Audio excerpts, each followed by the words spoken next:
begin. Hello everybody, and welcome to Why is the Audio... Oh, that's why it's not working. Oh my goodness. There we go. There we go. Oh, we had some technical difficulties, which is why we're running a little late. But hello and welcome to another SkaredCast live review with me, Skari, your grateful host, and my amazing co-hosts that I have today that we're going to be chatting with about the new Drukhari Codex. I'm really excited. Without further ado, let's introduce both you, JT, for Play on Tabletop. Say hello. Hi, everybody. Hello, everybody. And Mr. Brad Chester from Gentleman Gaming, as well as The Art of War. Hello. Hello. Hello. It's very early. Indeed it is. And when my computer decided to update to the new Windows and decided to ruin everything I had planned, this was like the worst thing that could have happened. I've had the craziest 20 minutes of my life right now. But I'm super excited to chat with all of you today. This is a full book read-through, essentially. Read-through and discussion, which is awesome, because we're going to sit, we're going to chat, and we're going to discuss this thing here. I'm going to be fiddling a bit with the camera angles, because we were supposed to also have Sean Naden on, but he might have, you know, he's a dad, and, you know, he's... Well, he's in the car. He's in the car right now. He is on he's his traveling. way. He got cleared for another tournament back to back from his wife. Oh my goodness. Oh my. That is some brownie points getting used right now. Okay, so we're going to be going through the codex today, which I'm really excited about. JT, what do you think? What do you think's going to happen? Well, we've all seen some of the early information that's come out. Yep. I'm so excited that my inner Drakon might actually show up, not just the Archon, like the little one, the sub Archon, right? Oh my goodness. He's excited. Oh my so he's goodness. jumping around on my insides and my belly, and I'm pretty happy about that. This is gonna be cool. I love it. You're like, let's do this. And hello everybody in chat and everybody who's watching live, as well as everybody who's watching in your like homes. Why don't we crack this baby open and dive right in? There, that's it. That's all you get to see. Little souls, faces of things. That's no, I'm just kidding. We won't really go through any of the like lore and stuff. The lore hasn't really changed in a long time. It's about the same. If you don't get the detachment abilities after I got up this early, I'm gonna attack you right now. I will invade Canada. Okay, and then we'll get to some questions as well. Okay, so detachment abilities. We did have the combat patrol, but a Drukhari detachment is one that includes only models with the Drukhari keyword, except excluding models with the unaligned keyword. So I was thinking about this. What models have like the unaligned keyword that's like a model that we would want to like, you know, like what models have the unaligned keyword that's like really important? What's sorry? Some incubi? Well, incubi are Drukhari. They're not unaligned. Yeah, they're not aligned. Right? Like buildings, right? Yeah, like a fortification, I guess. You know what I mean? Like, yeah. That sounds like it might be something interesting. Yeah. You know, I guess if you wanted to take the amble. yeah, I guess you could. Okay, it says that detachments gain the raiding forces and weakling kin abilities. So raiding forces is essentially you can take as many patrols as you want, which I really like. It's patrol costs are 0 command points for a patrol if they're Drukhari, as long as every detachment in your army is a patrol. Which means if you run a single patrol, or a dual patrol, or a triple patrol, not only does it cost you 0 CP, but if your warlord is part of one of those patrols, you gain 2 CP. So you go up to 4. It's actually pretty good. Which is cool. Which you could run the same thing you ran right now, which was the triple patrol, and essentially get 14 command points. So that's pretty cool. I love the weakling kin rule. You cannot include Drukhari and non-Drukhari Eldari units in the same detachment unless all those units have the Inari keyword, which means you can only take Inari Drukhari essentially if they're all Inari, which is interesting. It's an interesting way of saying it. Razor So Wings, maybe a little hint of the new Yanari rules. yeah, could be for sure. And then we have a special rule that says detachments in your army must be designated as a Cabal detachment, a Witch Cult detachment, a Homunculus detachment, or a Real Space Raid detachment. This means that you can literally turn any detachment into a Real Space Raid detachment. Right? Now, of course, because of the what you need to put into it, it means it's a minimum of battalion, because if not, it's literally illegal. Like, you can't take anything that's not a battalion that has it. However, you can just make, like, a brigade or a battalion a Real Space Raided detachment. But you can only have one Real Space Raided detachment in your army. This is the thing that I'm probably most excited about.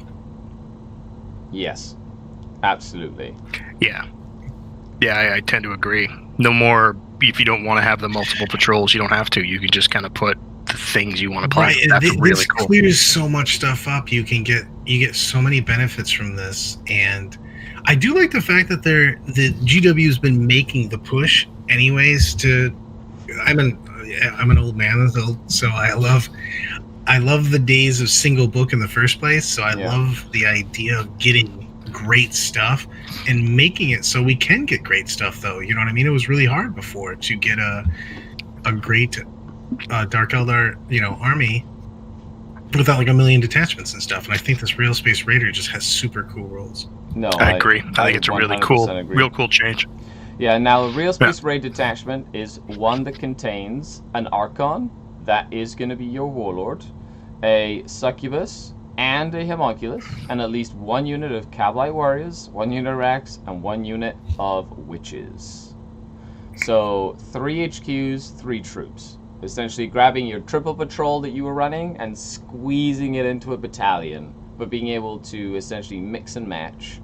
And it says that excluding blades for hire units, unless otherwise specified in that detachment, all units will basically gain their Drukhari obsessions, which means your Cabalites will gain their obsession, the witches will gain theirs, and the coven will gain theirs, even if it's not a very specific Cabal, Witch Cult, or Coven detachment, which I love. I think this is great. Plus, it gives you some really, there's some really cool stuff in this book that are like, when you take a Real Space Raider detachment, then you get all these cool extra things.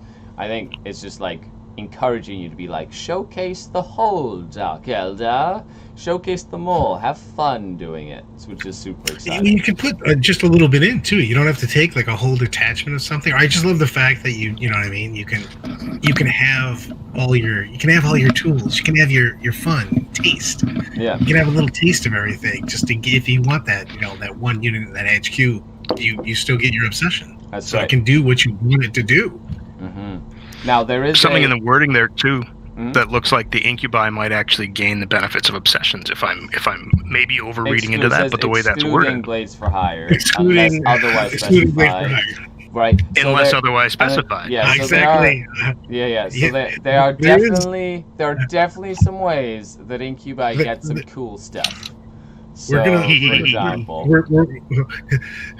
spoilers. We're gonna look forward to some Vect kind of stuff. What are you talking about, Brad? Don't you be talking about I'm very excited. Dude, I'm so excited for Real Space Raiders. I know I'm just saying this, but this has been one of the things that I've been so excited to talk about and do, because this makes such great army building, I feel. Oh, yeah. As well as gaining a Drukhari obsession for Cabal, Witch Cult, Homunculus in a Real Space Raid detachment, you can also select associated Cabal, Witch Cult, Homunculus, Coven relics for the units in that detachment, even though your warlord is not for Witch Cult or Homunculus Coven. Which means your warlord is an Archon, but you can take your free relic as the Homunculus relic or a witch cult relic. You can mix and match, like you don't necessarily have to take like the Archon on and a relic for the Archon, etc. So I think that's pretty cool. And all units in a real space raid detachment gain a new keyword called real space raider, and you can replace your warlords. This is one of my favorite. Replace your warlord's overlord ability with the following abilities as Raid Mastermind. When a friendly Real Space Raider core unit is within 6 inches of this model, you reroll hit rolls of 1. Amazing. And let me tell you, core is not a word they skimped out on in this book. Like, core is on pretty much everything except for, like, vehicles. Which means your Archon gives reroll 1s to hit to witches and to coven units and to scourge and to incubi. It's so, like, just not that he already had it, but it's so awesome. He's like an Archon. He's like, yes, grotesques, reroll 1s to hit. Yes, my scourge, reroll 1s to hit. Like, it's so good. Even like mandrakes, right? Oh no, not mandrakes. Of course, sadly. Mandrakes, whoa. Mandrakes are amazing, though. We can't have everything. No, can't have everything. Hello, everybody in chat. Thank you for tuning in. If you're watching, sit back, relax, enjoy. Thank you for clicking the like button, subscribing. This is the kind of stuff we do every sort of pre-release day. Thank you, GW, for sending the book over. Apparently, some people didn't get it in the UK, which I'm sorry that some people didn't get it today. However, we're here. We're having fun. And all that good stuff. Okay, next page. The Lords of Kumara, which is a fancy way of saying Super Archon, Super Succubus, and Super Homunculus, which is an upgrade that you can give your Archon, Succubus, or Homunculus. Now, these are awesome. So if your army is battle-forged, it includes the Drukhari detachment, excluding auxiliary support, super heavy auxiliary or fortification networks. Then, when you're mustering your army, you can upgrade one of the following character units from each detachment into your army, or one Archon, Succubus, and one Homunculus from a real space raid detachment, aka... I just love that, because that's why one of the things I love about that real space raider is you can buff all 3 each time, you know what I mean? And everything's got their obsessions already, so I'm in love with that already. Oh, this is so cool. Exactly. So you've got and make a note in your army roster, etc. An upgraded Archon gains the Master Archon keyword and the Splinter Genius diversion. Then the upgraded Succubus gains the Master Succubus keyword and the Show Stealer Spectacle like rule. And the hit, by the way, is like the most busted rule ever. It's so good. And then a Homunculus gets the Alchemical Maestro Proclivity, which is exciting. And they cost a nice 15 points for an Archon or a Succubus, and 20 points for your Homunculus. So a little bit, they basically cost a little bit extra, but they get a cool little additional rule. GW did kind of spoil the Cabalite one, which is Splinter Genius. And once per battle at the end of the fight phase, if this model is within engagement range of any enemy models, it can fight again. I love the idea of an Archon like with Hatred Eternal and a Jin Blade, just being like rah, and like fighting twice once per game, just for like just like murder a bunch of stuff. You know, so it's a cool little extra thing they have. But then they get access to a specific relic and a specific warlord trait if they want. So the relic for the Archon is called the Soul Helm. It gives the Archon a -1 to be hit. So anytime you attack the Archon, you'd be -1 to be hit, which is really good. And then the Archon gets a 5+ feel no pain to ignore damage. So like that's cool. Considering power from pain, spoiler, doesn't give you a 6 feel no pain anymore standard. Like, that's not terrible for Mr. Archon for survivability. However, that relic competes with some really cool relics, which we'll get to in a second as well. Hello, everybody. Hello, Dolthar. Hello, table chair seat. Hilarious. I love it. Luna says, I slept in. That's okay. We started late. And then we have a warlord trait. +1 damage to all the melee weapons the warlord is equipped with, excluding relics. I don't know about... I love that one. I love it. I love that with, like, a venom blade, to be honest. Just like a wound on 2's venom blade that's now 2 damage stuck. I really like that. I think that's really cool. Doesn't that make a Husk Blade 3 damage now? It does, but a Husk Blade doesn't have Strength 4 anymore. It's just Strength User. So he'd be still Strength 3. So the Husk Blade would become 3 damage. And an AP 2, however, he's like stuck at Strength 3. So I'm like, I'm torn. I'm really torn. Because the Venom Blade wounds on 2s. It's -1 now. It's not AP 0. It's -1. That's good, yeah. With Blade Master on 6s to wound, he gets minus, like, there's this rule called Blade Master, gets it, which, you know, the reason I'm not, like, everybody was all spoiled, so people know what it does almost, but there's this cool rule they have called Blade Masters or something. So then it could be AP2, and then you could wound vehicles on it with the strat if you needed to, right? With the metallotoxin or whatever it is, which I think is awesome too. However, so I personally keep it cheap, keep it simple, you know, but you could do the Husk Blade for 3 damage Husk Blade, if you don't mind being Strength 3, essentially. Or you could, like, give him a warlord trait to make him Strength 4 or whatever. Let's get to this. Yeah. Bring on the Succubus power, okay. this one. The Succubus, the Succubus is called Show Stealer. So each time this model makes a consolidation move, okay? So it's charged in, it's piled in, it's fought. Now it gets to do its consolidation move. It can move an additional 3 inches and does not have to finish its move closer to the closest enemy model. Dude, this is so crazy good. Bounces around. Like, you could literally 6 charge inches. in. You can charge into a unit with, like, your crazy... Because a Succubus can get, like, 12 attacks now in close combat. She's like, yeah! Right? She just goes nuts. And then she hits this thing and literally goes, I'm going to just move out of engagement range now, and you can't fight me back. It's so crazy because, especially if no one hits you with some kind of, you know, fight last or whatever, you literally can bounce in and fight things you have no business fighting. Yeah. You know, beat them up, bounce out, go, see you next turn. I'm back over here. Oh, it's Enjoy so good. It just...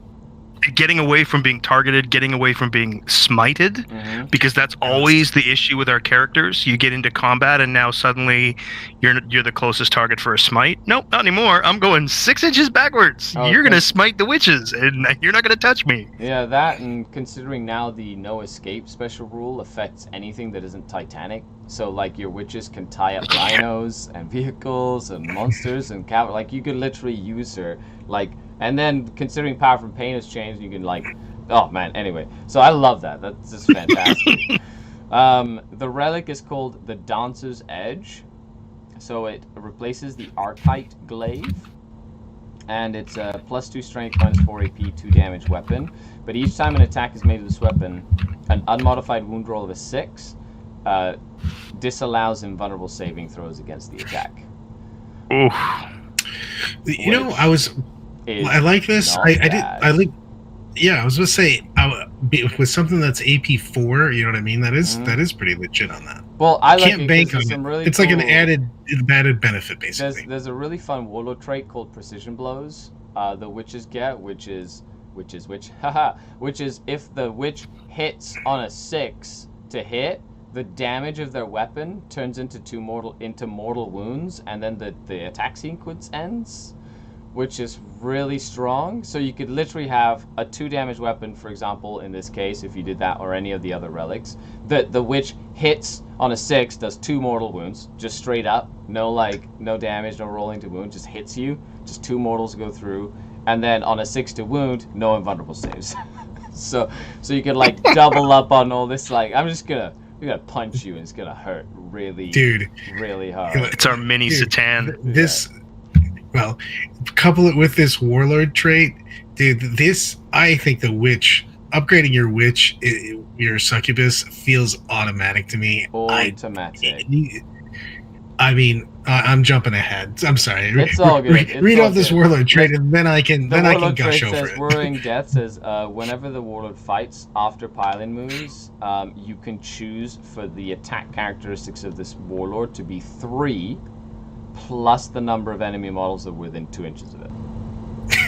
Dude, so that is within 2 inches. Yes, so far.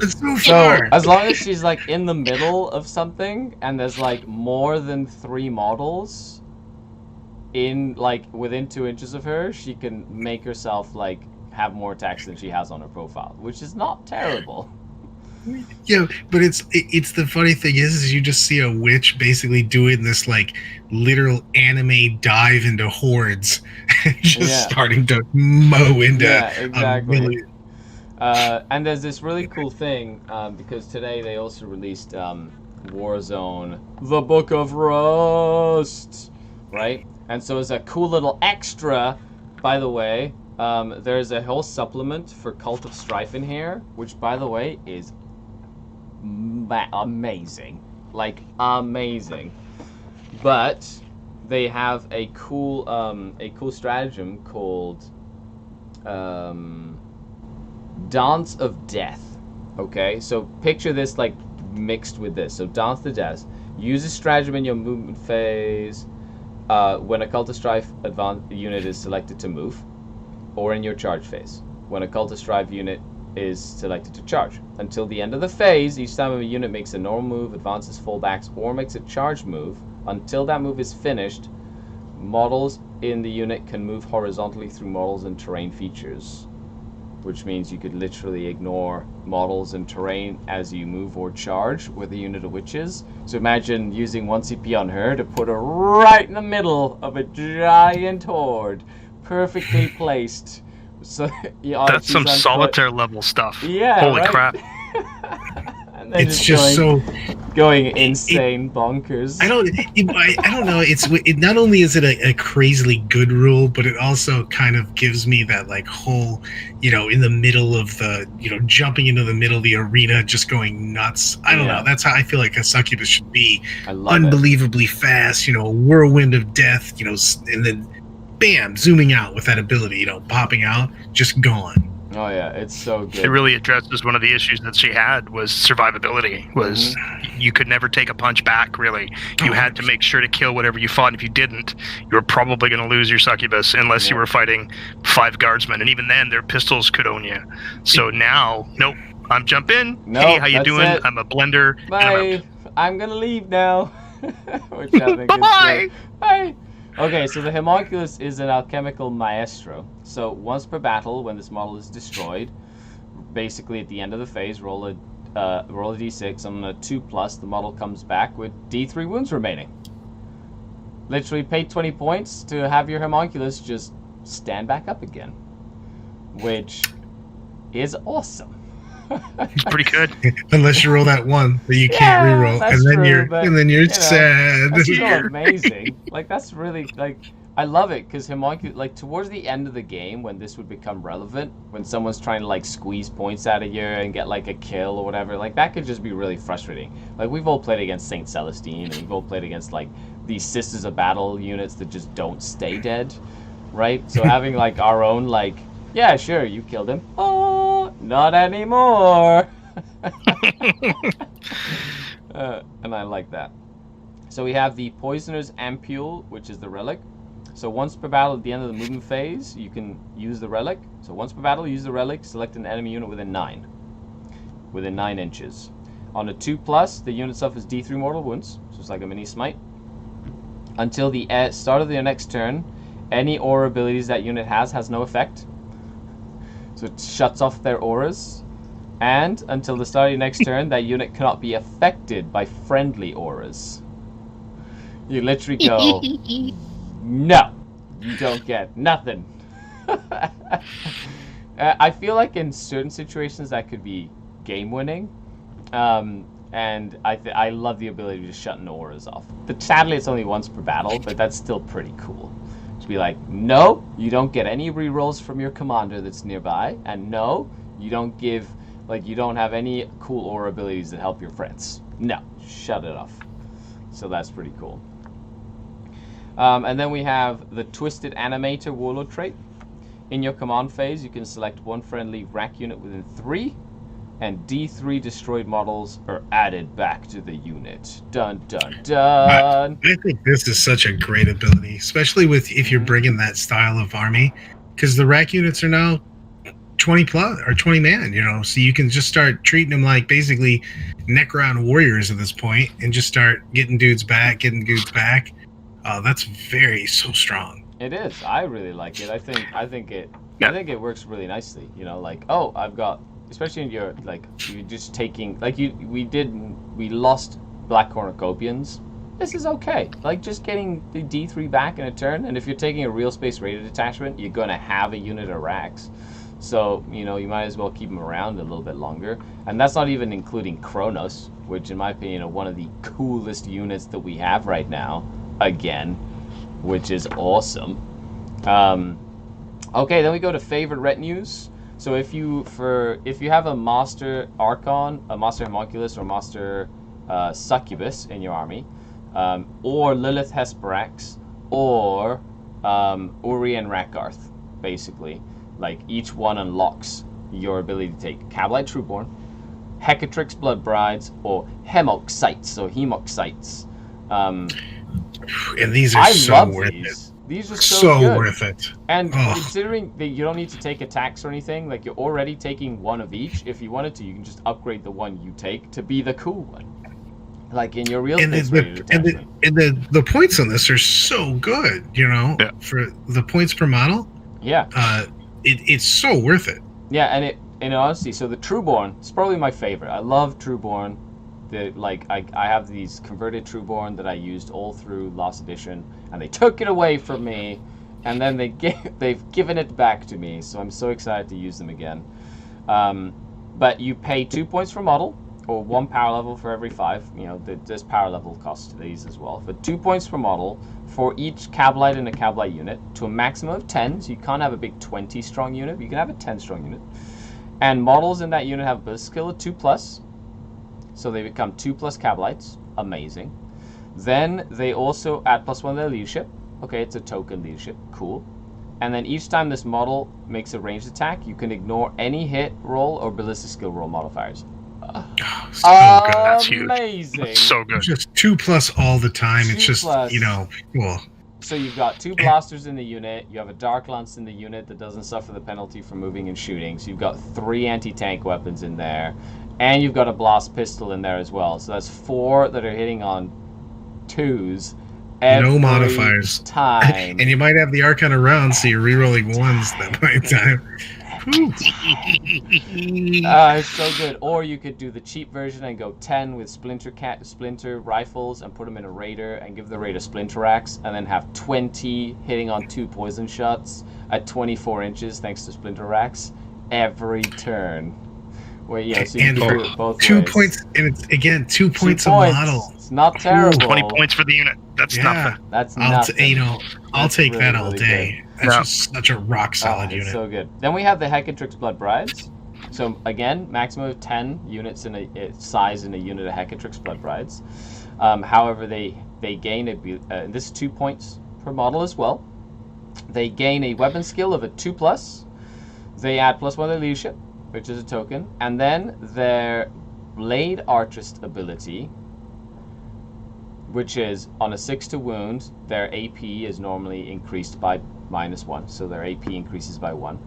Their AP increases by 3 on a 6 to wound, which means these witches will have if they roll a 6 to wound, they'll do -4 AP, which is excellent against heavily armored targets that don't have an invulnerable save.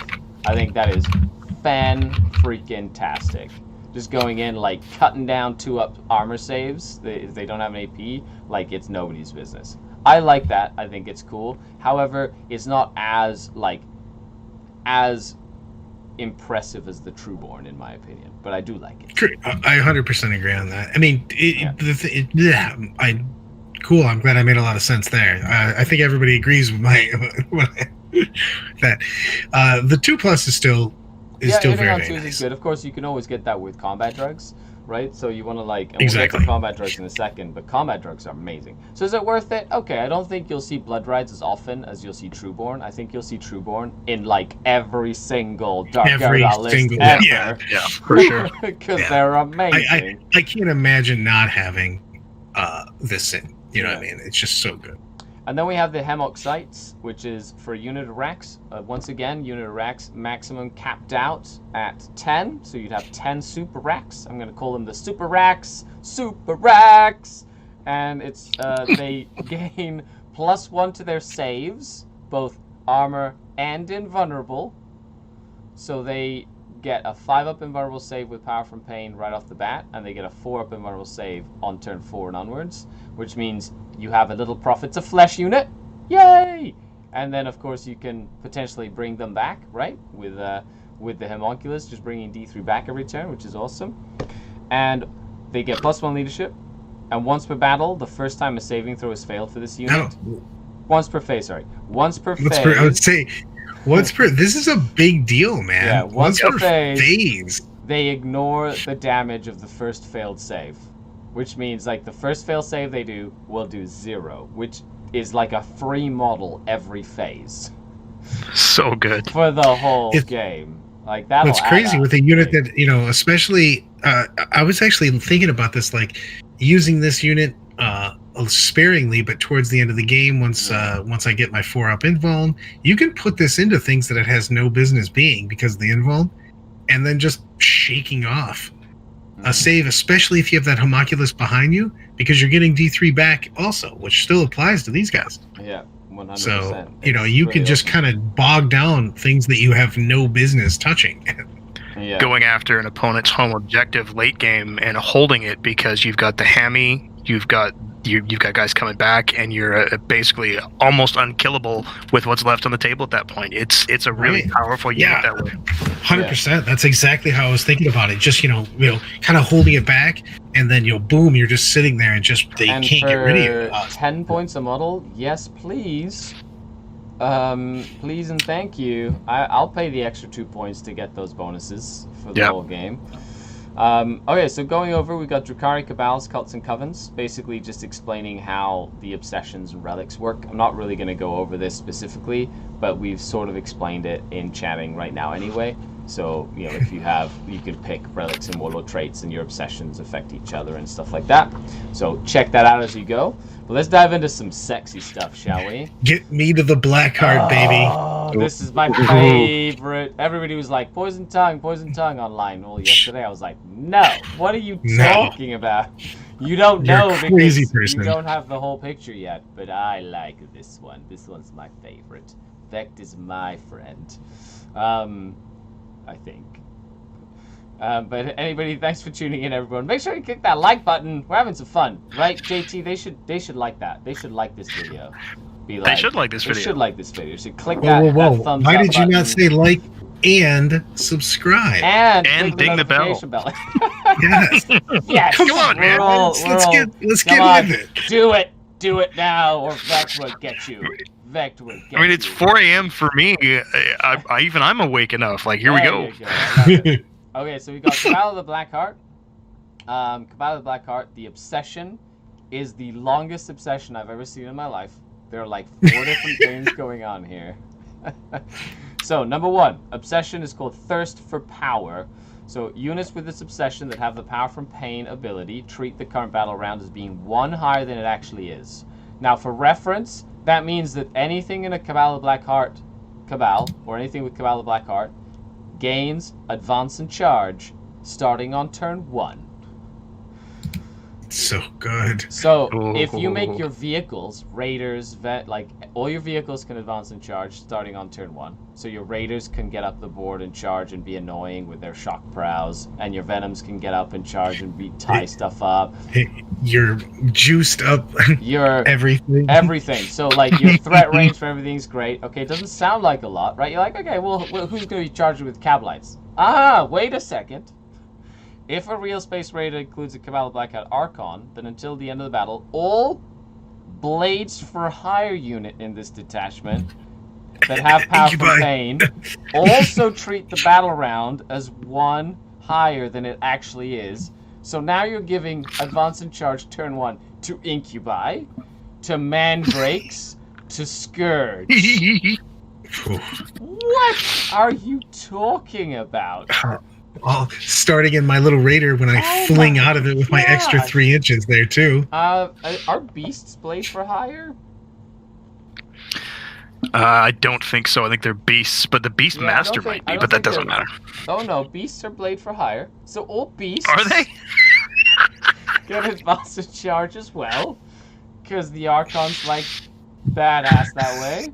That is a big deal. The mandrakes do forward deploy. Yeah, the mandrakes forward deploy now. So like, if you literally put mandrakes 9 inches away from your opponent's deployment zone, and they have advance and charge turn 1, and you go first, like your opponent's gonna be so frustrated having to deal with all these little mandrakes. You can get so deep into their zone and just touch and do all the nasty things. Everything.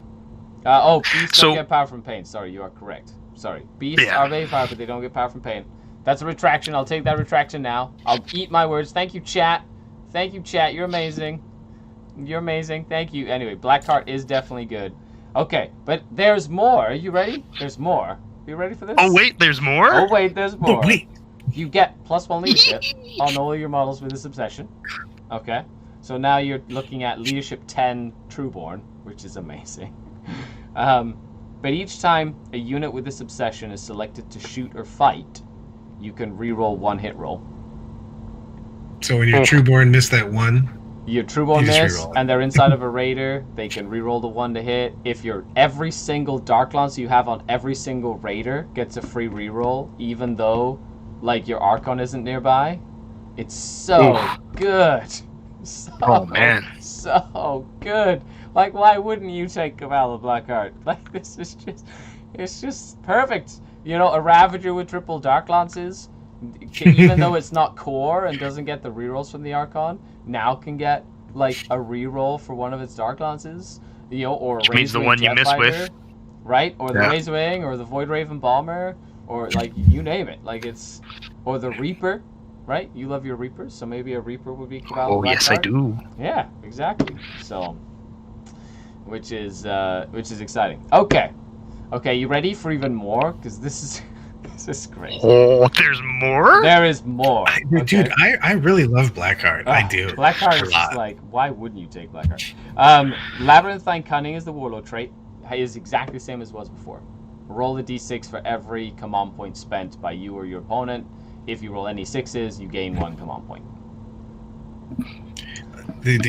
I love this relic. This is such a great relic. Just so useful. Writ of the Living Muse. Oh, so good. Okay, you ready for this? Cabal of Blackheart Archon only. I have to put my Blackheart mask on. I love it. There you go. Fantastic. My Blackheart mask. The fanboying out hard over here. Oh, dude, yes.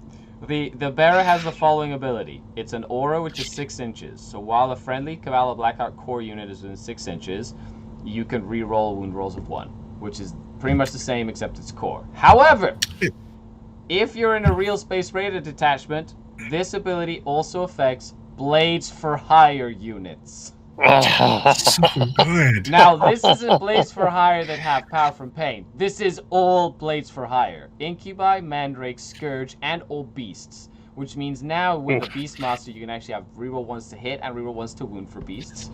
Incubi get reroll 1s to wound with the Archon nearby with this. Mandrakes get reroll 1s to wound. Scourge get reroll 1s to wound.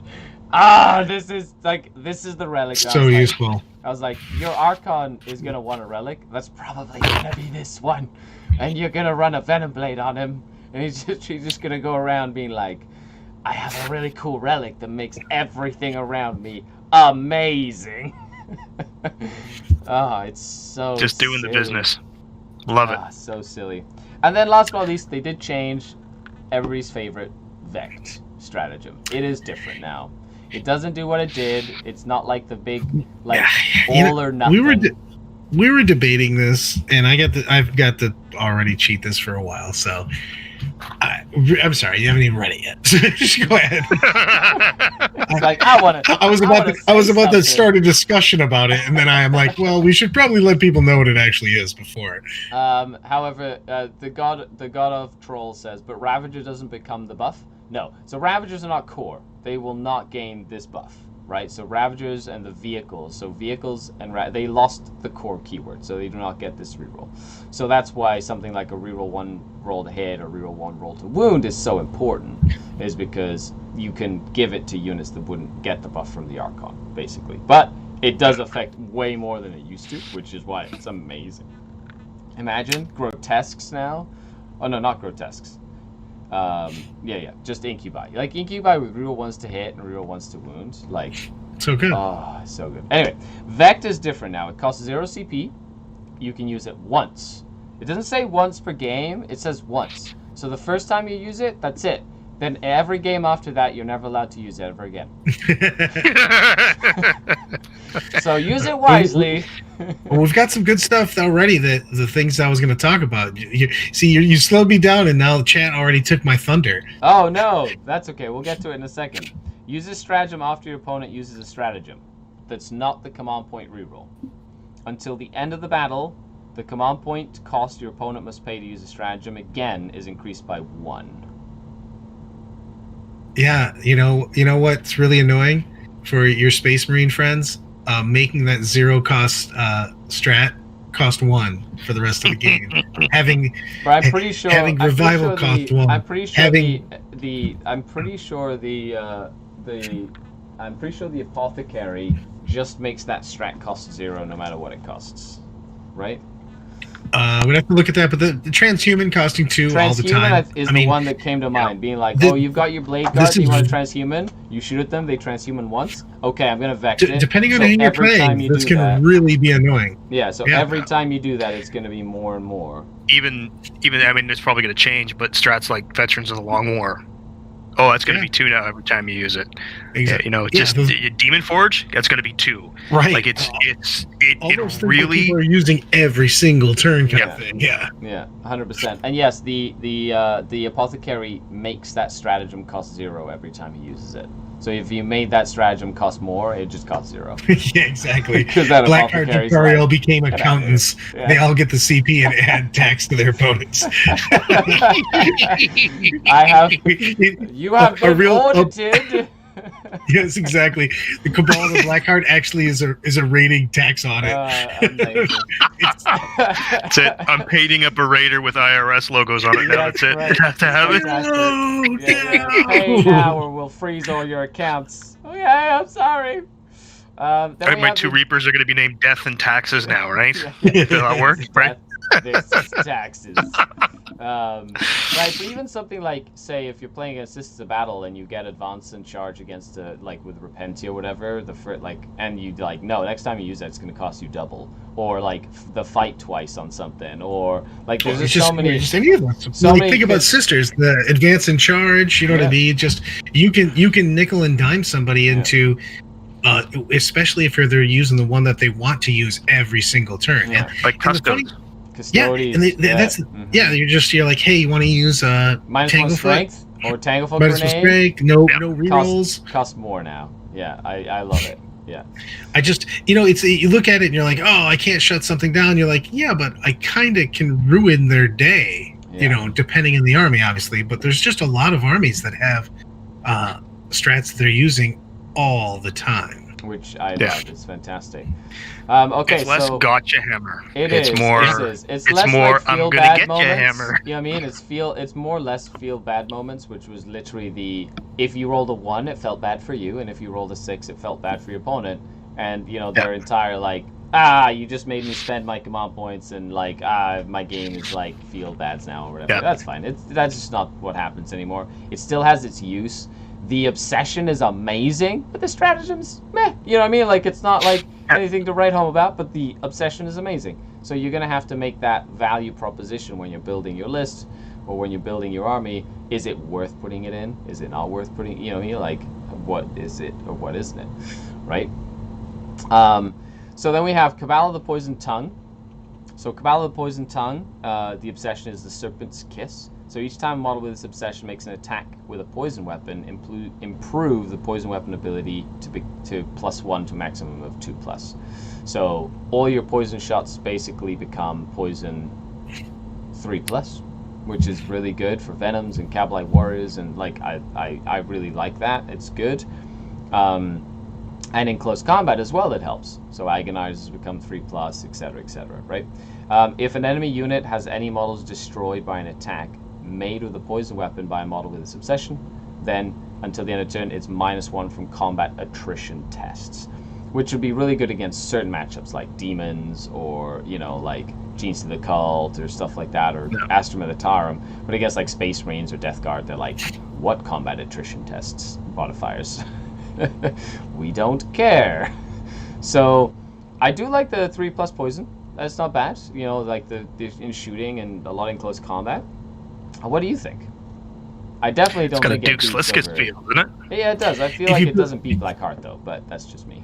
No, if you build your army around poison weapons, like if you run a very big Cabal army, you know what I mean, and you're using a shit ton of poison weapons, this does add a ton of value.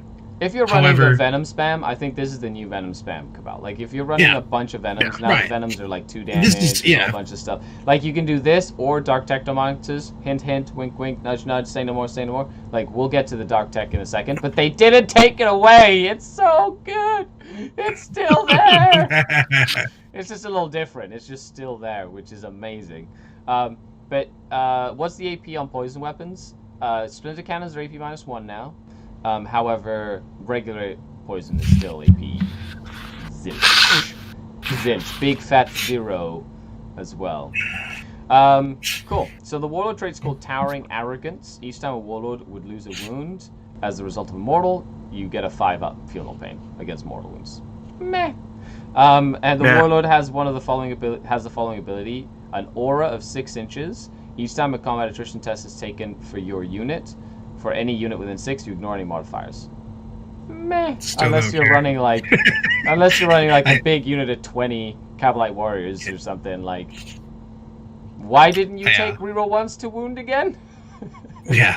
Why? And then you've got the Soul Seeker. This is really funny. I'm just gonna call it the pistol pew pew guns, because there's like 5 different pew pew pistols. Pew pew pistol guns that are all meh, in my opinion. Like, when are you ever gonna take there's like, I feel like GW trolls the shit out of everybody with like random pistol range weapons. That's like, this is a super cool pistol weapon, and you look at it and go, yeah, no. And they're like, and then in our book they're like, there's like 6 of them here, lots of pistol special weapons. So I'm like, nah. No thanks. It's so random because it's a sniper pistol. You're like, all right. Yeah, sure. You know, it might be cool. You know, except if you run into some company veterans and the company veterans are like, "You shall never shoot our commander with that pistol," and you're like, "Oh." It feels. Yeah, I'm not gonna lie. It feels like everybody's bringing bodyguard rule now. Yeah. So you're like, yeah, exactly. Move away from the character. Yeah. You can't shoot him. Shoot over here, right here. See, we're hiding behind a wall, so you can't shoot us either. But we're over here. But we're insulting you. You must shoot us first. However, Poison Tongue has one of my favorite stratagems, which is Insidious Misdirection, and I'm really sad this did not get made a Drukhari in general stratagem. It stayed as Cabal of Blackheart. So if I were to take this Cabal, it would literally be to make all my Venoms amazing and to take this stratagem, because this stratagem allows you for 2 CP to redeploy or select up to 3 Cabal of the Poison Tongue units from your army and redeploy them. However, you can also grab them and put them in strategic reserves for no extra CP cost, and to go over the total number of units you can have in reserve. That's the biggest thing for me. Yeah, you can literally start with just hardly anything, and then come in hard in your reserve. Yeah. So yeah. Imagine putting 3 transports full of dudes in there or something, being like, for free. I deployed. Well, say you made your army, right? Say you made your army 3 raiders, 3 units inside of raiders, and 3 characters. That's 1, 2, 3, 4, 5, 6, 7, 8, 9 different units. So you could have put 9 different other units in strategic reserve, because you have to have 50-50 on the board, off the board, or like points wise or whatever. And imagine paying 3 CP and making all, well then you'd lose instantly because you don't have any models left on. Oh no, that is not a rule anymore. But like you literally just put them off the table. That'd be super fun. Be like, I have nothing on the board. Mwah, mwah, mwah, mwah, mwah. Against some armies, like that would be really good. And since it's strategic reserve, you can always come on your home board edge, even if your opponent like tries to zone out the table, which is really I love cool. that, by the way. That was a big thing for ninth. Yeah, it's really good. So that's cool. I like the Cabal of Poison Tongue just for that. The stratagem is really powerful, great for some fun games and whatnot as well. Void Raven Ben was in reserve, engaged, and bomb stuff. Yeah, so there's lots of stuff you can do with that. Okay, so Cabal of Flayed Skull and the Cabal of the Obsidian Rose. Now, Flayed Skull has been a fan favorite, especially for the Lawrence fans and the Spider, right? Lawrence from Tabletop Tactics and the Spider, he loves his Cabal of the Flayed Skull. And however, I feel like they got unnecessary kicked in the junk. They don't have like everything going for them. Like they were a cool contender with the Cabal of Blackheart, but they did change them a little bit. So it says Slay from the Skies. Every time a model with this obsession that can fly or is embarked on a transport can fly, shoots a ranged weapon, you ignore the benefits of light cover for the target. So it's like an ignore cover. So it's an extra AP for all your guns if you're shooting at stuff that's in cover.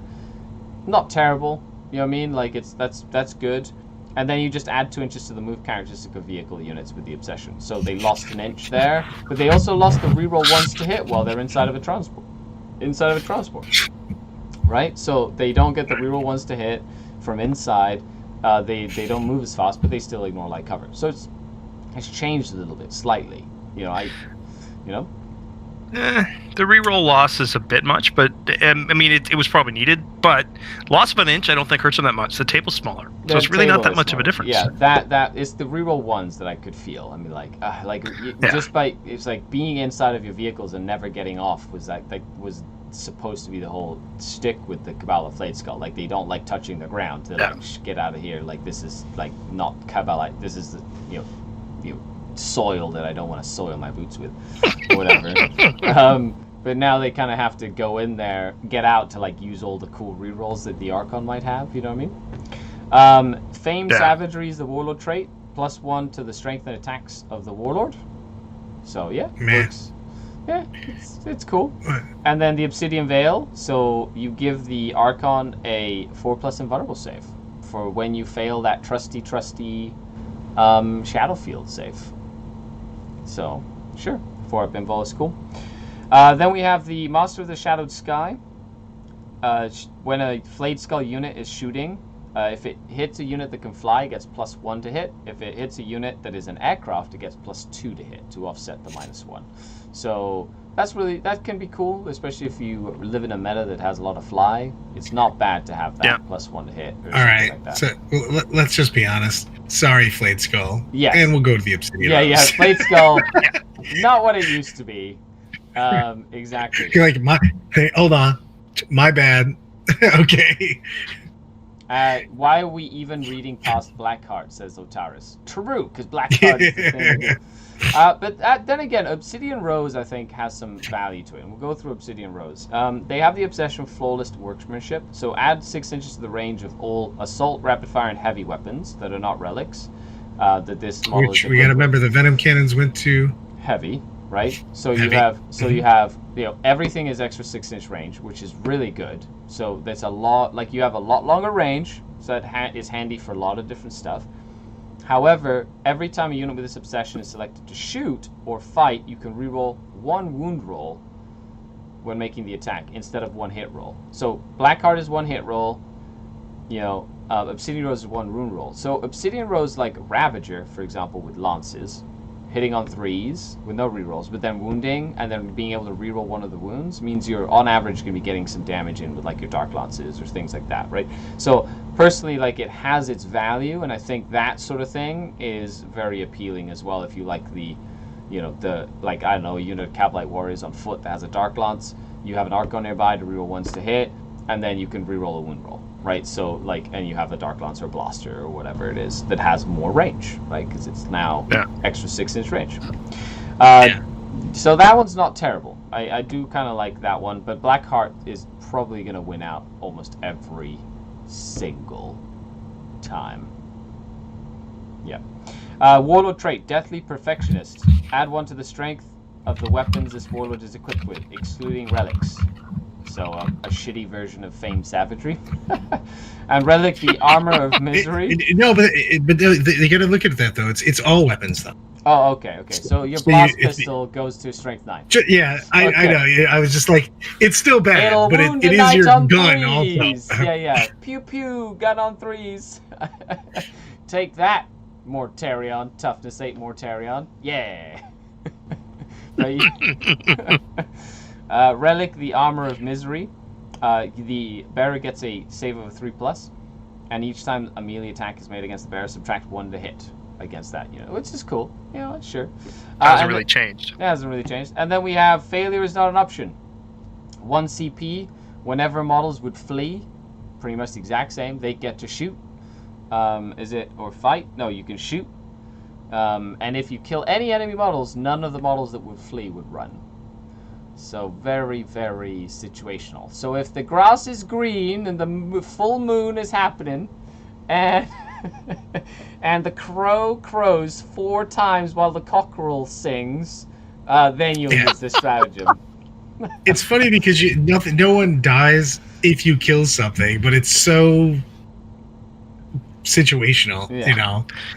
So I'm not gonna lie, it's just the Blackheart, or let's go to Build-A-Bear. Build-A-Bear Cabal, yay! So there are 10 different Build-A-Bear Cabals. You can mix and match 2 of them, unless they have the all-consuming trait, which means that one consumes all of their obsession, which is I like it, it's poetic. I like that they put that in there. So there are 2 all-consuming, and then 8 ones that you can kind of mix and match, which is really cool. And we're not gonna like dive too much into them, so pay attention, and these are the ones. So Dark Mirth, units with this obsession gain an aura of 12 inches. Each time an enemy unit is selected to make a normal move, advance, fall back, or selected to charge within 12, roll a d6. On a 5+, that enemy unit suffers 1 mortal wound. So 5 up for a mortal wound when an enemy unit tries to do a bunch of stuff. So you could do potentially like a few mortal wounds if you're really close to the enemy over the course of a turn. If they move, right, and then they charge you, then it's 2, right? Okay, sure, whatever. I don't know about you. It sounds interesting. Deadly Deceivers is all-consuming. Units with this obsession can shoot in a turn in which they fell back, but if they do, then they suffer a -1. They become Ultramarines. Strong. Ultramarines! Good for vehicles. Very, very good for vehicles. Like, fall back and like shoot with your vehicles that have been tagged in combat. That's cool. Disdain for lesser beings. Each time a combat attrition test is taken for a unit, add 1 to the combat attrition test. Ooh. Good. Merciless Razorkin. Each time a model with this obsession makes an attack with a splinter weapon, an unmodified roll of 6 scores 1 additional hit. I kind of like that one. That one's pretty cool. So, splinter weapons, 6s is always good, especially if you're leaning into it, for sure. Yeah, Tesla exploding weapons, sure. Torturous Efficiency. Each time a model with this obsession makes an attack with a ranged weapon, an unmodified wound roll of a 6 improves the AP by 1. So, and that's with any ranged weapon. So if you combine that with Merciless Razorkin, you could have like exploding 6s to hit and then 6s to wound or additional AP on all your like weapons. It's not terrible. Cool little combo there. Let's go into the Flayed Skulls, where you're already sad about your nerf, where you're going to be real sad when you realize that I can build a bear a much better Cabal than you are. That's right. Mobile Raiders, Build-A-Bear, add 2 to the move characteristic of models with this obsession that can fly. So that's not vehicles. That's just all models that fly. Models that fly that are. You could be Flayed Skull, or you could just be better. which sad. will really only apply to the vehicles because nothing else in a Cabal flies. But But you could, but other than that, like, you can just build a barret, which is pretty cool. Salt, says Luna. Salt, so much salt. Yeah, and then we have Soulbound. Each time a model with this obsession would lose a wound as a result of mortal wound on a 5+, they're not they don't lose the wound, so they become Black Templar Dark Eldar. I actually think this is reading in because of the meta going to where. I actually think this is way more highly valued than I first looked at it, just because people are just doing a shit ton more wounds now. Yeah. So 100%. This is actually way more valuable. I think it is definitely really, really valuable. Of course, it's cool that you can just pick it and it affects all your vehicles and your infantry and stuff. So it has its value. It does have its value. And then we have Toxin Crafters. This is another all-consuming obsession. Each time a model with this obsession makes an attack with a poison weapon on an unmodified roll of a 6+, and a modified roll to hit on a 6+, change the poison weapon's ability to poison 2+. So if you roll the hit on a 6, then you just wound on 2s, so it's easier to wound. Each time a model with this obsession makes an attack with a poison weapon, you re-roll wound rolls of 1. Like, that's old school poison tongue, but like I like it. It's cool. It's one of those things where we were talking about if you're leaning into into just a volume of poison shots. This is strong, very very strong. Exactly. Then we have Twisted Hunters. Each time a model with this obsession makes an attack against a character unit, add 1 to that attack hit roll. So if you really hate characters, you can shoot them a lot, or combat them a lot. Yeah, sure.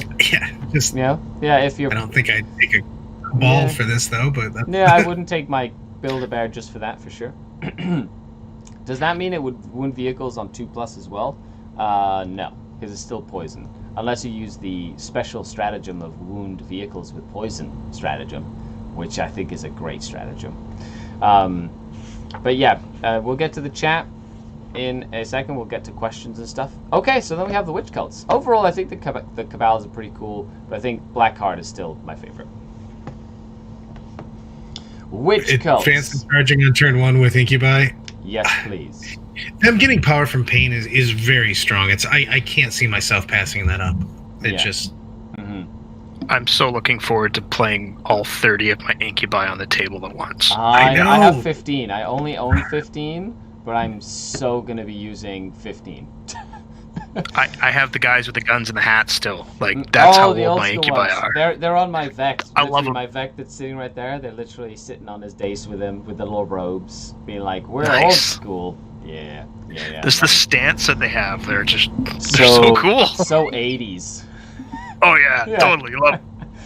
Okay, so let's jump into the Cult of Strife. Now, don't forget, the Cult of Strife also got some really cool stuff in here. And because I'm amazing, and we've got some great guests, we're going to go through the Cult of Strife in both books. Dun, dun, dun! At the same time. Oh, yeah, baby. Who's excited? Usually you got to pay extra for that. Yep. Usually you do. Make sure you leave a like button because you leave a like button. Mail me a like button. Okay. I just realized I need to add a coffee machine in my game room /studio /space because I need more coffee. So, Cult of Strife, the cult of Lilith Hesperex. So their obsession is the spectacle of murder. And they have 2 things that they gain with this obsession. At the start of the fight phase, a unit with this obsession is within engagement range of any enemy units. It can fight first that phase. Cool. Now, it's pretty good. Because it says it can fight first that phase, does that mean it's a choice? Like, I don't have to fight first that phase? Is that, like, does that give me a choice? Yeah, I mean, it can. Right? Because sometimes when it comes to, like, fighting, sometimes a unit that fights first, you don't want them to fight first.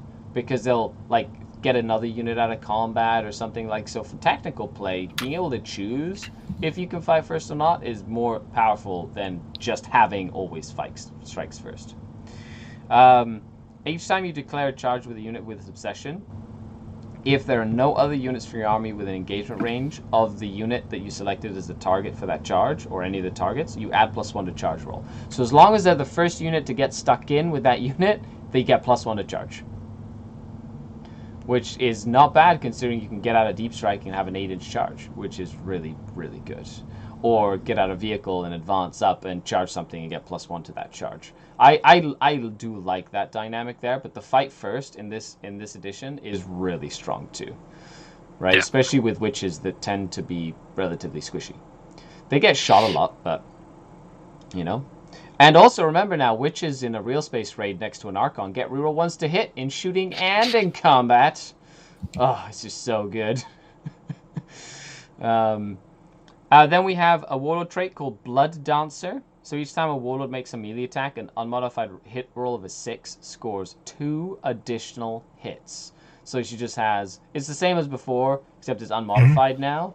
And there are 2 additional warlord traits for the Cult of Strife in the new book of Rust. Well, it's 3 more, sorry. 3, I was going to say 3 more. Competitive Edge. Each time this warlord fights, if all of its attacks target one enemy unit... After resolving all of those attacks, it can make a number of additional attacks against that enemy unit equal to the number of attacks that did not reach the inflict damage step of the attack sequence during that fight. AKA, you can make a number of attacks equal to anything that didn't go through your opponent's saves. Or that you missed, or that you failed to win. I'm not going to lie, I had to stare at the wording of this for so long. I was like, what? Which I love. You know, and a Succubus went from 4 attacks to 6 base attacks. Like, a Succubus is no joke. She is mean. Mean. And then you have, like, the Triptych Whip, which is 3 additional attacks with the Triptych Whip. So she's running in with 9 base attacks. Plus you can have combat drugs for 10, right? Just, like... She's just going to be a little mini blender. It's amazing. Succubus goes... Amazing. I love it. Then we have Unparalleled Agility. Each time an attack is made against this warlord, -1 to hit and to wound against it. So if you want to keep your warlord Succubus alive, you can -1 to hit and wound. That's actually the -1 to wound is a big deal. And Master Executioner. Each time this warlord makes an attack, you can reroll wound rolls. So reroll wound rolls, plus... 6s score additional 2 hits, super extra attacks if you miss, or -1 to hit, -1 to wound. That's not including just the regular Succubus ones that are in the book. That's just Cult of Strife. So you've got a lot of. I like the fact that you've got a lot of options for your Succubus. I'm not gonna lie, Succubus is one of the things that I might take more of. I might be running some more witches. Yeah, witches. I love witches. I've been a fan of witches forever, and Cult of Strife is probably one of my favorite witch cults, and I love how much love they're getting here. It's just incredible. I love it. Yeah. I've always been a Red Grief fan, but the Cult of Strife still gets +1 strength as their obsession, don't they? Red. So that makes... Sorry, a Cursed Blade gets +1 strength. Cursed Blade gets strength. So, but what is Cult of Strife again? Cult of Strife is Lilith's one. The +1 inch. So that was fight first in your first. Oh, fight first. Yeah. So only the weird thing is that it gets a little bit down because only your first charge and only a charge if no one else is in engagement range. Yeah, correct. Yeah. So it's like each time you declare a charge from you. So it's as long as nobody's in engagement range of the units you charged, you get +1 because the witches want to get in first, basically, is what it is. You know, so that's pretty cool. However, that can be that's actually really neat with something like bikes and Hellions that have this really cool stratagem called we're gonna like have a drag race at the red light stratagem, which is really, really fun. That gives them +1 to move. So you could actually like get a Reaver jet bike unit and a witch cult and a Hellion unit get +1 to move, and then if they each charge something different, they get +1 to charge as well, and they advance and charge after turn 2. Like there's like Dark Eldar are gonna be all over your opponent. Okay, so let's go over the stratagems for Cult of Strife. First stratagem, no method of death beyond our grasp, which is your fight again or shoot again. However, it only works with witches now, which is a bit of a shame. Sad face, not being able to double shoot my Tantalus anymore. But it is 2 CP, and at the end of your shooting phase or in the fight phase, you can select a unit that can shoot again. Or if it's in engagement range, you can fight again. You can use it once per battle round. But it's cool that you don't have to kill a unit now to do it. It just means like a unit of witches can get stuck into combat, can fight, get hit back, and then can fight again. Or, oh no, she's not a witch, she's a succubus. So it's just witches. Cool. However, there's some really cool stratagems in this cool book for Cult of Strife. The Book of Rust. These, by the way, are crazy for Cult of Strife. Okay, Art of the Kill. Use this in the fight phase when a Cult of Strife unit from your army is selected to fight. It's either 2 or 3 CP. Until the end of the phase, each time a model in this unit makes a melee attack, you can reroll the wound roll. Full rerolls is strong. Yeah, if it has 11 or more models, it costs 3 CP. Otherwise, it costs 2 CP. So you just get 2 CP reroll wounds. This is the Inari reroll wounds. I was just about to say it was it was basically the reason to run, with your Dark Elder before, and now you have it here. So this is amazing.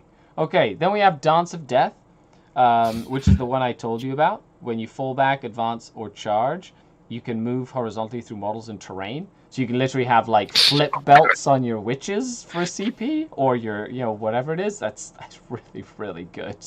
I really like that a lot. We have this is my favorite. Invigorated by Evisceration. Use a stratagem after an enemy unit is destroyed as a result of a melee attack made by a model in a Cult of Strife infantry or Cult of Strife biker unit from your army. Until the start of your next turn, models in that unit gain a 4+ invulnerable save for 1 CP. Ooh. So, big unit of bikes jumps in, murders you, 4+ invulnerable save for the rest of the battle until their next turn. Oh, so do Hellions good. have the witch keyword? They are Cult of Strife infantry. So yes, Hellions can do it as well. Oh, so sad. Like, these are just... I'm just drooling reading these. I'm like, oh my gosh, this is amazing. Is this book legal with tournament missions? Yes, this is a supplement. This is not a specialist detachment. This is a full... Yeah, we're not crusading it or anything. No, this is a full supplement. This is literally like Cult of Strife shenanigans.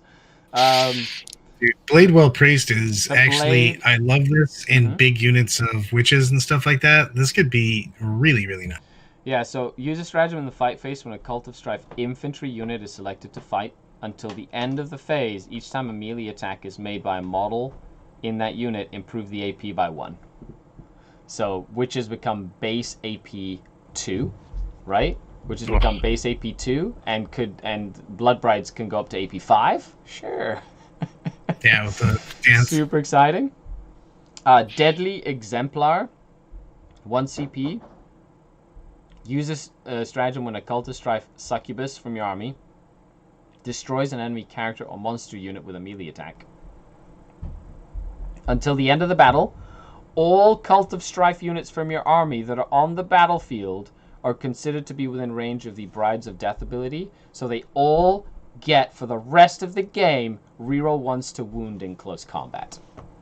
Ooh. For 1 CP. Why? Because... And that's just for killing a monster? Or a character with a succubus. Literally and Lilith is a succubus. She is. And she's a character killer. She's a character murderer. Yeah, like you can literally walk in. Oh my! You'd be like, okay, all my witches get reroll 1s to wound now, just because I murdered your little priest or whatever. You know? Oh my goodness! So funny. Okay, so Flawless Approach, 1 CP. Use this in your charge phase. Good. If a Cult of Strife infantry unit is selected to charge until the end of the turn, 2 things. Number 1, enemy units cannot fire Overwatch at that unit. So 1 CP, no Overwatch your witch infantry. I love the fact, by the way, that they said they can't hold steady, which is literally plus to Overwatch, which they already can't do. So they also can't set to defend either, so they can't get +1 to hit in the ensuing combat either. So they can't set to defend, and they can't hold steady. So literally the unit that you run into is going to get slaughtered. Like, that's the whole point. I just love for 1 CP. You're like, hey, I heard you had a lot of flamers, and I have a T3 model. I don't really want to hit with those. No. How about that? No, I'm just going to jump at you. Amazing. Then we have pick them apart. Use a stratagem in the movement phase when a Cult of Strife unit from your army falls back. The unit is eligible to shoot and or charge even though it fell back. Which is like basically Cruel Deception, which by the way is still in the book as a stratagem. So you could literally have that with 2 different units now, because they're named differently and they're 2 different things. We could literally do it with 2 units now. Oh, so good. So good. Plus, if you have Hellions, they already get to full back and charge. So, that was 3 units now. What? I love it. It's amazing. And then we have the Hecatrix of the Crucible. This is actually one of my favorites. This is very different. You pick, so for 1 command point, this is like your Space Marine, pick a sergeant to take a relic, right? Yeah. This is, now finally we get one. You pick 1 Cult of Strife Hecatrix model from your army. That model can have one of the following relics. They can get the Dark Lotus Toxin, the Garland of Spite, or Morvane's Agonizer, which are the relics that you get in this supplement. So, Morvane's Agonizer for me is an auto take with this. Morvane's Agonizer, but the fact is you can give it to a Hecatrix, like literally a squad of witches, which is incredible. So Morvane's Agonizer is a model with an Agonizer only, so you have to pay for an Agonizer. It's a -3/1. It's literally an Agonizer, but it has a special rule. Each time the bearer fights, after all its attacks have been made, select 1 unit that was hit by an attack made by this weapon, but is not a vehicle or a monster. So anything that's not a vehicle or monster, until the start of your next turn, that enemy unit cannot fall back. Guaranteed. It's ridiculous. So no period. roll. No roll, no anything. You just give it to your sergeant. As long as it's not a vehicle and not a monster. Literally, like, she's got 4 attacks, right? She's got 4 attacks. You go 2 attacks here, 2 attacks here, or whatever. And then you can go, okay, I hit, and then you literally can put all the attacks that you had, or you can attack with, like, a couple of attacks to hold somebody in place, and then direct all your attacks into something, like from the witch unit. And it means you don't need to roll. They just can't fall back. Right. Well, that's the great thing about that is you multi-charge, and you basically kill what you wanted to kill, and then you auto-hold that other unit. Yep. So strong. It is amazing. Considering the possibilities here of early charges as well. Oh yeah. Your first turn potential here, like you could tie up a unit and basically just ruin somebody's entire plan. Right. Like first turn and just go, hi, how are you? Hey, how's it going? So good thing you kill with it. It's so crazy. You grab something, you grab their screen, you grab whatever, but also you can ruin their movement phase, not get shot. You're just, there's so many possibilities for this. Now, of course, witches are not the most durable units in the world. They only have a 6-up invulnerable save against, or 5-up on turn 4, but 6-up invulnerable save normally against, like, shooting weapons. And most things can shoot pistols at you and kill you. So it's not like the end of the world, like, for opponent, because the mortal wounds can damage them still, like, smites and stuff. Like, but it's really strong. Like, that relic is amazing. And to just spend 1 command point to give that to a sergeant, I will do that every time. Yeah, I'll spend 1 CP and run up and just ruin your opponent's movement phase, though, also. You're like, hey, the witches are having a party right here, so you're going to have to take the detour. Yeah. Go the wrong way. So you put your Nurglings up in the midboard, did you? Well, have fun. Have fun ever shooting this unit of witches. They're literally going to sit here and just do... your 30 horrors ain't got nothing on this. Oh god, that is super funny on that. You're just like, no one can ever leave, especially if you did that to a blood bride. Oh yeah, I got multiple chances to get a 2+, because all you have to do is get hit. Yeah, that's right. Yeah. So then you have the Garland of Spite, which is at the start of the fight phase, select 1 enemy model, excluding monsters or vehicles within engagement range. Until the end of that phase, halve that model's attack characteristic. So it's, I guess, good if you're fighting big monsters. Each time a melee attack made by the bearer, that attack automatically hits. So you can just have like an auto hit Succubus. go in, just automatically hit, and against monsters or against vehicles monsters, minus half your attacks to keep her alive. Sure. And then we have the Glaive Exquisite, which is a relic Archite Glaive. It's a +2 strength, -5 AP, 2 damage. Each time an attack is made with this weapon that targets an enemy unit with a leadership characteristic of 8 or more, add +1 to the wound roll. But if at the end of the phase, when you fought this with weapon, if it did not target any enemy units with a leadership characteristic of 8 or more, you take a mortal wound.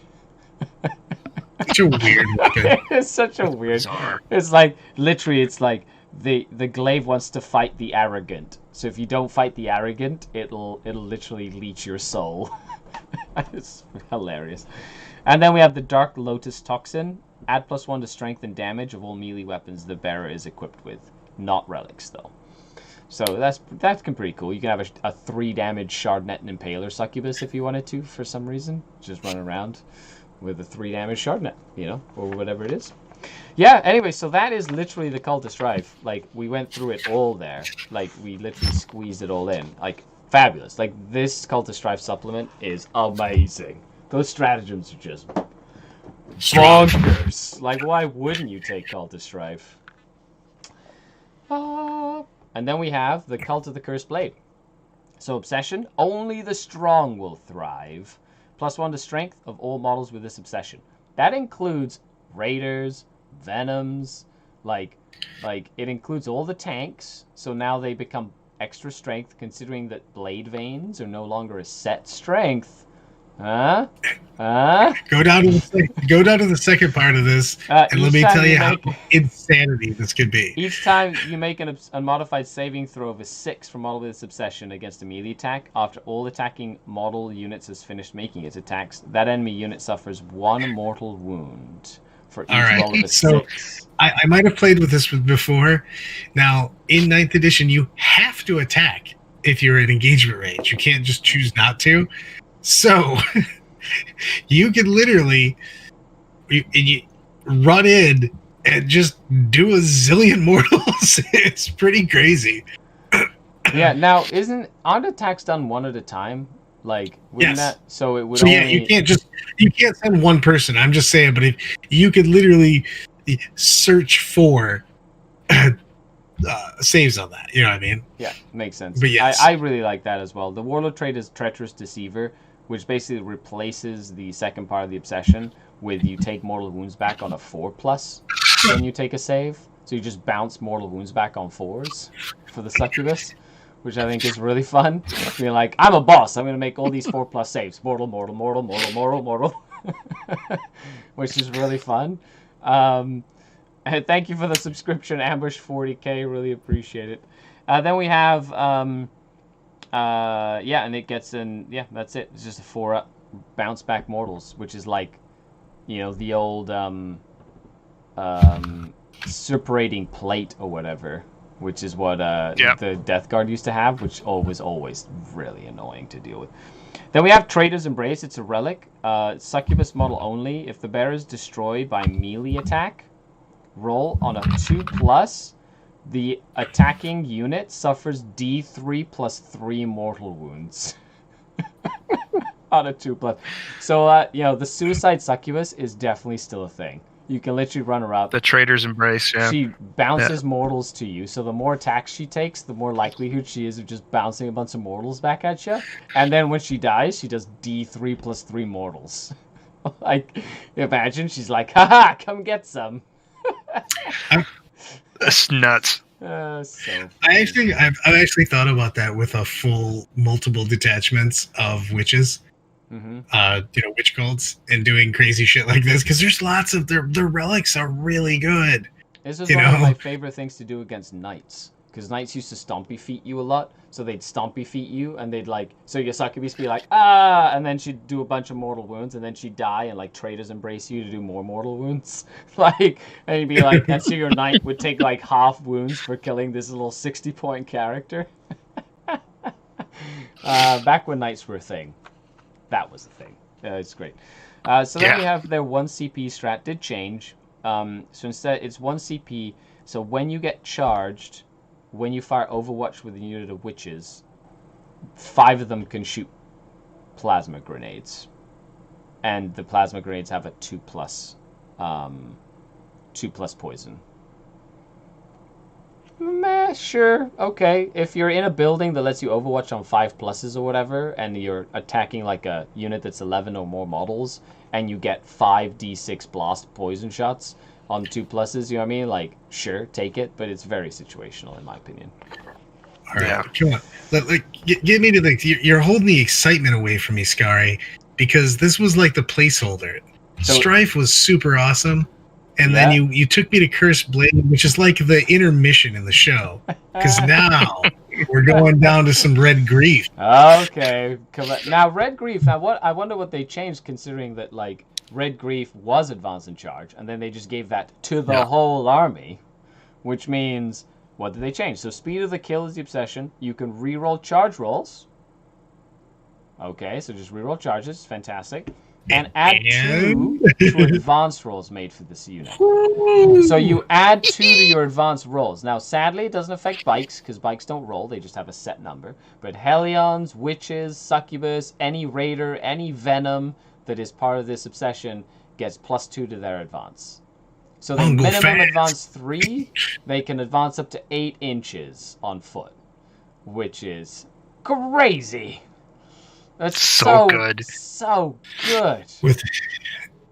So good. And then if on turn 2 you can advance and charge with your whole army, like, they are going to get on you fast. And I'm not just talking about witches. I'm talking raiders and venoms and, like, everything's going to tie up your whole army so you can never shoot at stuff.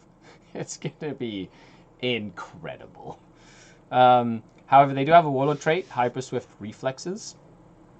It's basically transhuman physiology, but for hit rolls. So you can never hit the Succubus on better than a 4+. So half of all hits will always fail.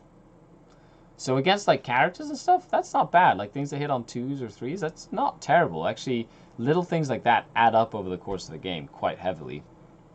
And then the Bloodglaive. Oh my goodness, the Bloodglaive. Always was my favorite. Yeah, it's Archite Glaive only, +2 strength, AP3, just straight 3 damage. And that's such a big number right now in the game, because there's so many doing people. Yeah, combine it with the Precision Blows Warlord trait, where a 6 to hit does the damage of the weapon in mortal wounds. Oof. So if you roll a 6 to hit with the Bloodglaive, it's just 3 mortal wounds. Like, you just take 3 mortals just straight up. That is so powerful. It's great. Like, oh, you have -1 damage? Oh, I'm so sorry. I just rolled a 6 to hit you. You just take 3 mortals. No damage for you. Just mortal wounds. Oh, it's amazing. And they have 6 attacks on a Succubus now? 6 attacks base. Right? Yeah. Right? That's what I'm saying, man. There's, I love the Real Space Raider. It's still my favorite, but I have been looking hardcore when we're looking at this stuff. Or double Witch Patrol in a Cabal or something? Yeah, exactly. Yeah. Yep, for sure. Because I want more. This stuff is so... Whew. Oh, my goodness. You know, and then you have the Athletic Aerialist. It's 1 CP instead of 2 now. I think it went down, which is awesome. So after a Red Grief infantry unit has resolved its close combat attacks, but before it consolidates, instead of consolidating, if every model is within 6 inches of a friendly Red Grief transport, they can embark in the transport. So that's really good, like for hit and run attacks. Say you're running up against like 10 Deathwing Terminators with a bunch of little witches, and you have your transport nearby, you can run in, punch the Deathwing Terminators, kill a few, or kill nothing, and then jump back into your transport before they get to swing back at you, so they can't hit you back. So there's little things like that, very tricksy, like bouncing in and out, that can be extremely useful to keep your units alive, which is very, very important. To save the Blood Brides. Yeah, you can save the Blood Brides. They run out, they charge, they hit something, you might have not killed it or whatever, and you're like, I do not want to get hit back by whatever you're going to hit me, and then just jump back into your transport. Like, it just makes it very hard for your opponent to deal with the witches, which is really, really good. So, Double O Donut says, kill a few Deathwing Terminators. Nice joke, Skari. Yeah, one can dream, okay? I can dream. And then we have the Build-A-Bear cults. So Build-A-Bear cults are the same as the cabals. You have 1, 2, 3, 4, 5, 6, 7, 8, 9. There's only 9, and there are 2 that are all-consuming. So if you have any comments, just make a comment on this. Let me know which is your favorite down in the chat.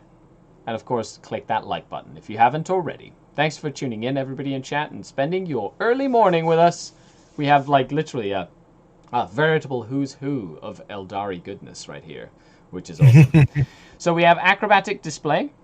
Each time a unit with this obsession consolidates or piles in, units can move horizontally through other models and terrain features. So flip belts. Okay, fair enough.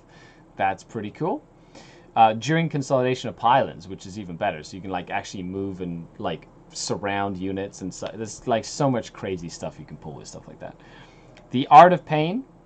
While a unit with this obsession that has a power from pain ability is within engagement range of any enemy units, treat the current battle round as 1 higher, which means that your witches will get a 5-up invulnerable save against shooting if they're, or within pistols, if they're in close combat starting on turn 3, which is really, really strong.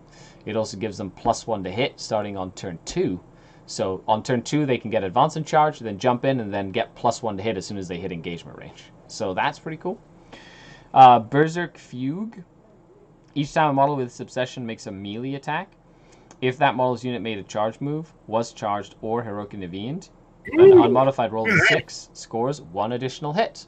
Oh, hey, thanks a lot, Kiloran. Want to gifted subs, 5 man. That is gifted awesome. subs. That's amazing. Vect ordered you to do it. Yes, good, good. Very cool. Thank you, Vect. Thank you, Kiloran. Really appreciate it.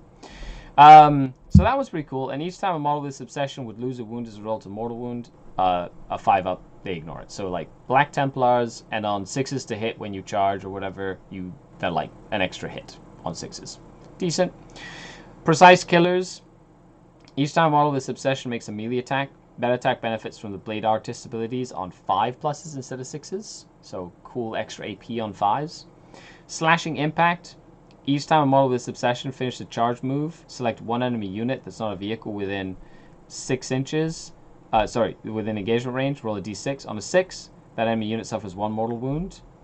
But that's per model, so the larger the unit of your witches, the more mortals you can do. So that's pretty cool. Stimulant Innovators. Once per battle in your command phase, you can declare that units with this obsession will use their experimental concoctions. Roll a d3 on the combat drugs table. Every unit with this obsession that has combat drugs gains an additional ability until the end of the turn. So you can just like soup them up on a cocktail for a turn once per turn. I don't really like anything that's a once per battle, especially if it's obsession. It's my whole obsession. Yeah, exactly, right? So then you have Test of Skill. When you make a melee attack against a monster or vehicle, add +1 to wounds. They changed that. It used to be melee or shooting. Now it's just melee. And now it's just all vehicles and monsters. Then Trophy Takers. Each time a morale test is taken for an enemy unit that had any models destroyed by a melee attack, roll an additional d6 and discard the lowest result. So they're likely to fail their morale. And Agile Hunters is the second all-consuming. Each time this model with this obsession makes an attack that targets a unit that can fly, add +1 to hit. Okay. If a unit with this obsession with combat drugs has the Hypex ability, add 4 to the move instead of 3. Like all of these are a little meh to me. I really, really like the named ones. I think Strife, though, is my favorite because of all the really cool stratagems. Because those stratagems are incredible. They're really good. And remember, we do get all that stuff again in the Real Space Raider. You know what I mean? You're getting those because it counts as a witch cult detachment. So you unlock. Right. So if you have witch cult to strife, then you unlock all those stratagems for having that Real Space Raider detachment. Yep. And honestly, all my bikes are gonna love having a 4-up invulnerable save after they charge into something, reroll all hit rolls thanks to a stratagem, reroll all wound rolls thanks to a stratagem, AP 2 on 6s to hit, a bunch of attacks. They advance and charge like 30 inches up the board, and they literally go, now I have a 4-up. What you gonna do about it? Oh man, I'm just like salivating at all the options here. All my friends are going to hate me. Yes, yes, yes. Let the pain flow freely. Okay, the last of the 3 legs of the Drukhari, the longest leg. We have the Homunculus coven. Oh no, Skari made a pee-pee joke. Oh. It's just 5 o'clock in the morning and it's hitting me. That's all.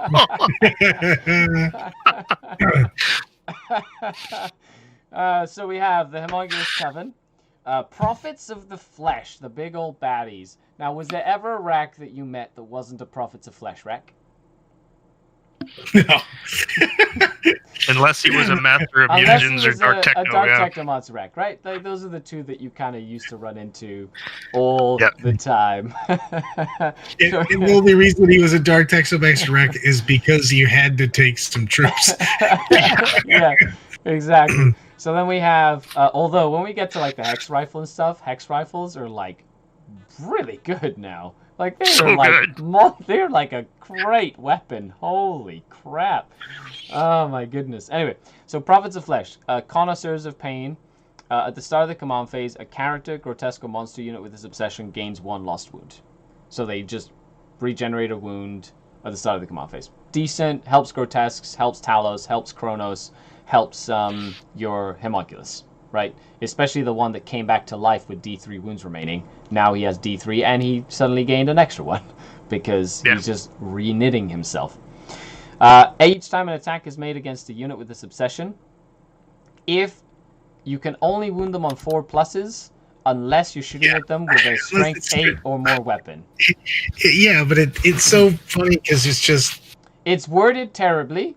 But the thing is that it just doesn't do anything. It does. It does. If a rack or a grotesque get hit by an autocannon or a multi-laser, yes, they can only ever get hit on a 4+. Yeah.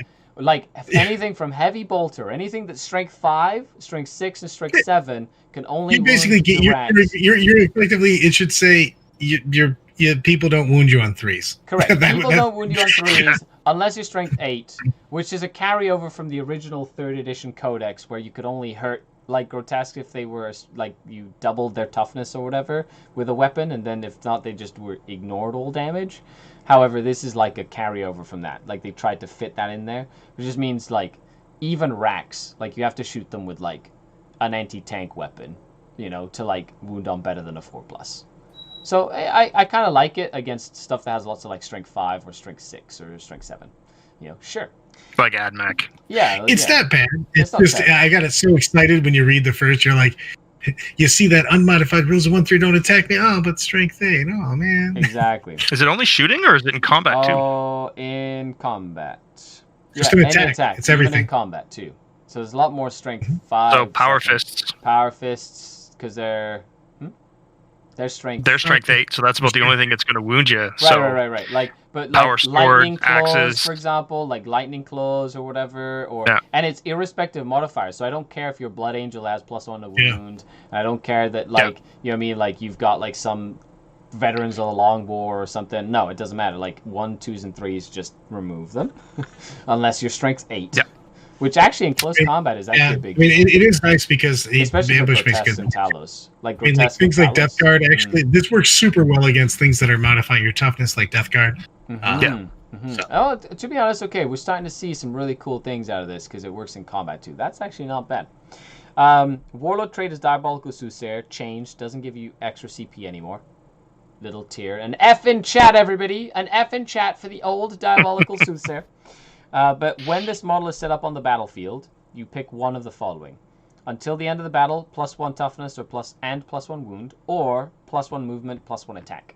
I don't know why you would ever not take just +1 toughness, +1 wound on the Homunculus. I was not going to lie, 'cause I didn't want to be negative on it, but I don't know why I would ever do that either. Yes. Do I want my Homunculus to be more durable? Yes, please. Especially when he comes back and then keeps healing himself. Yeah, I like that. Thanks. And they have 6 wounds base now, a Homunculus, which means so he has 7 wounds now. Sure. Holy crap! You know, and then say you gave him the relic, the nightmare doll, and he now has a 4-up feel no pain on top of that. Well, they have a 5-up feel no pain as Rax anyway, so it's not that much of a leap anymore. But still, it's super, super fun as well. Okay, so the Vexator Mask changed. It's pretty much the same thing. Changed and is the same thing. So it's no Overwatch, but at the start of the fight phase, you pick one enemy unit within 3 inches to fight last. So it's no longer 6 inches. It has now gone down to 3, which does make it a little harder to use. But the wording is changed too, right? Yeah, it's yeah. Like now now it's the real not eligible to fight, Yeah. so you can't interrupt and stuff, and so they're kind of bringing all those in line with each other as the edition goes. And then they got rid of Black Cornucopians. Shame. Shame. I was just saying. Shame. Come on now. We all knew that was coming when you got 20-man rack units. I want to bring back my 20 racks for free. No. You mean your 20 racks that were getting an invuln and a feel no pain? Yes. Of a 5-up? For 8 points a model. Please and thank you. Okay, that's gone. So instead we have Sins Writ Large. It's 1 CP or 2 CP. It's basically reroll hit rolls in close combat. Anything, if you're grotesques, it's 2 CP. Other than that, it's for infantry, and it's 1 CP. So it's just reroll hit rolls, which is cool. If it's. But then again, don't forget that core does get reroll 1s to hit if your Archon's around in a real space raid detachment. So you can give your Rax rerolls to hit with just an Archon. That's your warlord in a real space raider detachment. Just saying, and grotesque and Talos. And Chronos, because they're all core. So there's some cool combos you can pull in there. Ooh, there's happiness. Super happiness growing. Okay, so that's Prophets of Flesh. Uri and Rakarth is part of that. We'll get to him in a second. My volume's a lot lower than the rest. What are you talking about? What are you... maybe I need to just spin this a little bit.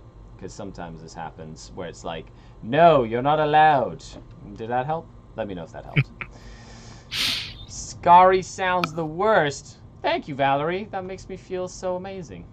Okay.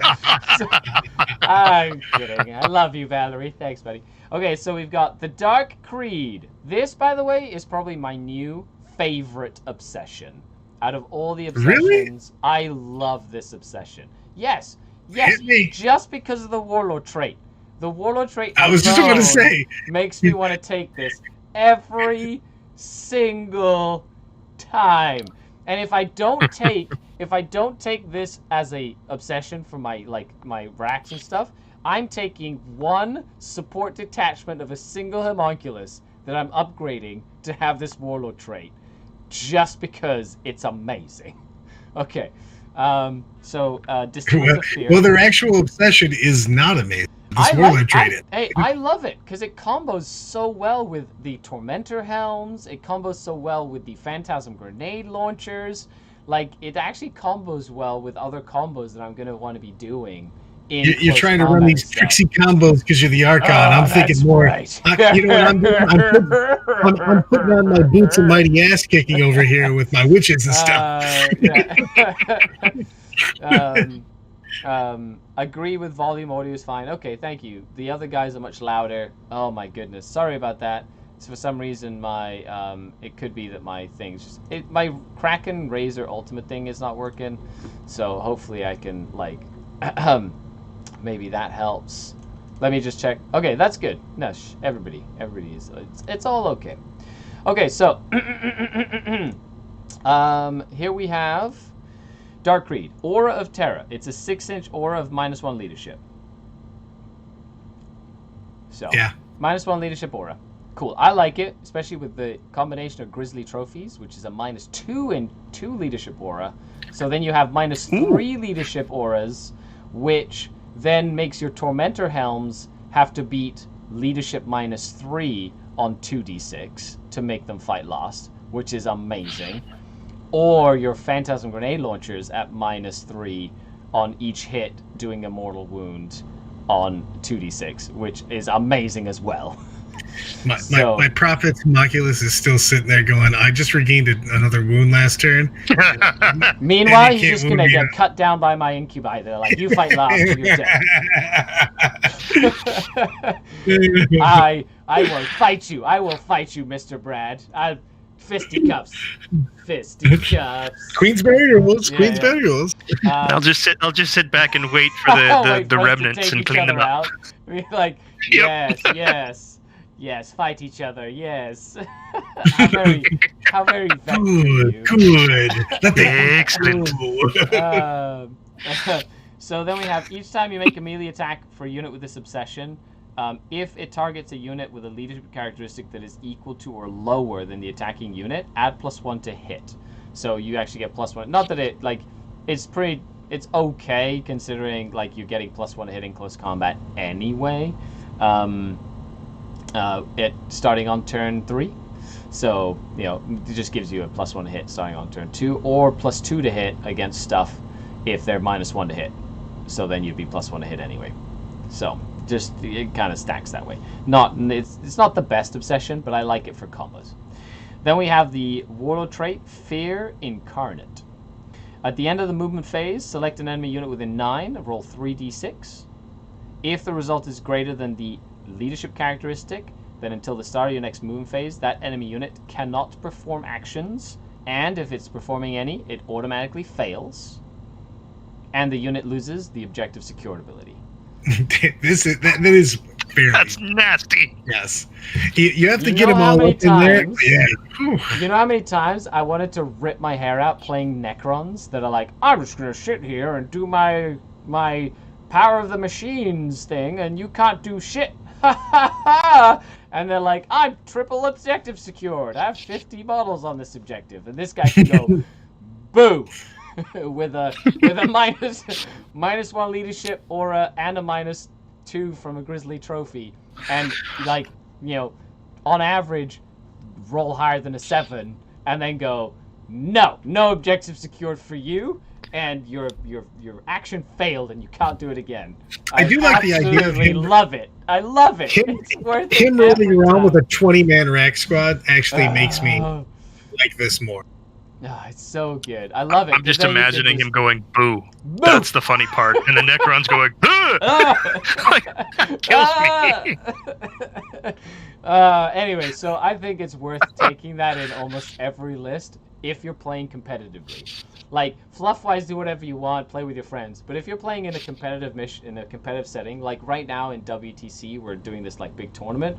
There's so many things that are doing actions and things like that, like, to get shit done. Like, if I could get, like, say you're playing a mission where it's like siphon data or whatever, you have to do an action with 1 unit, and then all the other units can hold objectives. If you can get that Homunculus, that 1 unit that's doing the action, don't even have to kill them or see them. They just have to be within 9 inches, and just go, no! And then you just stop them from scoring. That's literally worth, like, it's somewhere between 2 and 4 points a turn. It's so good. So if you want to, like, win like on Vital Intelligence, you could shut somebody down hard. Right? Think about if you get in the back, too. You know, you deep strike in, they give you a hole, you put this back, and then you get on something like priority target that they thought they were going to get 100%. Yeah. You know. Yeah, and it works really, really well with those, actions that last the whole turn. But it's not only that, it's you can stop a unit from doing an action for the rest of the turn. So if they have a unit that's in position to, say, go get scramblers, you can go, boo, that unit can't do scramblers next turn. Like, you can literally stop them from starting an action for an entire turn. Like, that is also incredibly strong. There's a lot. It's so funny because I hate the obsession itself. I love the warlord trait. I literally would only take it for the warlord trait. Like, that's I would sacrifice my super cool unkillable, like, Prophets of Flesh Homunculus and, like, grotesques just so I could have access to your 20 Necron warriors or just 20 random dudes, and my 1 witch takes that objective away from you. You know? Oh, I love it. Plus, because you can advance and charge, you can literally advance this guy. So get him out of a transport, like have a transport, get him out 3 inches, move him, advance him, boo something, and then charge something. You know, like, there's so many cool options that he can have as well. It's so good. It's a 25-inch threat. Theoretically, right? It's super crazy. You can get into the backfield too. You know what I mean? It's a long range. So good. I love it. I think it's great. Anyway, enough drooling over the Dark Creed here. The Spirit Sting is another pistol. I don't even want to read it, but that's okay. It's a 3-shot pistol that's poison 2+ that you can't. You should read it. No one cares. Nobody cares. This is torture for me too. Put it this way: I'm not spending a CP on a relic to take this. That is also very true. And for some reason, this guy's my camera's going nuts. Okay, it's a poison 2+, and you can't take invulnerable saving throws against it, and it's 3 shots. -3 AP, 1 damage, 3 It does 1 damage. It's 12 inch. Okay. Exactly. And then we have an esoteric kill delivered from afar. Oh, so no. Always my favorite name for a strat. Sadly, they literally said you can't use it with like vehicles and stuff anymore, which is sad. So no more sniping Reaper, no more sniping Tantalus. An effing chat for the sniping Tantalus, which was super fun. When you could like, it was the best. Is that your Space Marine commander? Blah.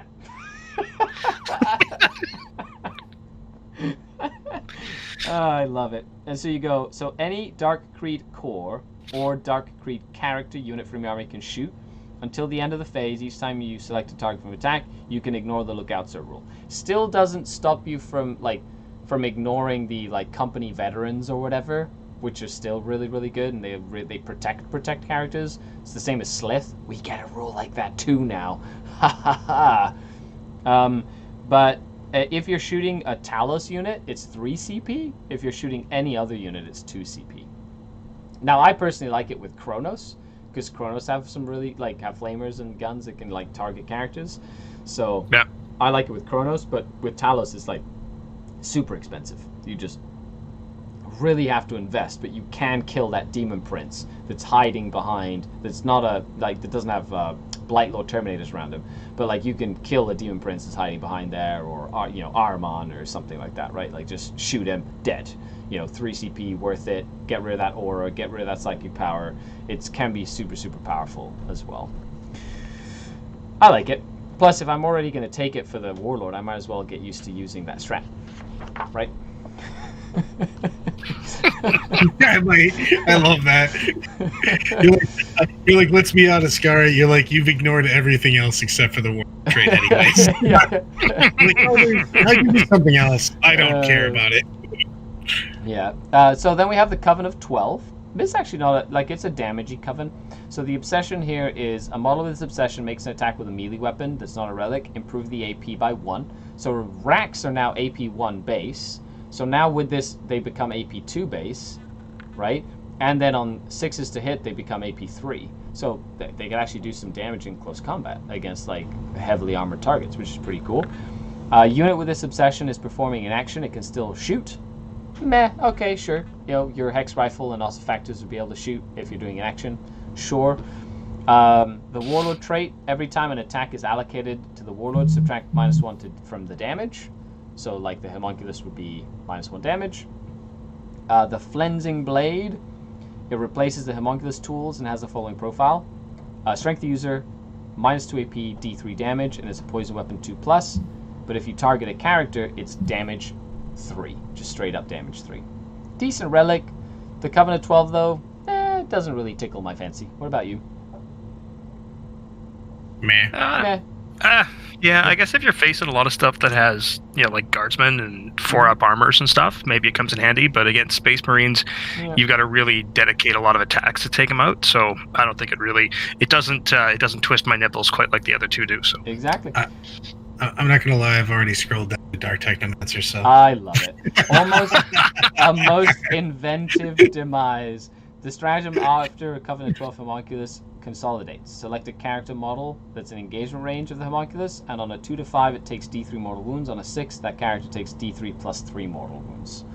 So that can be pretty sneaky if you want to go kill an enemy character in the combat phase. Just do some extra cheeky mortal wounds, which can be super handy. Okay, so then we go into the Build-A-Bear.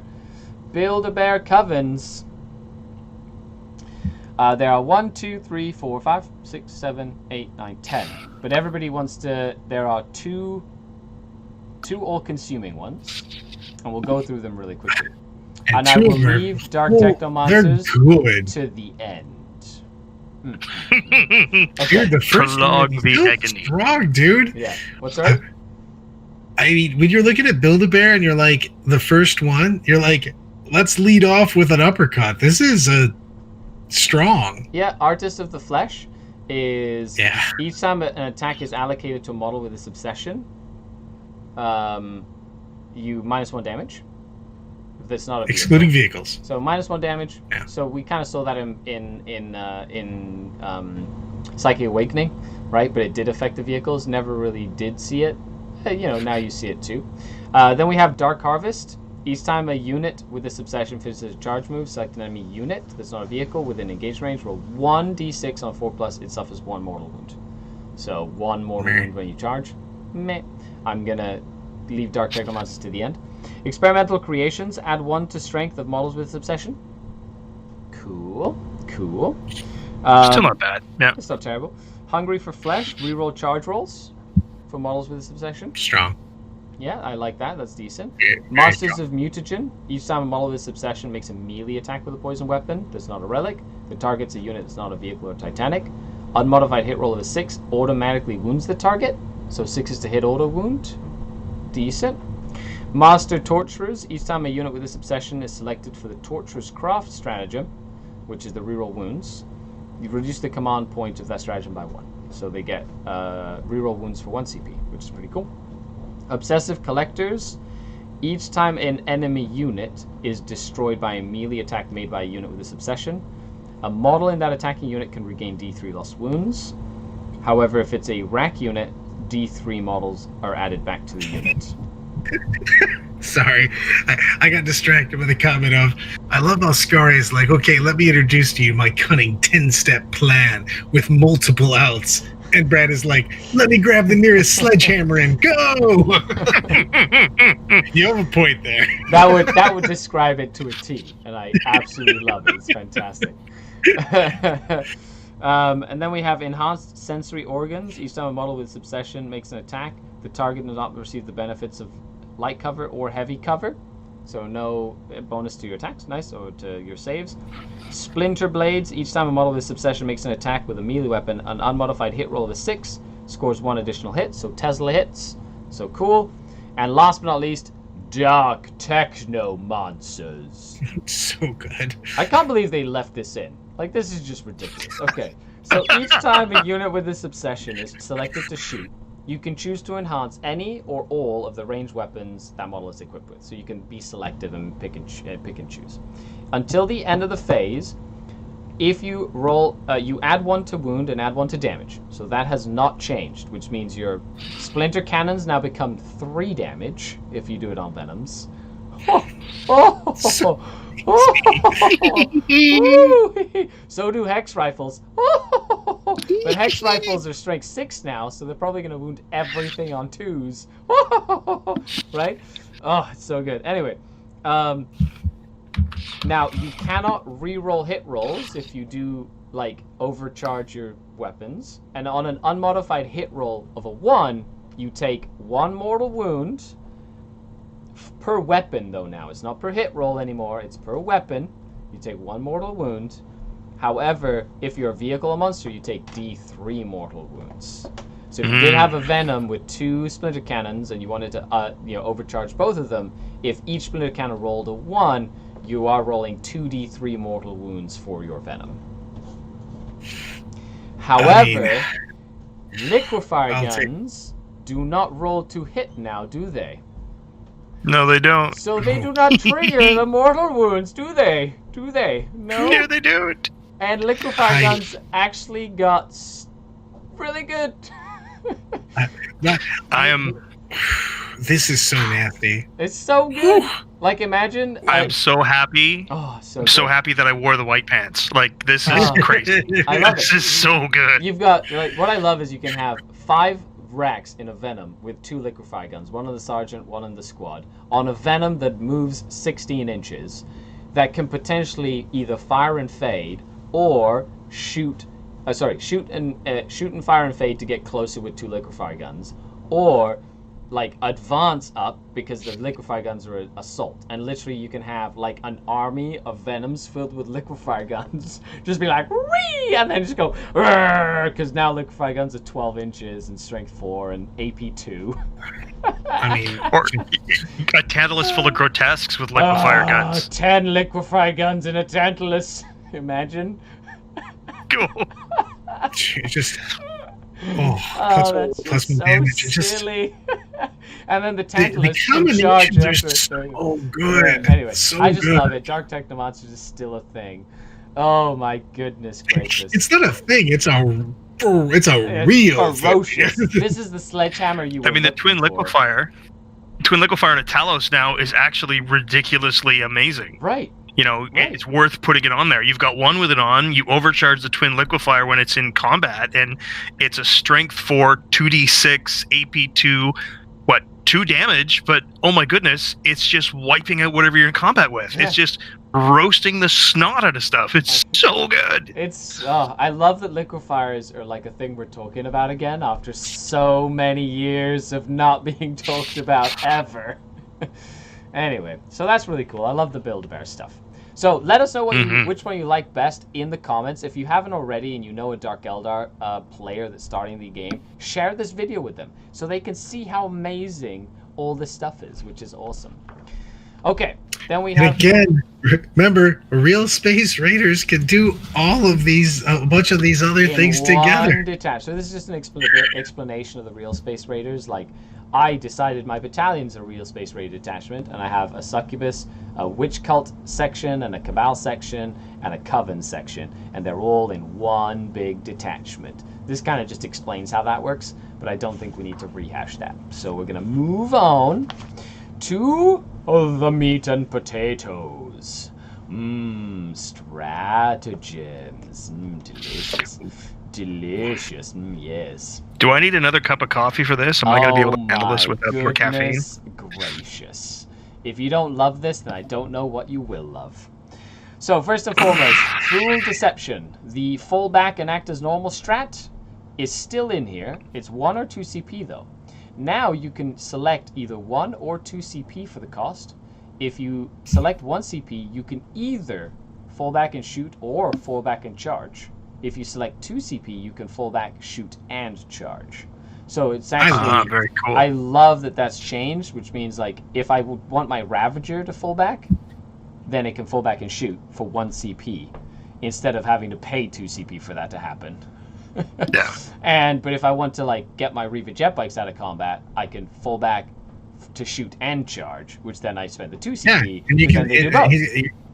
you can save CP if you only need to do one or the other too. You know, what I mean, it's very strong.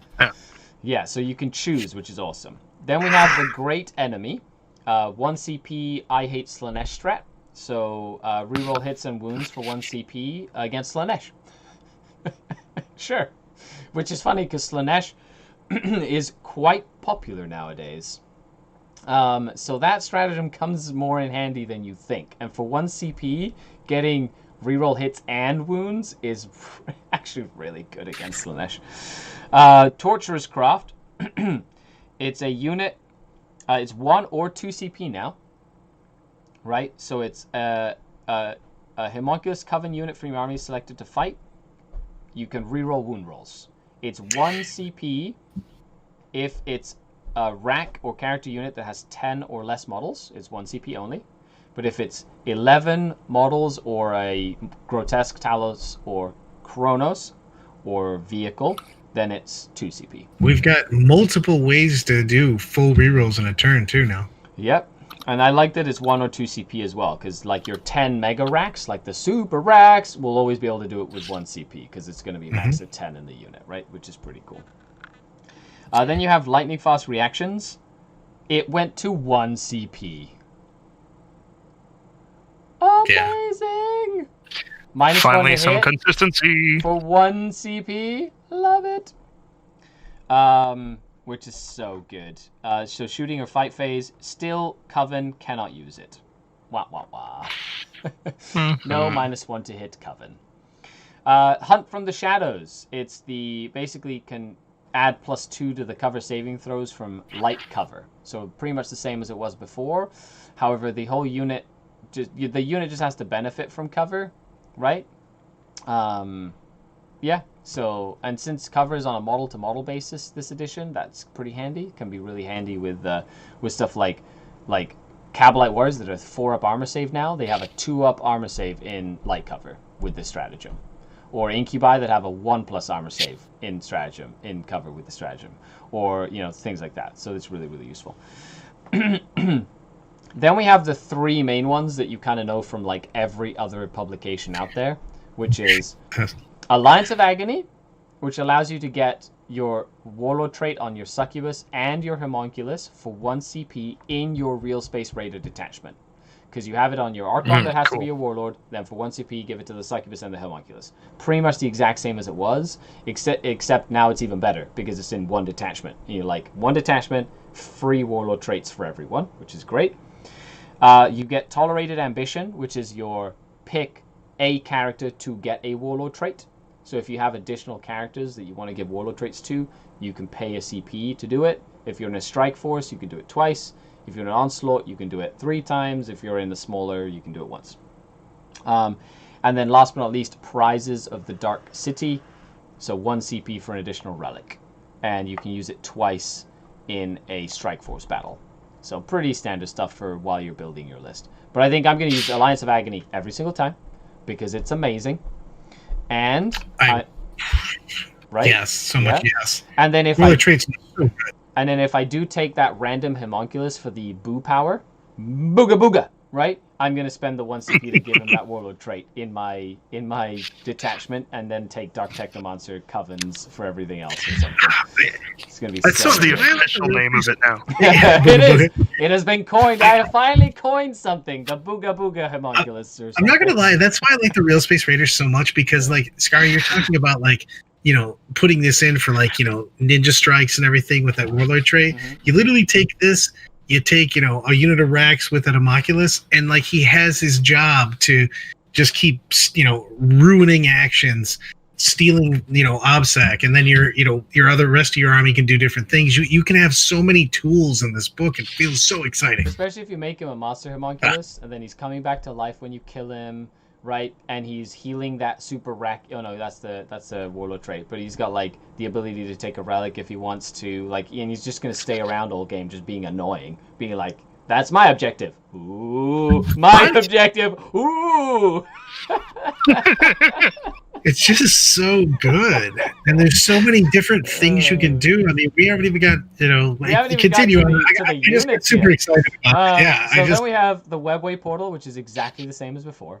I didn't really see any differences in it whatsoever, except for the fact that you can still use it if you use Screaming Jets. Before there was you couldn't use one or the other if you use Screaming Jets or that one, but now you can literally use both.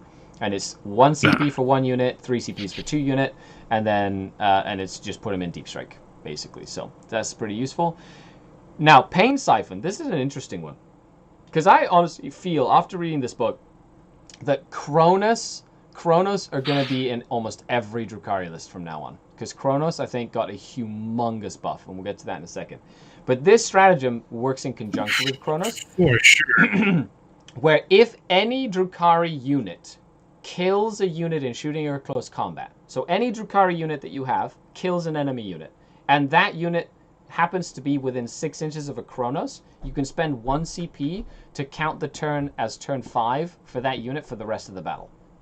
Yeah, it's the rest of the battle. It's not like a one-time thing, man. That's right? You can do that. Which I think is really cool. Remember, Power from Pain, we'll get to that in a second, but vehicles with Power from Pain, right, they get, on turn 5, they count the number of wounds as doubled for the characteristics of their wounds. So if you had like a Ravager kill like a Rhino on turn 1, that's next to a Kronos, you can make that Ravager count as turn 5 for the rest of the game. So even if that Ravager were to take damage, it counts as wounds as double for the entire game for its bracketing, which I think is like there's cool little things like that that are really, really useful, right? And I think that's really cool, and I really like it. Yeah. You cannot give Drazar Warlord trait for 1 CP. It's so the extra Warlord traits and stuff like that, it's non-special characters. So you cannot give it to special characters. So the only way that you can give, the only way you can give a Warlord trait to a special character is Lilith Hesperax, if she was your Warlord, or if she's in a real Space Raider detachment and you use the Alliance of Agony, because then she can be selected to get her Warlord trait. Then we have Eviscerating Flyby. I don't know what GW was thinking when they redid this stratagem, but they made it 10 times better than it was. This stratagem is ridiculous now, in my opinion.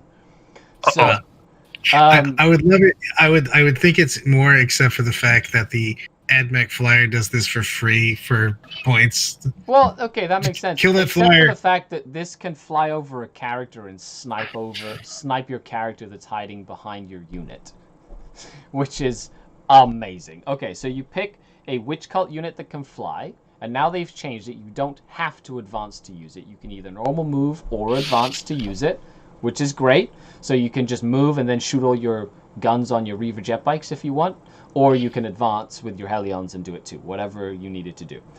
And you roll 1 dice, so you pick a unit you moved across, roll 1 dice for each model in your unit.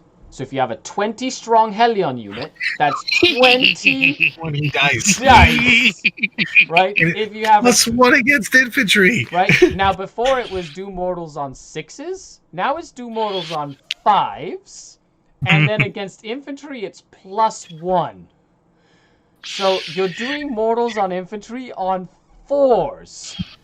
This is so funny because I just give your big unit combat drugs for +2 movement. What? Oh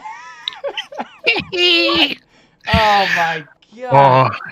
Oh, I'm going all in on Hellions. Well, think about this too. If you're using the by just blank, but if you're doing +2 to advance and you give them drugs for +2 to their movement, +4. So you can fly over 18, just anything, basically. The cool thing is when you fly over something, you don't have to fly in a straight line. You can literally like touch the unit and then move back the way and then you just came. move away. You exactly. don't literally need to move over them. You just move over 1 model in that unit, and then 20 Hellions go.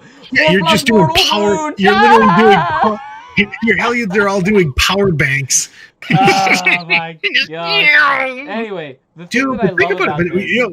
The thing I love about this is that you can snipe characters. Like, you can literally be like, oh, is that your character behind your screen? Yeah, 20 Hellions just try and take his head off. I'm sorry, Skari. Did you mean to say, did I just do a 20-man flyover over your Primaris Apothecary? Yeah, die Apothecary. And take 10 mortal wounds, because that's what it works out to? Yes, exactly. Yeah, feel free to make it. Not before my, is it end of the movement phase? Oh, yes, never mind. So, not before, and it is 2 CP if your unit is 5 or more models or 6 or more models. So it is 2 CP, but I will pay 2 CP for 4-up mortal wounds to snipe something any day. Exactly. He's the ultimate anti-custodes guy in here. FU shield on bike captain. Oh yeah. Yes. FU a lot of stuff. Oh, is that your like? Is that your Cryptech by your Crypto Thralls? Dead. You know, force you to like spend the CP. Is that your Apothecary? Dead. Is that your Foul Blight Spawn? Dead. Like, I'm not gonna lie. You're like, good. Oh, I didn't really want to fight last. So on the movement, that is the best part about it, because you take those guys and you advance and charge anyways. So your Drukhari, your Hellions literally do a power bank over the Blight Spawn, then land right then in charge front of the whole line. And they charge go and go behind, first. kill the dude, come back in front and go, "Who's gonna help you now, bitches?" And they just like run it. I heard you were thinking you were going to go first. That guy's super. We all did a drive-by kick in the face. Oh, it's so iconic. That's what happens. Is everybody just flies down and kicks the dude. Good. So good. Okay, I think this is so strong. Oh, so strong. Yes, but it is literally. I used my jet bikes. Like I used 2 units of 10 jet bikes in my normal list. Like, I literally don't have to change my list at all, and my list just got like incrementally better. And I effing love it. Okay, so By then the we way, have Sean. Sean is so mad that he's not here right now for this. yeah, no, it would have been nice, but hey, you got to go to a tournament, so good for him to be able to do that. Kendall says, is there a tip jar somewhere? Yeah, you should be able to super chat if you want to help out the channel, you can. Or you can head over to Patreon and support the channel that way. It means a lot, so the links will be down below in the description as well. Thank you. Thanks, Blizzard, for the subscription with Prime. Really appreciate it. Of course, if you want, the best help is to like, share, and subscribe. Click the notification bell if you really want to help out the channel. And, of course, head on over and support other amazing content creators like we have Brad from Gentleman Gaming and JT from Play on Tabletop. So make sure you head on over there as well and give them some love, which is amazing. Okay, Never Stationary. This is the Fire and Fade. It's just named different, and now it's 2 CP instead of 1.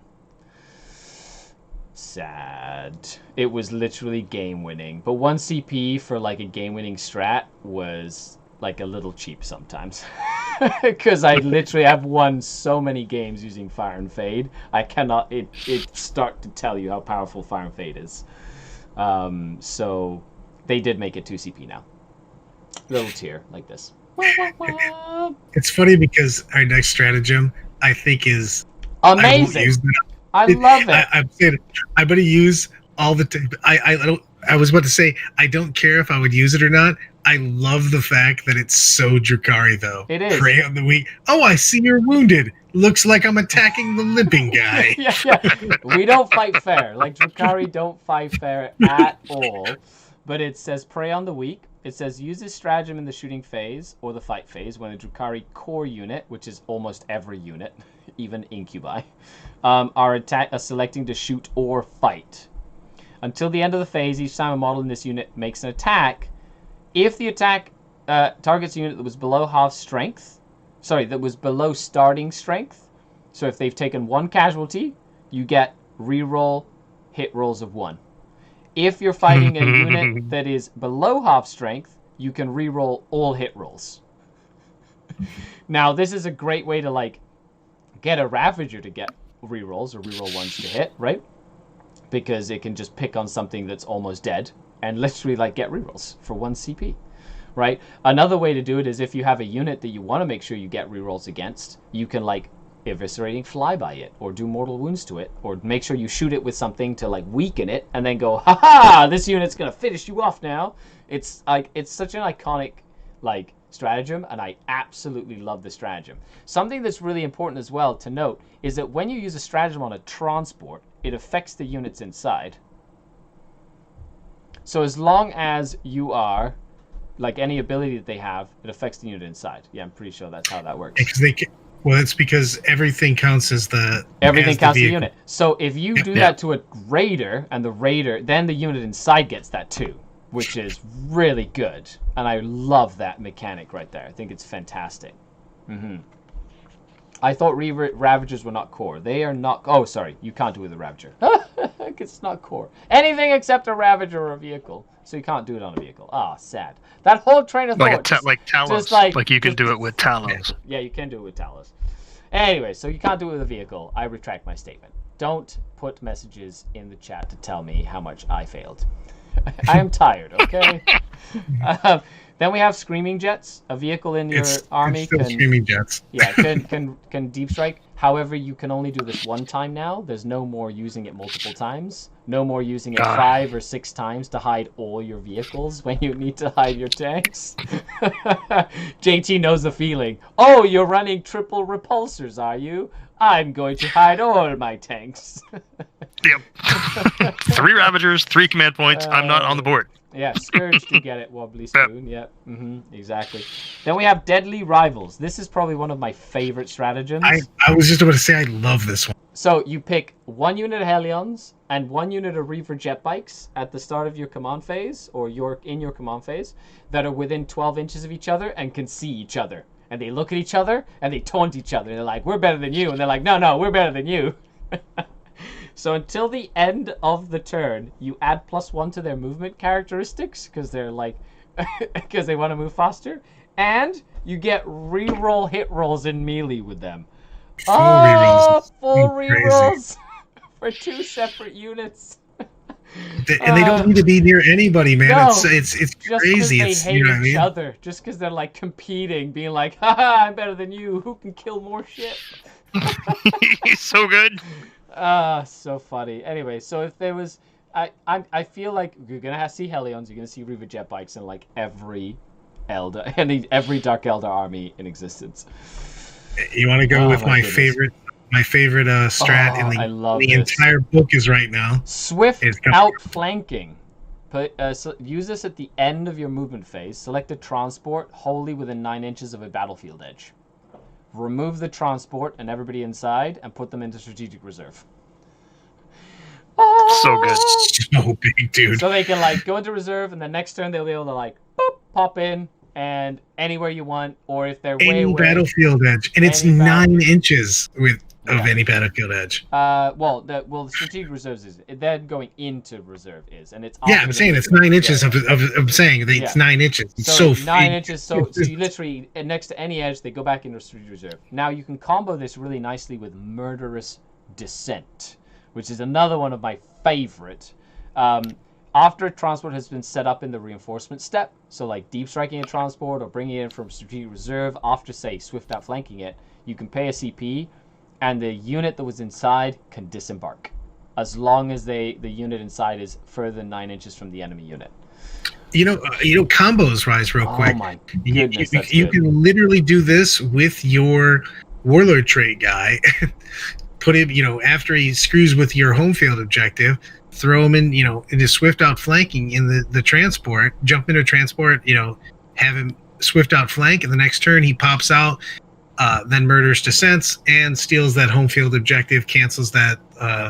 He wouldn't be able to do that because it's 9 inches. The range of that, I did think of that, but the ability is 9 inches, and he has to be set up 9 inches away. Just to come in. Yeah. So you can come in and then mess up later. Yeah. But what I do love about it is that most objectives in the game are more than 6 inches away from board edge, right? So when you do strategic reserve, you can't come in and take an objective in a lot of situations. So you could potentially say somebody kills an objective or whatever in that last turn of the game. You can literally bring your transport back in, disembark the unit, and literally have the unit on the objective that was just a little bit further in to get like the 5 primary points end game. So it's like there's so many cool little things you can use for that to gain points. But another thing I love is you can literally put like your incubi or whatever in a transport and then deep strike the transport for 1 CP and have another unit of incubi in a webway portal and then have literally 2. Or say you're playing against Space Marines that have like Auspex scan and you want to deep strike something, deep strike them in a transport. The transport deep strikes, they can Auspex scan or shoot the transport because that's when it happens. And then you can go, okay, you're done. Now I'm going to disembark from my transport. And so you didn't get to shoot my unit, and now I can get to charge you. So there's just so much move. There's so many options. Yeah, I love it. Just speed that actually makes sense. Yes, exactly. So much. I apologize, gents. I hear my dog rustling. I'll be right back, guys. Yeah, no problem at all. So then we have pray they don't take you alive. So pray they don't take you alive is a epic deed stratagem. So it's when an enemy warlord unit is destroyed by a melee attack made by a Drukhari unit from your army, until the end of the battle, the entire army suffers a -1 to combat attrition tests. I don't mind that at all, Brad. I think that's decent against some armies like Guard, for example, where it could be quite handy. Then we have enhanced sails, other sails, the exact same as it was before. Raider or Ravager can auto advance 8 inches, which is really powerful considering you can advance and charge nowadays, which I think is great. Then we have the Crucible of Malediction. This is the same as before, 2 CP from a Homunculus. Every Psyker unit within 12 inches takes D3 mortal wounds on a 4+. So roll once for each unit. On a 4+, they take D3 mortal wounds. Really good if you're playing Grey Knights or like Thousand Suns or like some form of Tyranids. Other than that, it's situational at best. Then we have the Haywire Grenade, which was in the strat before. However, now it's not. You don't have to shoot with your grenade to use this Haywire strat. It is a strat that's linked to a keyword, which is Haywire Grenade keyword. So if that unit shoots at all, doesn't matter with what they're shooting, but if it shoots, you can use the Haywire Grenade stratagem, and they just roll. You pick a model that rolls a 1-hit roll. If it hits, it does D3 mortal wounds to a vehicle within 6 inches. Which means if you give a Phantasm Grenade Launcher to your witches, you can actually advance the witches and shoot the Phantasm while throwing Haywire Grenades and stuff, which is really cool. It's a cool little rules interaction there as well. Then we have the Hyperstim Backlash. For 2 CP, you double the result of the combat drugs that a unit of witches have. However, a witch cult unit, now that you can roll 2 dice on the drug chart and apply both, that means that both results are doubled. Yes. That is ridiculous. That combined with the fact that you do not suffer mortal wounds at the end of the battle round. Like, they will not OD. So much better now. Yeah, they just It's won't OD. doubling the buff and no bad effects. So good. It's so good. I love it. And then we have the Shock Prow stratagem. I don't know, Brad, but I love this stratagem. So this is what I was building yesterday. All of yesterday I built this because it's a raider with a Shock Prow. And this guy is super mega long from one end to the other. And it's great because the Shock Prow is for Raider or Ravager with a Shock Prow, like, built in, right? And it's when you charge, you pick an enemy unit. If it's a vehicle, you roll a d6 on a 2+. That vehicle suffers d3 mortal wounds. So it's just like on a 2+, that Shock Prow just does d3 mortal wounds. But Skari, but there's more. But there's more. There's the better option. If the selected enemy unit is not a vehicle, roll a d6 for each model in that enemy unit that is within engagement range of the Shock Prow unit. So remember how long that is? Remember, they can charge in sideways. I'm going to call it the Tokyo Drift of Dark Eldar. Be like drifting. Be like, right? For each result that equals or exceeds the enemy unit's toughness, it suffers 1 mortal wound. Amazing. Amazing. That's so big, dude. Especially if you're going into T3 models and stuff. You can. That's a lot of mortals. Ooh, Jonathan, look at that. Oh, thank you, Jonathan. Really appreciate the super chat. If you had a question, if you have a super chat, or like, make sure you put a question in or whatever. I'll kind of read the questions because I can see them and they like pop up on my screen. So it's very hard for me not to like notice them. Helions, I might cry happy tears. Yes, Helions are great.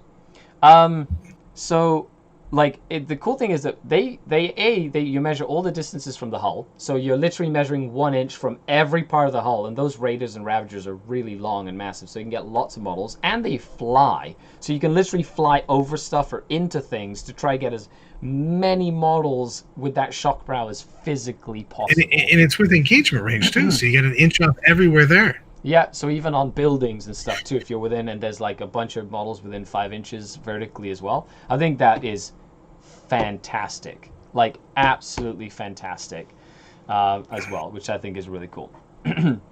And last but not least, we have potent metal toxins. Very cool stratagem. I didn't expect to see something like this. However, you have in your fight phase or shooting, you can pick a unit, and that unit's poison weapons will wound on a 2+ or a 4+ or whatever it is, or a 3+, even against a vehicle, as long as it's not Titanic. So that's really cool. Like, being able to shoot all your poison weapons on a tank and be like, this entire unit of Cabalite warriors wounds that tank on 4s. I just, just shoot it or whatever. Or have like a poison tongue venom that wounds on 3s with its 2 damage, like splinter cannons. Just be like, I'm going to shoot that tank and wound you on 3s with my -1 2 damage splinter cannon. Right? Like, I really like the sort of like the mechanics that you can kind of play around with that. Yeah, what do you think? I think it's a great in my back pocket type of thing. You know what I mean? For especially with hard targets. You know what I mean? I mean, obviously can't use it on Titanic, but man, being able to just have it's another one of those things that we talk about. It's another tool in the toolkit. You might not use it, but you can. Yeah. And if you need it, it's you know what I mean. It's there. So it's such a big deal for that. Yeah, 100%. Sorry, gents. No problem at all. You just missed the shock prow, and the shock prow is amazing. But it's basically roll a d6 for every model with an engagement range of a raider or a ravager that has a shock prow, and if you roll equal to or over their toughness, the unit takes a mortal wound. Oh, that's really good. So you just run this like giant raider and something like. I do love the chat exchange right now. Are Drukhari now S tier? S tier. Nope, I they're don't F think tier. so. Definitely not. But F is for fantastic. F is for fantastic. F is for fantastic. And then now Man, we get into some of the. What, sorry? I'm soaking wet. Sorry. That's okay. Big dog, soaking wet, no raining, problem. pouring rain. We've got the chapter-approved rules. Do we want to go over the other ones before you go over Take Them Alive, the secondary that I'm taking every single time? Yeah, we could definitely go through that. So, first of all, you have to remember that you can only take these if your entire army is every model has the Drukhari keyword. So, number one, you cannot take this if every model in your army doesn't have Drukhari. So, if you want these, you better specialize. Okay? Secondly, you have to understand which category they are competing with to make sure they're relevant or not, right? So, No Mercy, No Respite competes with like Titan Hunter and... Yeah. Is that Titan Hunter? Yeah, Titan Hunter and Bring It Down and Grind Them Down or something like that. And then Purge the Enemy competes with Assassinate and Slay the Warlord and Thin the Ranks or something like that. So that's like that one. And then Battlefield Supremacy competes with Domination, Engage on All Fronts, and Linebreaker, which are some of the best ones for Drukhari, right? So like this one better be damn good if I want to take it, if that makes sense. Okay, so let's start with that one. Battlefield Supremacy. Herd the Prey. Score 2 points at the end of your player turn for each table quarter that does not have any enemy units that are not aircraft wholly within it, as long as it's not on the first battle round. So it's like the Necron one, like the Purge the Vermin or whatever. It's reverse engage on all fronts. You get 2 points for every table quarter that doesn't have any enemy units. However, I would just take engage. Yeah, I'd just take engage. Like, why would I not take engage? And my opponent can't stop me. My opponent can stop me from doing this. Yeah. Exactly. Right? As it stands, I believe with Ivrain, you still would not have every model in your army that has a Drukhari keyword. We'll see when they redo Inari. No Mercy, No Respite. Fear and Terror. Score 1 point at the end of the battle round for each model that fled from any enemy unit during the battle round. So as long as 15 models run away throughout the course of the whole game, you get 15 points.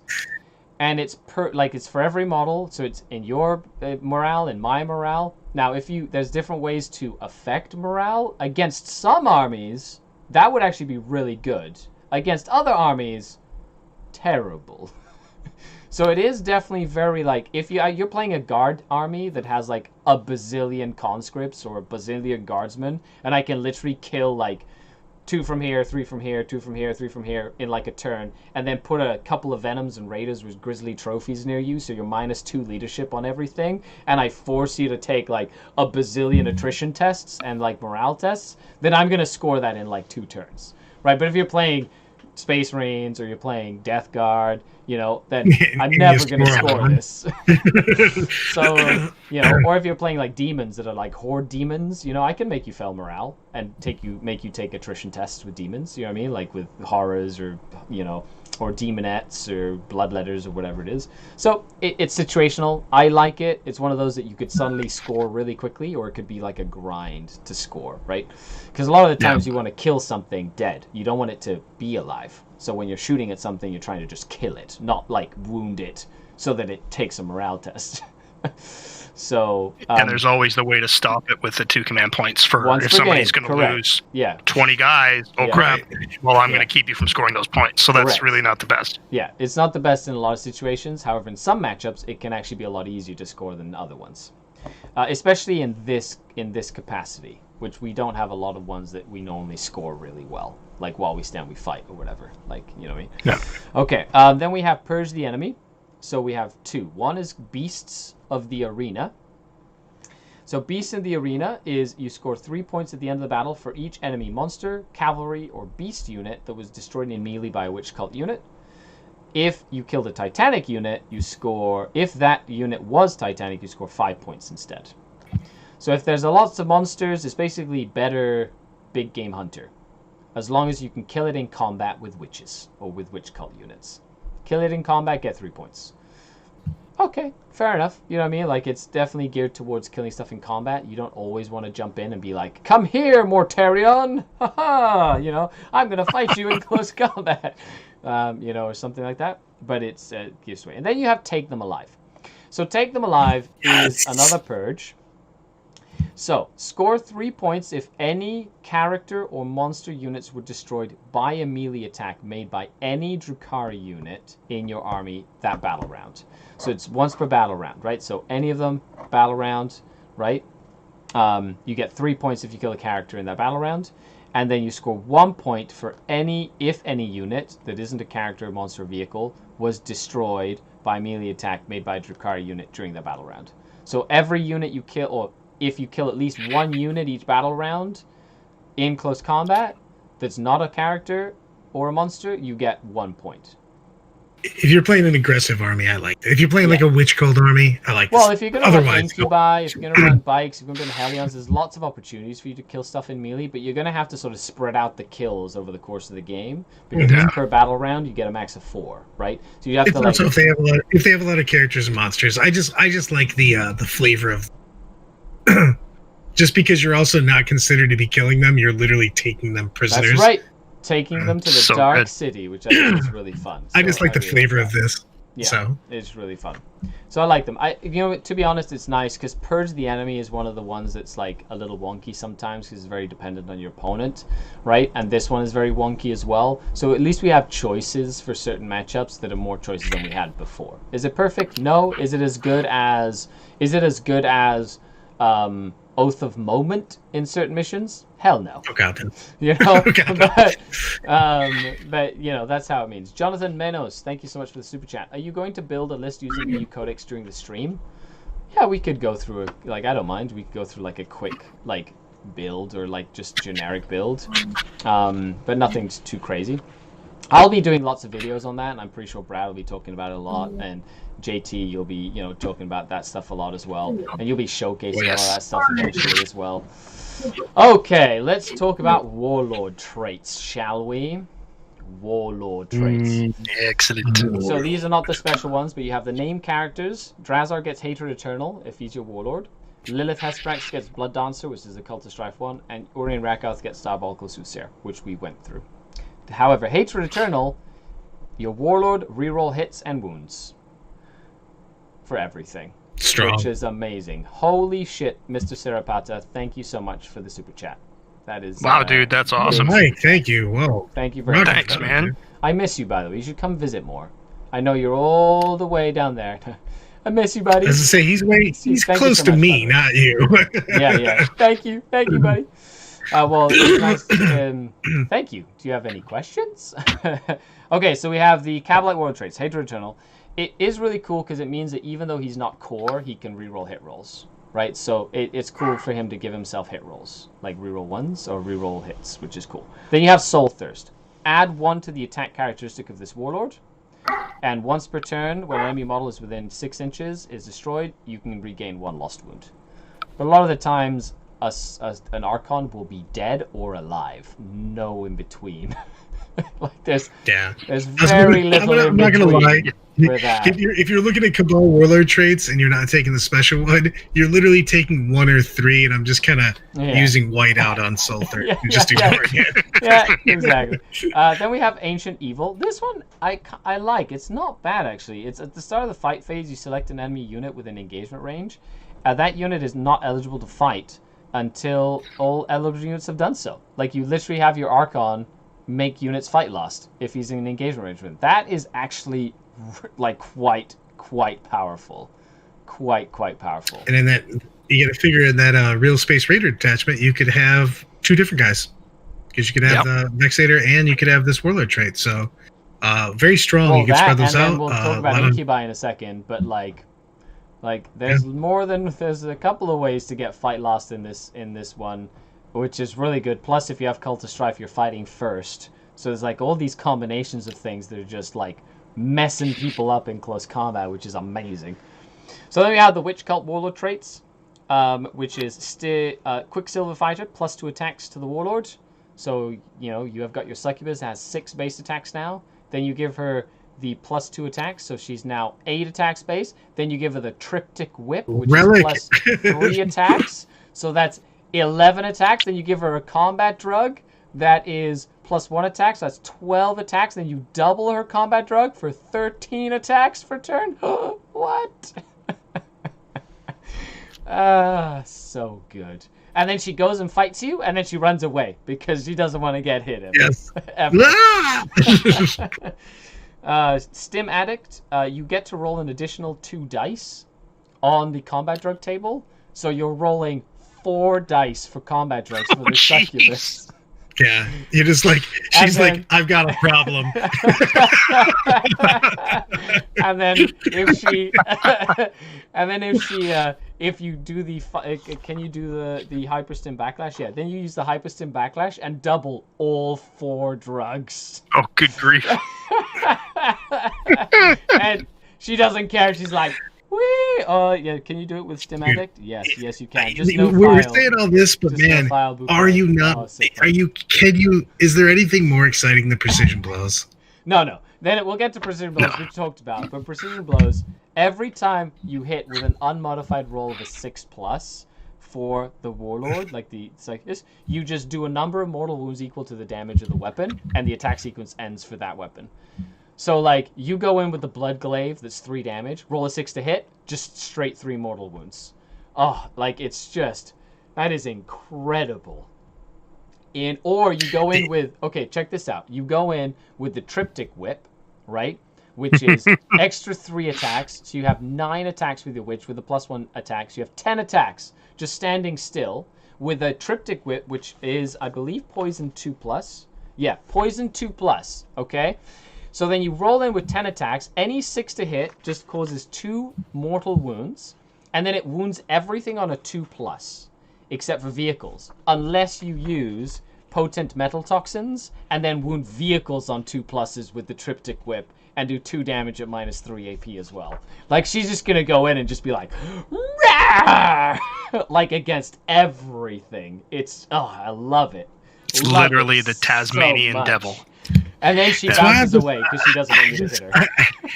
This is why I'm kind of excited about just thinking about running multiple witch detachments, just because I want a million Succubus with Warlord traits and relics. Everybody runs down to the armory and gets like everything. 60 points. Like, they're 60 points. They're like so cheap. They will murder everything. And they're all cheap. You get a Warlord trait and a relic. You get a Warlord trait and a relic. Now go and entertain me. Go entertain me. Yes, exactly. Go. Here, sorry. Hold on. First off, you lured the one in with all your drugs, and then I just can't wait to explain at the table what each Succubus does with increasing levels of glee. And this one, when she hits on 6s, she does more hits, and then this. My opponent's gonna look at me like I'm on the combat drugs. Like, jeez. Your opponent's gonna be like, I don't even care anymore. You know when Tau used to try and explain like what war gear everybody had, and be like or Admech when they had the detachment in 7th edition that had all the free gear. They literally gave you like the war convocation. Yeah. They gave you like an encyclopedia of rules. I kind of feel that way. Be like, just tell me when it happens, dude. I don't even give a shit anymore. I don't even want to read all this stuff. now you just made me think about war or convocation of witches getting all free war gear for these guys. Oh God. Anyway, so then you have Homunculus Coven Warlord traits. Master Regenicist. Every time a Warlord uses their Fleshcraft ability, which is to heal Talus and Grotesque units, they heal 3 wounds to a unit instead of D3. So it's a straight 3. That used to be a stratagem, now it's just an ability. They just heal Grotesques and Talus. That's really good. It's so good. I used to use that every time and always roll a 1. But I used to use it every time. Now it's just free, and I love it. I used to forget to use it every time. Yeah. I constantly forget to use that. Master Nemesign is each time this Warlord makes an attack, add 1 to the attack wound roll, which is interesting because it's any attack. That means also shooting. So you could do it with like a shooting weapon, but I don't think he can have many shooting options now. I think he's very limited to shooing options. Then you have that with the Electro Whip, though. I don't think he can take an Electro Whip anymore. I don't think he can't. Can. I believe we'd have to check, but I believe he lost some war gear options. Then you add +1 to the toughness and wound characteristics of the Warlord, which is Master Artisan, which is exactly the same as the diabolical soothsayer. Yeah, that was the best comment. Succubus love their pills so much, even Urian's like, these chicks are a bit too much. Like, I don't have a problem. You have a problem.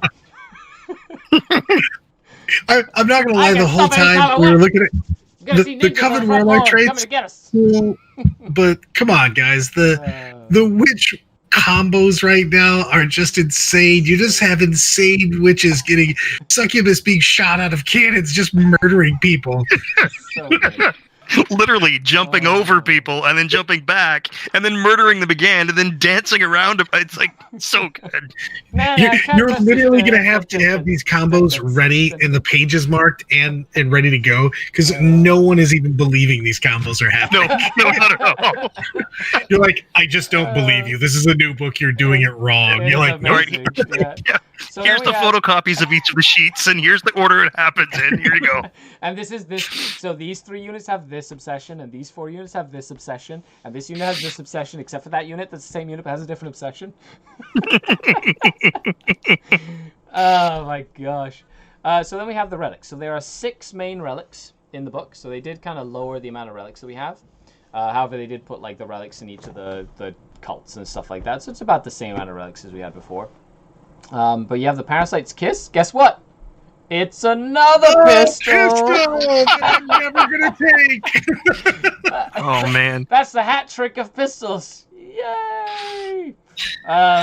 Was it 4 of them so far? Whatever. It's a 3-shot pistol that has 2 damage that can regain 1 wound.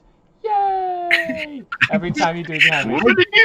I literally cannot tell you how much I don't care about these. We're like, we've literally read off all combos with relics and warlord traits that witches can do, and then we're like, or instead of doing 1,000 attacks that do mortal wounds and 50 damage, you can take this pistol, pew pew! Yeah, woohoo! Yeah, pew! Yeah, woohoo!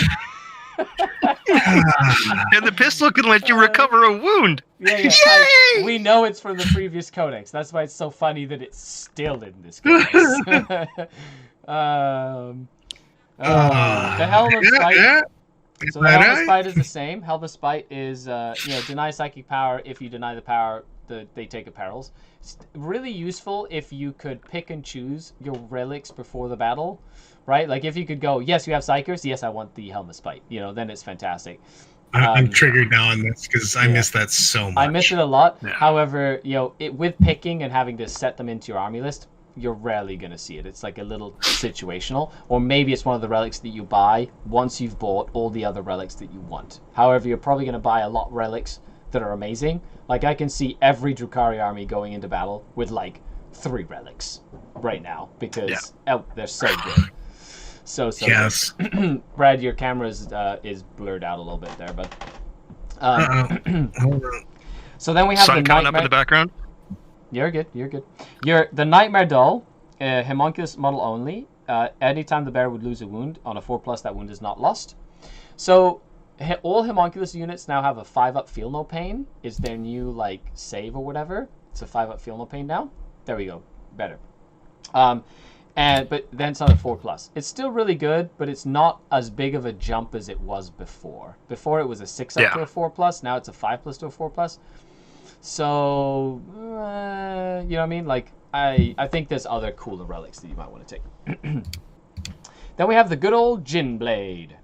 The Gin Blade is for the Husk Blade Archon. It's +1 strength, -3, 3 damage straight. So you strength 4, same as before pretty much, except it's just straight 3 damage. And you make 2 additional attacks.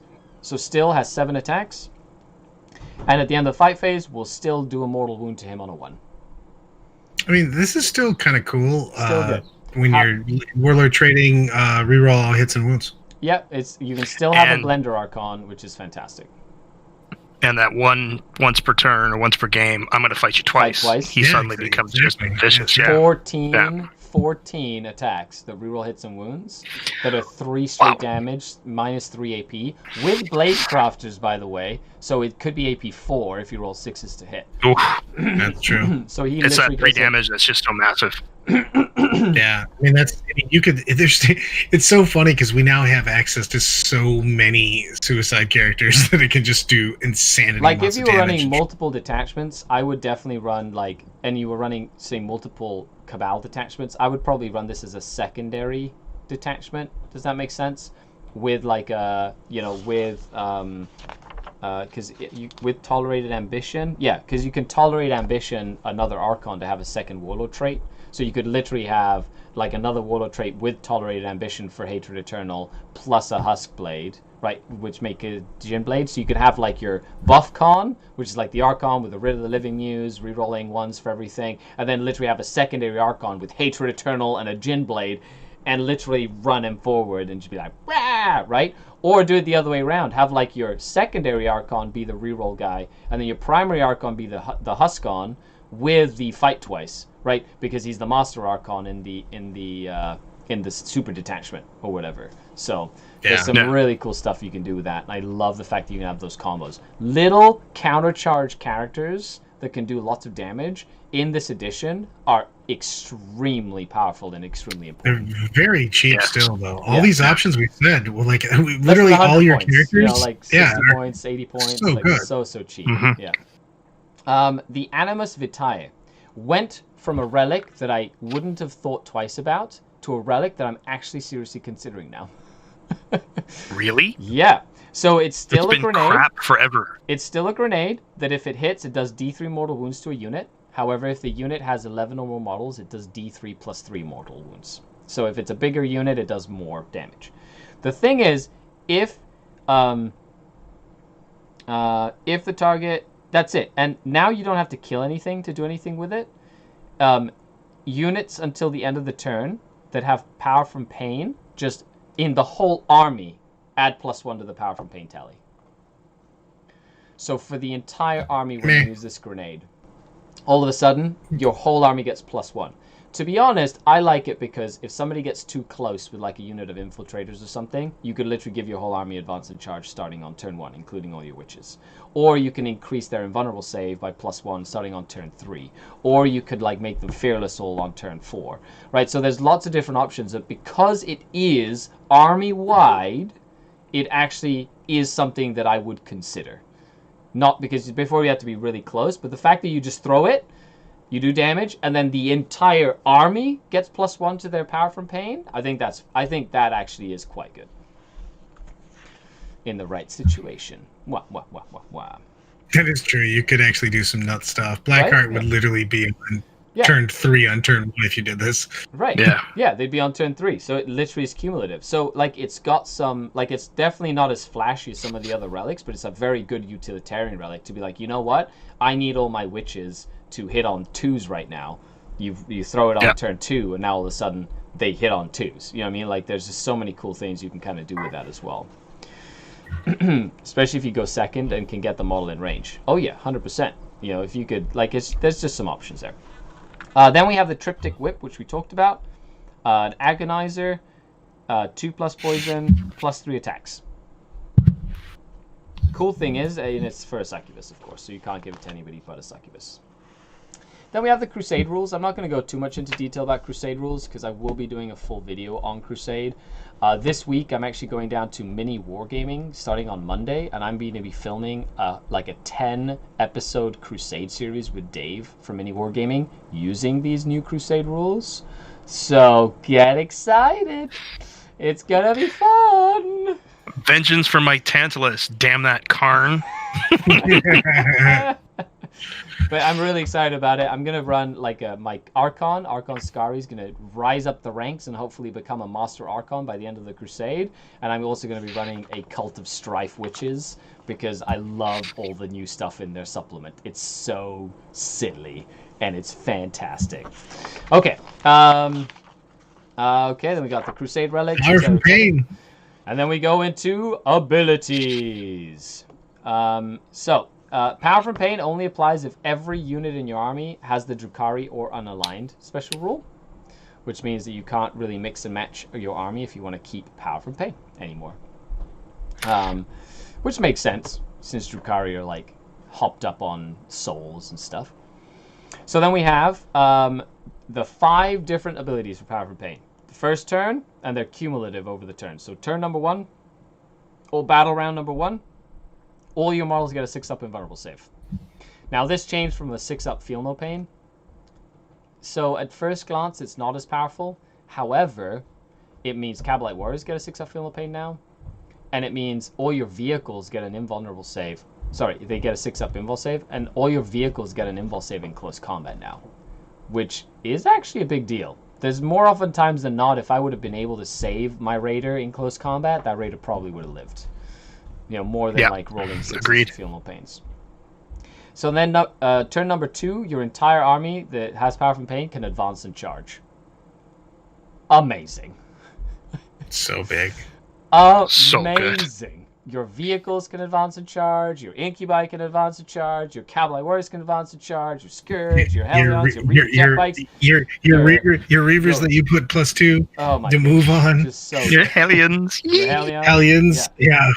Number 3, Flensing Fury. +1 to hit in close combat. So +1 to hit. That's a pretty standard one. However, vehicles that are in close combat or monsters that shoot with heavy weapons do not suffer the penalty of -1 to hit units that are in engagement range. That's a cool little extra bonus. Nice, thank you very much. Then turn number 4, Mantle of Agony. 5-up invulnerable save instead of a 6-up.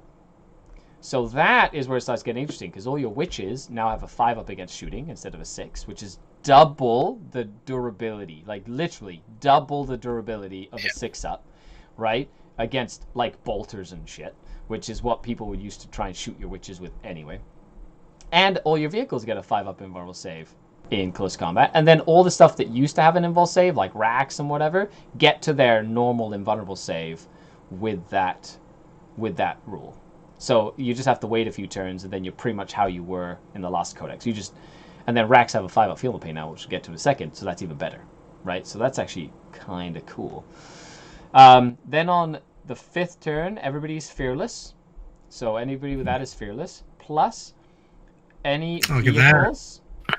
That is a giant amount of gifted subs. Cool. Shout out to Raven Guy. Thank you. Woo! 10 gifted subs. I think you took the little cake thing for top gifted sub guy.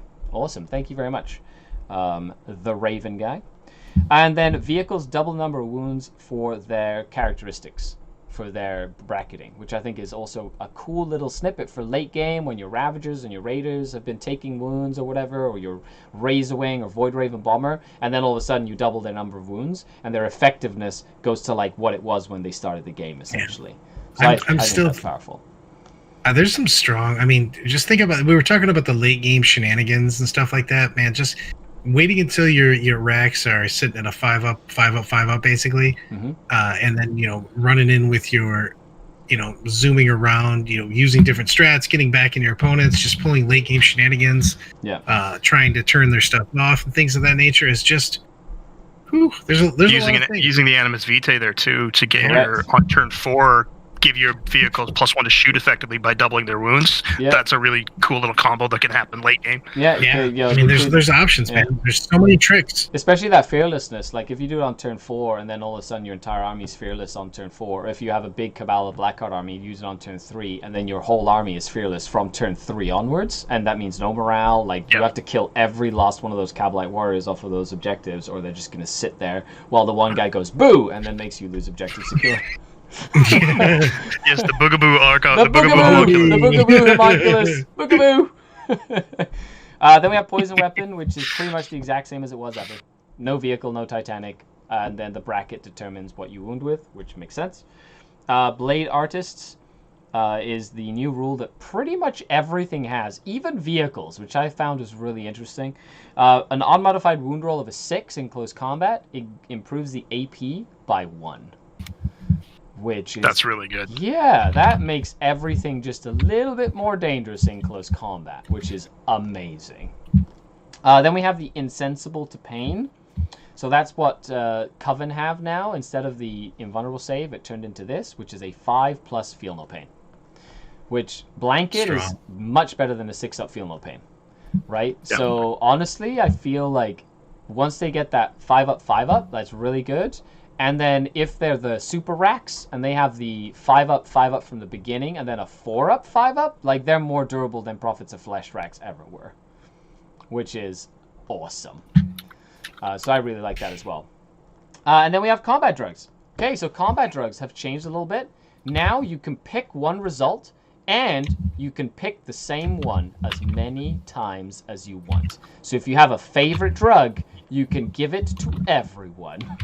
You don't have to double up after, like, you know, creating some sort of weird math algebra thing where you have to, like, give it to everybody. No, you just give it to one person and you can pick it over and over and over and over and over. Or you can roll twice on the chart and apply both results. To be honest, I personally don't know why you wouldn't just roll twice almost every single time, because they are all amazing. And if you roll duplicates, they just say re-roll the dice. So if you roll duplicates, just re-roll them. And even number 6 is useful now. Okay, so first one is Adrenalite. Every time you charge or heroically intervene, you get +1 attack. So instead of a blanket +1 attack, it's only when you charge or if you heroically intervene. So it's, you know, it's got some stipulations to it.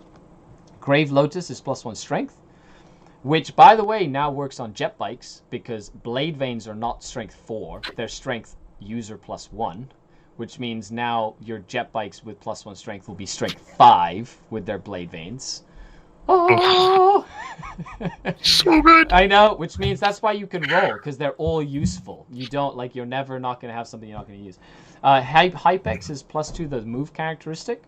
Painbringer is +1 toughness. That's a common knowing one. Now, if you want to have your whole army be like all, you know, Cult of the Cursed Blade, so they're all strength 4, and then give them all toughness 4, you could literally have an army of toughness 4, strength 4, Space Marine, which is, if you wanted to, like, go to town.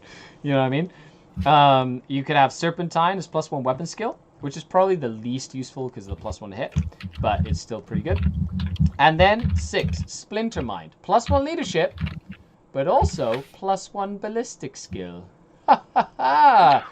Yeah, so my Reaver jet bikes now hit you with my heat lances on 2s.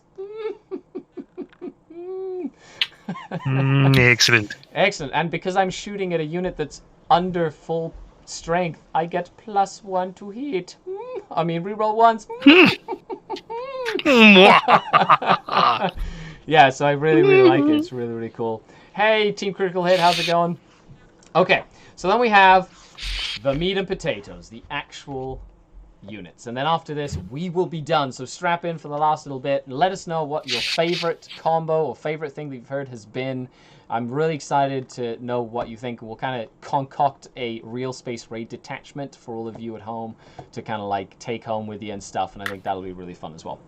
So the Archon. Yes, tell us your favorite and why it's Homunculus Ooga Booga. Homunculus Ooga Booga, and I want that to trend. And the reason it's hashtag put a picture up on social media of your Homunculus with the hashtag Ooga Booga. Yes. Ooga booga. I do. By the way, I think my first go round of the of list I would want to play is going to win a ton of games, mainly because I'm pretty sure I made a 2,700 point list, so I'm going to win a lot of games. I love it. Okay, so the Archon. Same movement, 8, weapon skill, skill 2, strength and toughness 3 with 5 wounds, 5 attacks, leadership 9, 4 up save. So their save went up 1, which is cool. Instead of a 5 up, it's a 4 up. He still has a splinter pistol, but now is equipped standard with a power sword. So that's pretty cool. You can just keep him cheap with a power sword if you want. His options are he can have an agonizer, a husk blade, or a venom blade instead.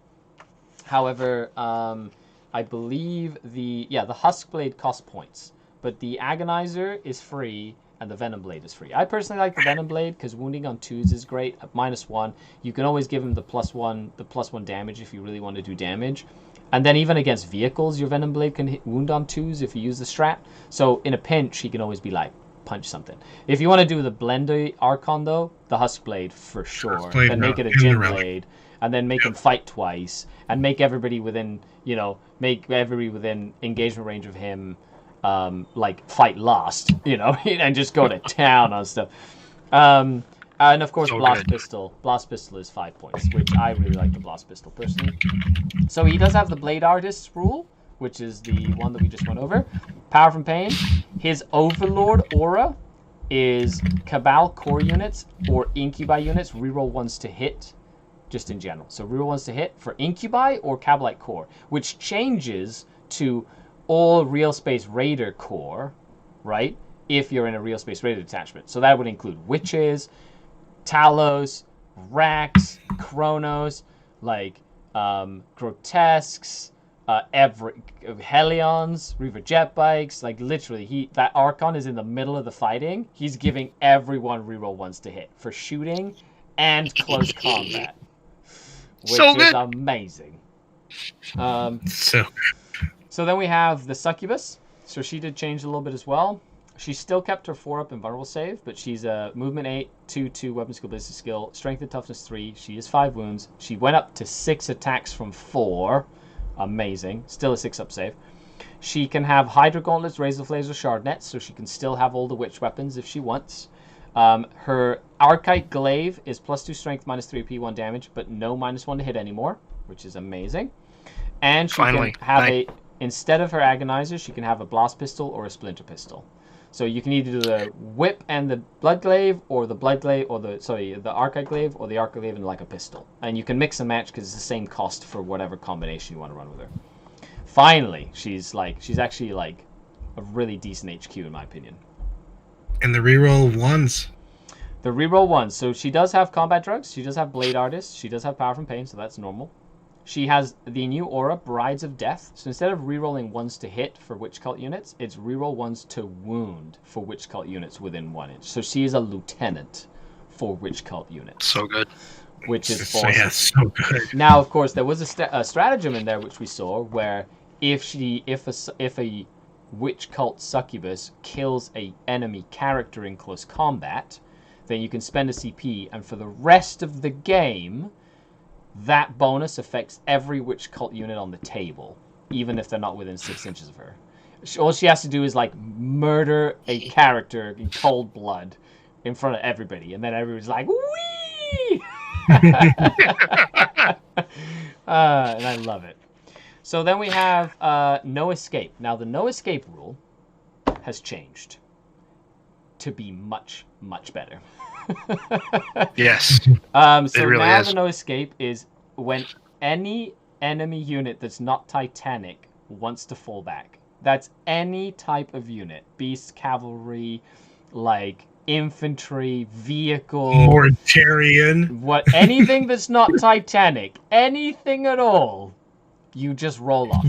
It's just a roll off now. Here. So now you're re-rolling. Now you're re-rolling re-rolls because it's a physical roll off. It's an actual roll off. But if I win, you can't disengage from me. If I have a Shardnet and Impaler, right, you get -1 to your roll. That means I win ties. and if you roll higher than me by 1, we have to re-roll because it's a draw. So you have to re-roll the roll. So that's really powerful, but it means that you can literally tie a rhino up in close combat and not let it fall back. You can also tie up crisis suits and the riptide and like a whole bunch of stuff that you're like, no, you're just gonna stay right here, just right here. That's so good. So good. And those shard nets in a unit of witches actually make that even harder to fall back. I know I'm jumping ahead. It's -1. It's -1. But they keep adding for every shard net.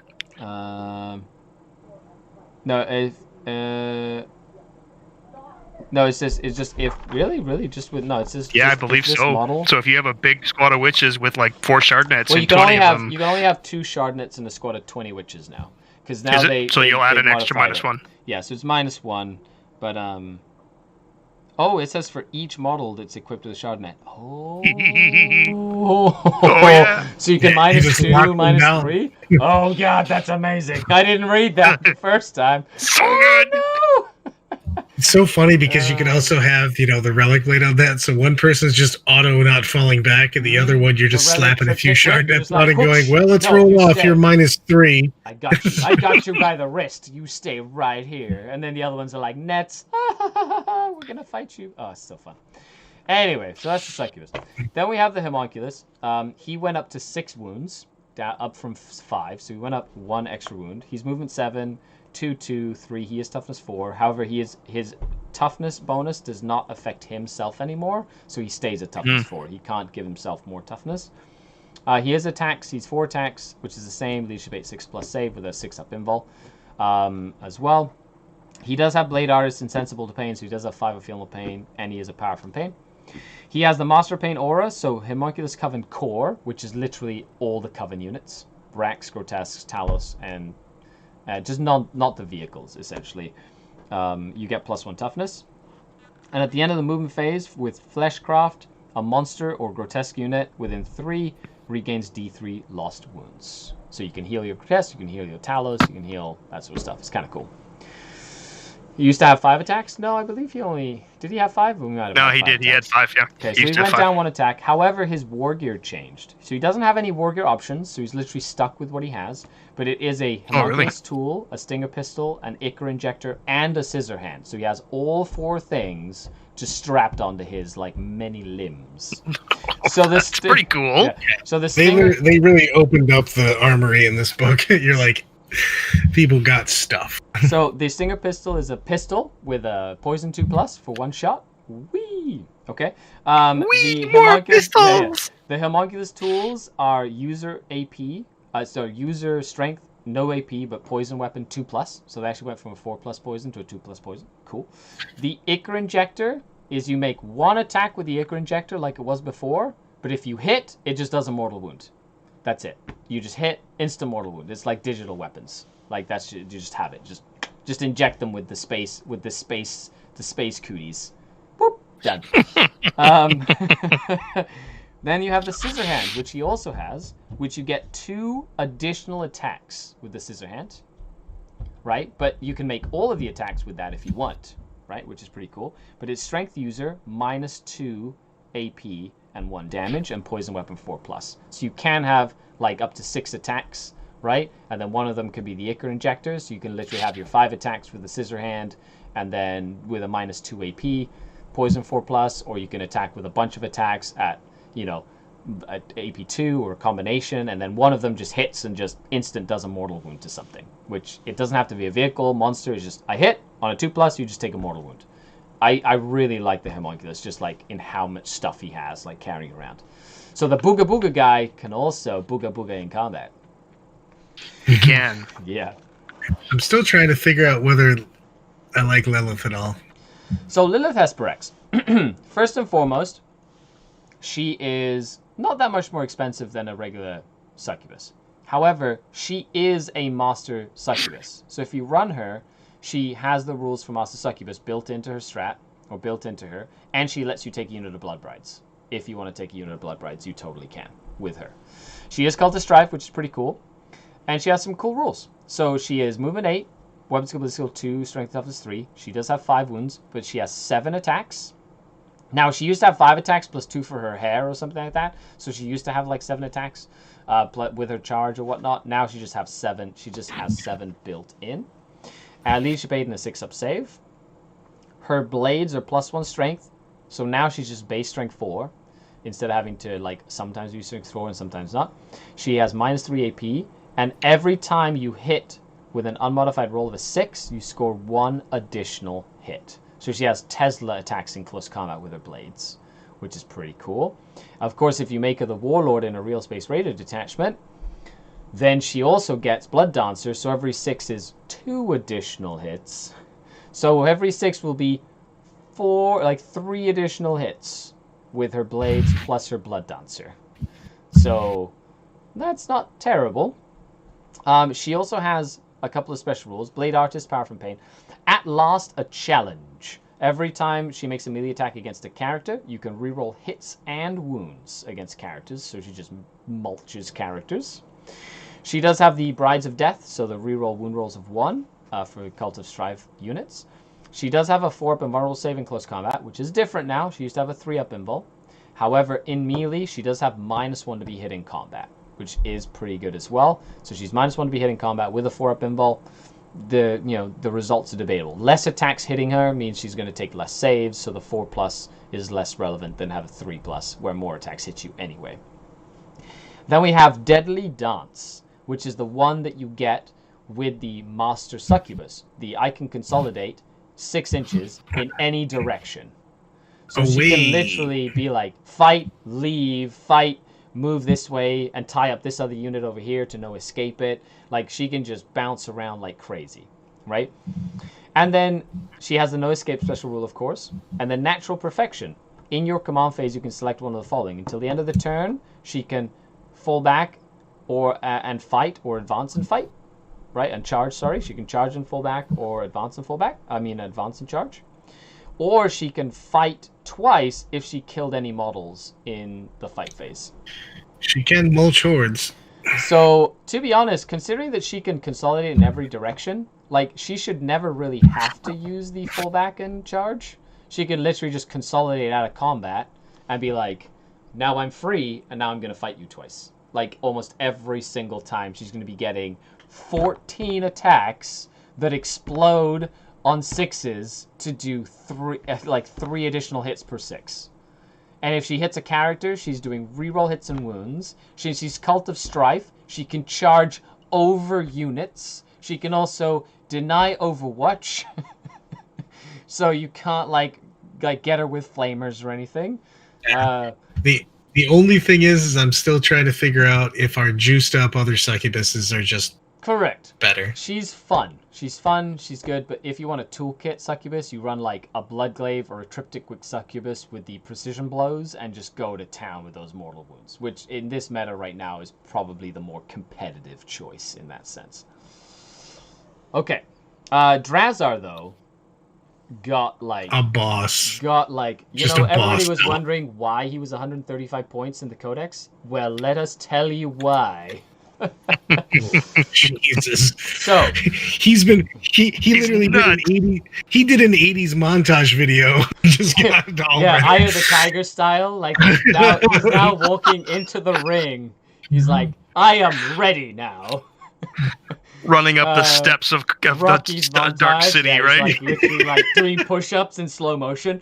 Oh, with like the sweat dripping down his face, like punching the frozen meat bags. He's like, Anyway. Rising up. So he's movement 7. I'm going to tell you, advance and charge. Advance and charge. Oh my god, he can advance and charge. Oh my god. Okay, starting on turn 1 because you're putting him in a... No, I'm just kidding. No, he can advance charge. Wait, come on, dude. He's in a... Drazar instantly goes in a Blackheart. Yeah. So... yeah, now... So then you have it. So you have movement, weapon skill skill 2, strength and toughness 4. He has 6 wounds, which is what he had before. He has 5 attacks. He used to only have 4 attacks. He has 5 attacks now. And he has leadership 9 with a 2-up save. Cool. So all in all, other than the +1 attack, pretty similar, right? Yes. Then he has the Executioner's Demiclaves. So it's a +2 strength, -3 AP, 3 damage weapon. Just straight up 3 damage, -3, and strength 6. Or the dual blades, which is strength +1, -3, 2 damage, but 2 additional attacks. So that's 7 attacks with his demiclaves. Then you put into consideration he has Blade Artist, so on a 6 to wound he does AP +1, so he's AP 4, which is pretty cool. And Power from Pain, so he like gets pluses to hit and can advance and charge and all that good stuff. Murderous Assault. You can fight twice with Drazar every time. Just period. Yeah. Before you had to charge with him to fight twice. Now, he just fights twice if he's eligible to do so. He just literally just fights twice. Every time. Oh, I loved Drazar before, but I think I'm in love now. I loved him too, but it was one of those, he would outkill his bodyguard so quickly, and you could only fight twice if you charge. Now, oh yeah, no, I'm fighting twice. And the best part is it's fight twice. It's not fight again at the end of the fight phase. It's He fights twice. Yeah, he just fights again. He just basically piles in and goes, I'm gonna go ahead and do this again. So it's one after another, so you can select him twice. Like if you're in the back and forth segment, you select him once, and somebody can select him, and you can select him once. But if he charged, he can literally be selected back to back. But of course, the opponent can try and interrupt in between. So there's some leeway in there, but yes, you can literally select him to fight twice, and it's not at the end, which is awesome. I love the fact that he's -1 damage to him too. Yeah, Ancient Warrior, -1 damage. And, it's so good. So good. Like, just the amount of Power Fist attacks he's taken in the past to kill him, now it's just like you have to double that. It's great. And his invulnerable save increased to a 4+ invulnerable save. So good. Oh, and the best part now, if he is in the Blackheart detachment, is for 0 command points. When your opponent goes to interrupt you, you turn that into a 3 command point stratagem. Yep, and then go. You're not interrupting any of my fights now. Yeah, exactly. So fantastic. Now, this is a great chance for us to explain a new rule called Tormentors. Now, before Tormentors made like models run away in combat, it was very, very fringe, and I only used it every once in a while. However, now it's at the start of the fight phase, select an enemy unit with engagement range of this model. So Incubi also have this special rule. Roll 2d6. If the result is greater than the unit's leadership, then that unit cannot fight until all other eligible units have fought with. What the heck? He can literally make people fight last. Yes, it's 2d6. So honestly, it's 2d6. So on average, you're rolling a 7. So on average, you're only making guardsmen fight last. But then you have to combine things like the Dark Creed Obsession, which is -1 leadership nearby, or the Grisly Trophies, which is -2 leadership nearby, or -3 leadership all combined, and all of a sudden your leadership 10 dudes are leadership 7 for fight last. And then you just have to beat that on 2 dice. And that's amazing. It's so crazy because we just talked about all these things, and then you're like, oh yeah, all the Incubi still get +1 to wound when he's around. Correct. Just and all that. He also has that. He is an Incubi, which also means that the Archon gives him reroll 1s to hit, and reroll 1s to wound. I know, it's not not reroll 1s to wound, I don't think. But reroll 1s to hit. And when we get to transports, this just gets even better. What, sorry? When we get to transports, this gets even better. 100%. There's lots of transports. Because, when we get to transports, this gets so much better. The army of killing Venoms of Doom is going to be amazing. Yep. The killing Venoms of Doom. So then we have Uri and Rakarth. So he's pretty expensive, but he's a Master Homunculus. He does have a bunch of stuff going for him. He has Prophets of Flesh. His Casket of Flensing is still 2d6, strength 3, -2 AP, 1 damage. But now it's once per game and it auto hits. So you don't have to roll to hit. It's like a flamer. He does have his Homunculus tools and an Ichor Injector. So that's it. He doesn't have all the fancy gear that the other Homunculuses have, which we went over already. So he does have Blade Artist, Insensible Blade, Power from Pain. He's the only Homunculus with a straight-up 4-up invulnerable save. So he just literally has his clone field still. Just his 4-up invul save. He does halve the damage the damage of all attacks that he receives, which is really good considering he's 6 wounds, and he's Prophets of Flesh, who's healing a wound every round with the obsession, right? So he's going to be a tough cookie to kill. He also has the Sustained by Dark Science, which is literally the Master Homunculus come back to life with D3 wounds on a 2+. So when you kill him, he's going to stand back up again. And on top of that, he has the Hemovores, so every unit with an engagement range in the fight phase, 1 mortal wound on a 6, so that's kind of fancy. Sometimes happens, sometimes doesn't. And then last but not least, he has the +1 toughness to all core Prophets of Flesh units, and +1 strength and leadership still to all core units. So for the same cost as a Master Homunculus, right, because the Master Homunculus is 20 points extra on top of the 80, you can take, if you're taking Prophets of Flesh, you can take Wurian, and you get a very much more survivable Homunculus than a regular Homunculus.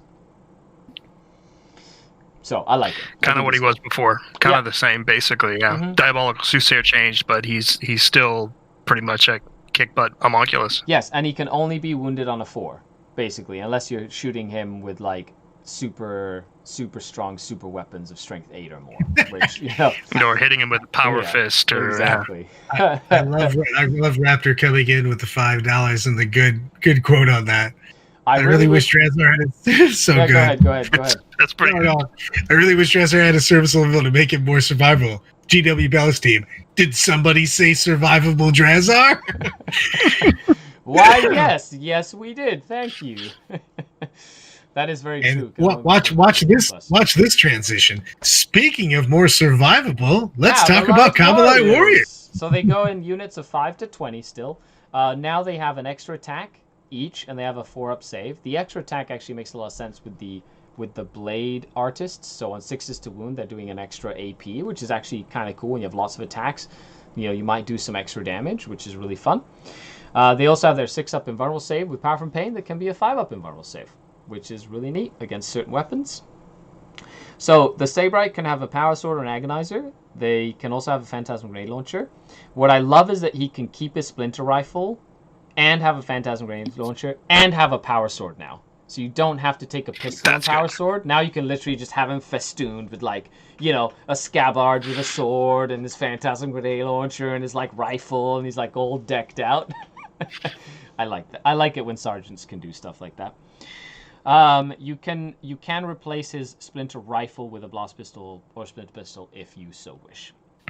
Then we have for every 10 models, one model can have a Dark Lance or a Splinter Cannon. And for 3 plus D3. Mm-hmm. And for every 5 models, 1 unit can have a Blaster or a Shredder. So in 10, you can have 2 Blasters, 2 Shredders, and 1 Splinter Cannon. In 20, you can have 4 and then 1 and then 2. So you can have 4 and 2 on a big unit or whatnot as well. So Blast Pistol's pretty much the same as it was. Strength 8, -4, D6 damage, 6 inches. The Blaster went up, is 18 inches, still is the same as before. Strength 8, -4, D6 damage. The Dark Lance, though, heavy 1, 36 inches, strength 8, -4, D3 plus 3 damage.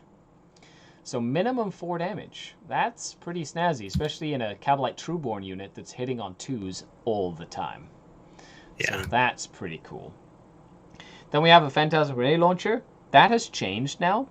So it's Assault D3, an 18-inch range. Now it's basically every time a unit is hit by this weapon, of course, remember, you hit 1 at a time, so it could be up to 3 separate hits. You roll 2d6, and if you beat the leadership characteristic of the unit, that unit suffers 1 mortal wound. So it's like a mini smite. However, if you have a Grizzly Trophy nearby, that's -2 leadership, and if you have a Dark Creed, like a Coven unit nearby, that's -1 leadership, so that could be -3 leadership, and you can have one of these things on every unit. So you could do some serious mortal wound shenanigans with your Phantasm Grenade Launchers, which I love, because that used to be the strat, right? Correct. The Phantasm Grenade Launcher used to have that as a strat. Now it's just baked into the weapon. It's great. It's amazing. It's amazing. And considering that you can modify the leadership with other ways and then just nuke them with mortal wounds, that's gonna be I love it. I love the potential that's there for damage. Yeah. So the Shredder is interesting. It lost its reroll wound rolls against infantry. However, it went up to 18-inch range. So from 12 to 18. I kind of like that, actually. I do like anytime you get a blast, it's a nice blast weapon because it's getting Then we have the the splinter min on when cannon, you shoot at stuff. which is heavy 3, 36 inches, -1 AP now, and 2 damage, poison weapon 4+. So it is a heavy though, but it is a lot better than it was. And then splinter rifles literally haven't changed. Splinter pistols haven't changed. The agonizer just went up to -3 AP instead of -2 AP, so it's a little bit better. And the power sword is as it was, +1 strength, -3 AP. But other than that, their core, their Eldari, their infantry, like Cabalite warriors have a lot going for them, and they're cheap. Let's talk about my sweet, sweet girls coming out of the arena. Which is the most expensive troop choice in the Drukhari army, and now we know why. So here we have it. You can have from 5 to 20 witches. If they're blood brides, they can only go up to 10. And each one is equipped with a Hekatari blade and a splinter pistol and plasma grenades. Now, each witch gained +1 attack, so they all have base 3 attacks, and the sergeant has 4 base attacks. The beautiful thing here is the Hekatari blade retained its +1 attack. So witches have 4 base attacks. The sergeant has 5. And 2, and probably if you want to just rock it, just roll twice in the drug chart. Woo! Oh, so potentially 5 attacks when they charge, potentially 6 attacks when they charge if you hyperstim them, right? Like, they are pumping out the attacks. These witches are going to go in and mulch things, considering that all the Hekatari blades are now AP -1 standard, but they are also blade artists, so AP -2 on 6s to wound, right? They're now re-rolling to hit from shooting and combat thanks to the Archon that's in the real space raid detachment, right? And they're re-rolling once to wound thanks to the Rid of the Living Muse or the Succubus, right? So they're re-rolling once to wound. And they have access to like all the special weapons. Now they did change. Or popping the strat for full reroll the wounds. Or full reroll the wounds. Well, there's so many things you can do with this unit. It's just like, just the amount of dice you're gonna roll, you're gonna be like, rah, rah, rah, rah, rah, rah. I feel like an orc horde here. Like I'm pretty the sure orc horde's not gonna feel like an orc horde after you hit them. You're like, I heard I'm faster than you, and I advance and charge every. I advanced and charged, and I got out of a transport, and guess what? I could tile in and consolidate, and now that I killed something, I have a 4+ invulnerable save because I'm from the cult of strife, and I'm just gonna sit here and be really annoying. Oh my goodness gracious! So many attacks, man. They did change the weapons that the witches have, though. First and foremost, they restricted the amount of special weapons you can have in a unit. So for every 10 models you have in the unit, 1 model can have razor flails, 1 model can have a net, and 1 model can have hydro gauntlets. So if you have a squad of 10, you can have 1 of each type of special witch weapon in the unit. If you have a squad of 20, you can have 2 of each. Right, as we saw before, the Shardnet and Impaler is -1 for each Shardnet and Impaler that's in the unit. So if you have a squad of 20, you've got 2 Shardnets. That's -2 to that roll. That's pretty snazzy. But they did change them. So the Hydra Gauntlets lost their reroll wounds, but they are +2 strength. So that means that the witch is base strength 5, and they are base -2 AP, and they give +1 attack. So that witch is going in with 4 attacks at strength 5, -2 AP that could potentially be -3. Which is at strength 5, or strength 6 with drugs. So, pretty good. The Razor Flails, it is -1, so it's very similar to the Hydra Gauntlets, except every hit roll is 2 hit rolls. So your witch goes from 3 attacks to 6 attacks. So, whoa. So she doubles it up. On my Hecatrix. Yeah, oh, that's right. Because you could totally, but it's only 1 wound, so you get lots of attacks. You'd need a way to get extra damage on there. Which you could potentially do with a relic. Isn't there a relic that adds +1 damage? The hypertoxins or whatever? Oh yeah. Is that a Cult of Strife relic? Because if you did like if that is you could literally do the Death Lotus or something? The Death Lotus toxin, right? So you're looking at Death Lotus toxin, which is the strength and damage of melee weapons that are not relics add +1. So it's +1 strength, so it'd actually be strength plus 0. So it'd be strength plus 1, so you'd become strength 4, minus 1 AP, 2 damage, and the Hecatrix, or the Succubus, sorry, could run in with 12 attacks. And any 6 to hit does 2 mortal wounds to the unit. Oh, God, that's incredible. We're in the cult of strife as well. So she always fights first and stuff. Oh my goodness, I love it. We're making some sexy stuff here happen. This is like mind blown. Make sure you click that like button if you're watching. Like, share, subscribe. Do it! Do it now! Or I'll send the Booga Booga homunculus out to you. The homunculus of Booga Booga. Booga Booga. Booga Booga. And then I have to make one. Yeah, I know. He has to be like this. Booga Booga Booga. Booga. Exactly.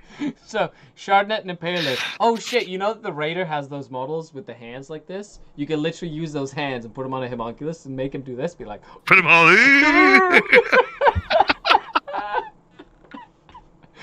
oh, fuck. Oh my gosh. Okay.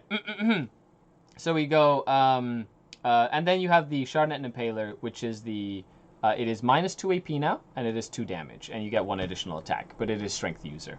So almost the same, it just gained an AP, and it still helps with the no escape rule. Now, witches still have their dodge rule, so they do get a 6-up invulnerable save, which means in soup armies, where you don't get power from pain, they still get a 6-up invulnerable save base.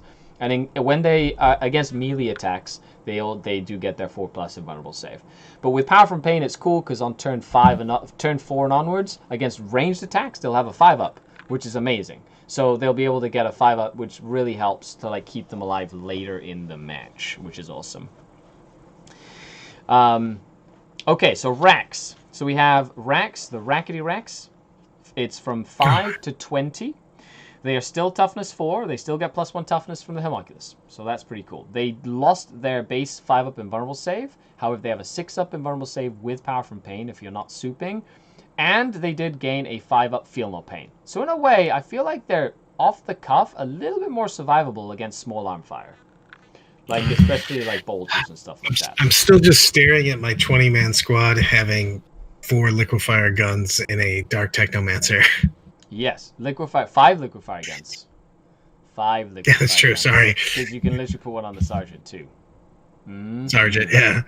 Mm-hmm. So that's pretty cool. Coming out of Deep Strike. Oh, yeah, yes. Now you can, right? Because, burn! Whoosh. Plus, yeah, that's awesome. I love it. So then we have, for every 5 models in the unit, you can equip one with a liquefier gun or an ossifactor. The ossifactor did change. It is Assault 1, minus 3 AP, Poison 2+, but it is 2 damage now instead of doing the mortal wound thing. So basically just a straight up 2 damage Assault 1 gun. The liquefy gun, I think, is the new winner of the Codex, to be honest. It is 12-inch Assault D6, Flamer, so it automatically hits. Strength 4, minus 2, 1 damage. No more random AP, no more 9 inches. It's just a regular Flamer that's AP 2. So I think that's really, really good. Especially with Dark Technomancer, because it doesn't cause any mortal wounds. You just literally liquefy stuff. And that's its namesake. It's amazing. The Akathist. Oh, by the way, Rack Blades, which is what they're equipped with, has changed. Rack Blades are now AP -1. That's great.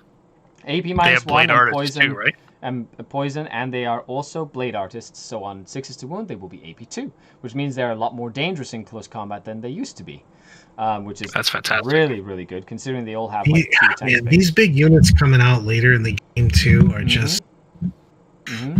It's really, really good.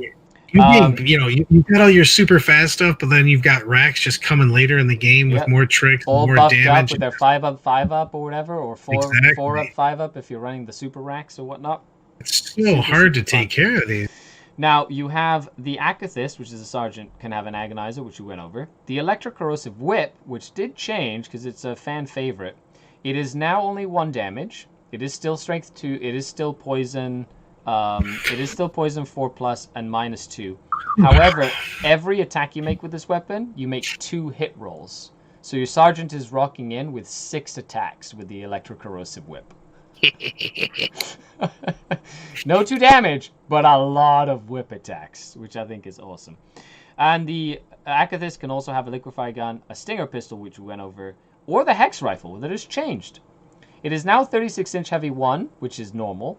Strength 6, -2 instead of -1, 2 damage, and it is a sniper rifle. So on unmodified 6 to wound, it does a 6, so you can't modify it with Dark Tech anymore. However, it would be 3 damage with Dark Technomancer. And if you roll a 1 to hit, it's the model's unit that takes the mortal, which means that he's not going to die. And then on a 5-up, you don't care because you 5-up feel no pain it. So, like, those... It's the same thing with those... Crazy. Oh, man, I just... damage sniper rifles that are strength 6? What the fuck? I don't know. That's one word for it. Yep.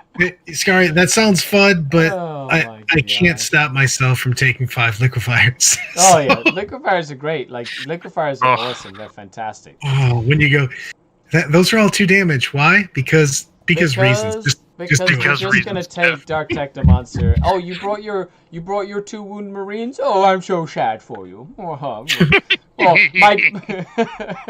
my Booga Also, Booga Archon, my Booga Booga Homunculus that I brought in, right, is gonna yell at your apothecary to stop you from getting a 6-up feel no pain, and now all my liquefiers are gonna do straight 2 damage to your primary.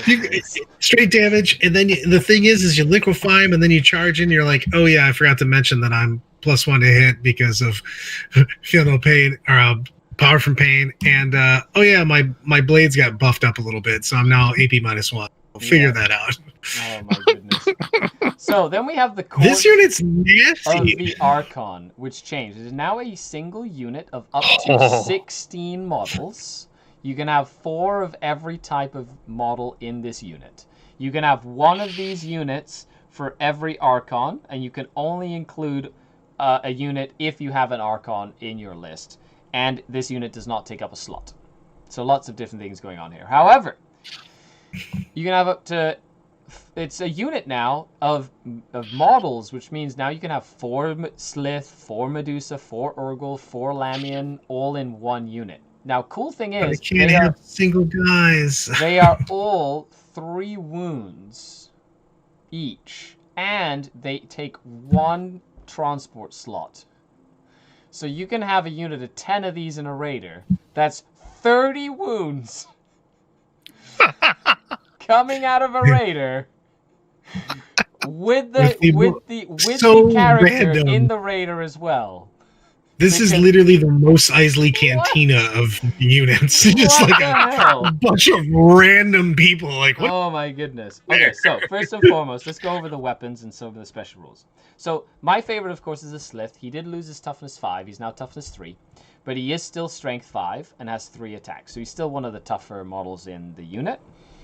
They also have the Slith and the Urgle both have a 5+ feel no pain. So you can literally put wounds on them to take wounds for the whole unit with a 5-up feel no pain, especially on the Urgles, right? Because the Urgles are just chaff. Then the Urgles still get their +2 attacks when they charge, so they do get their 6 attacks on the charge. However, they are now base AP -1.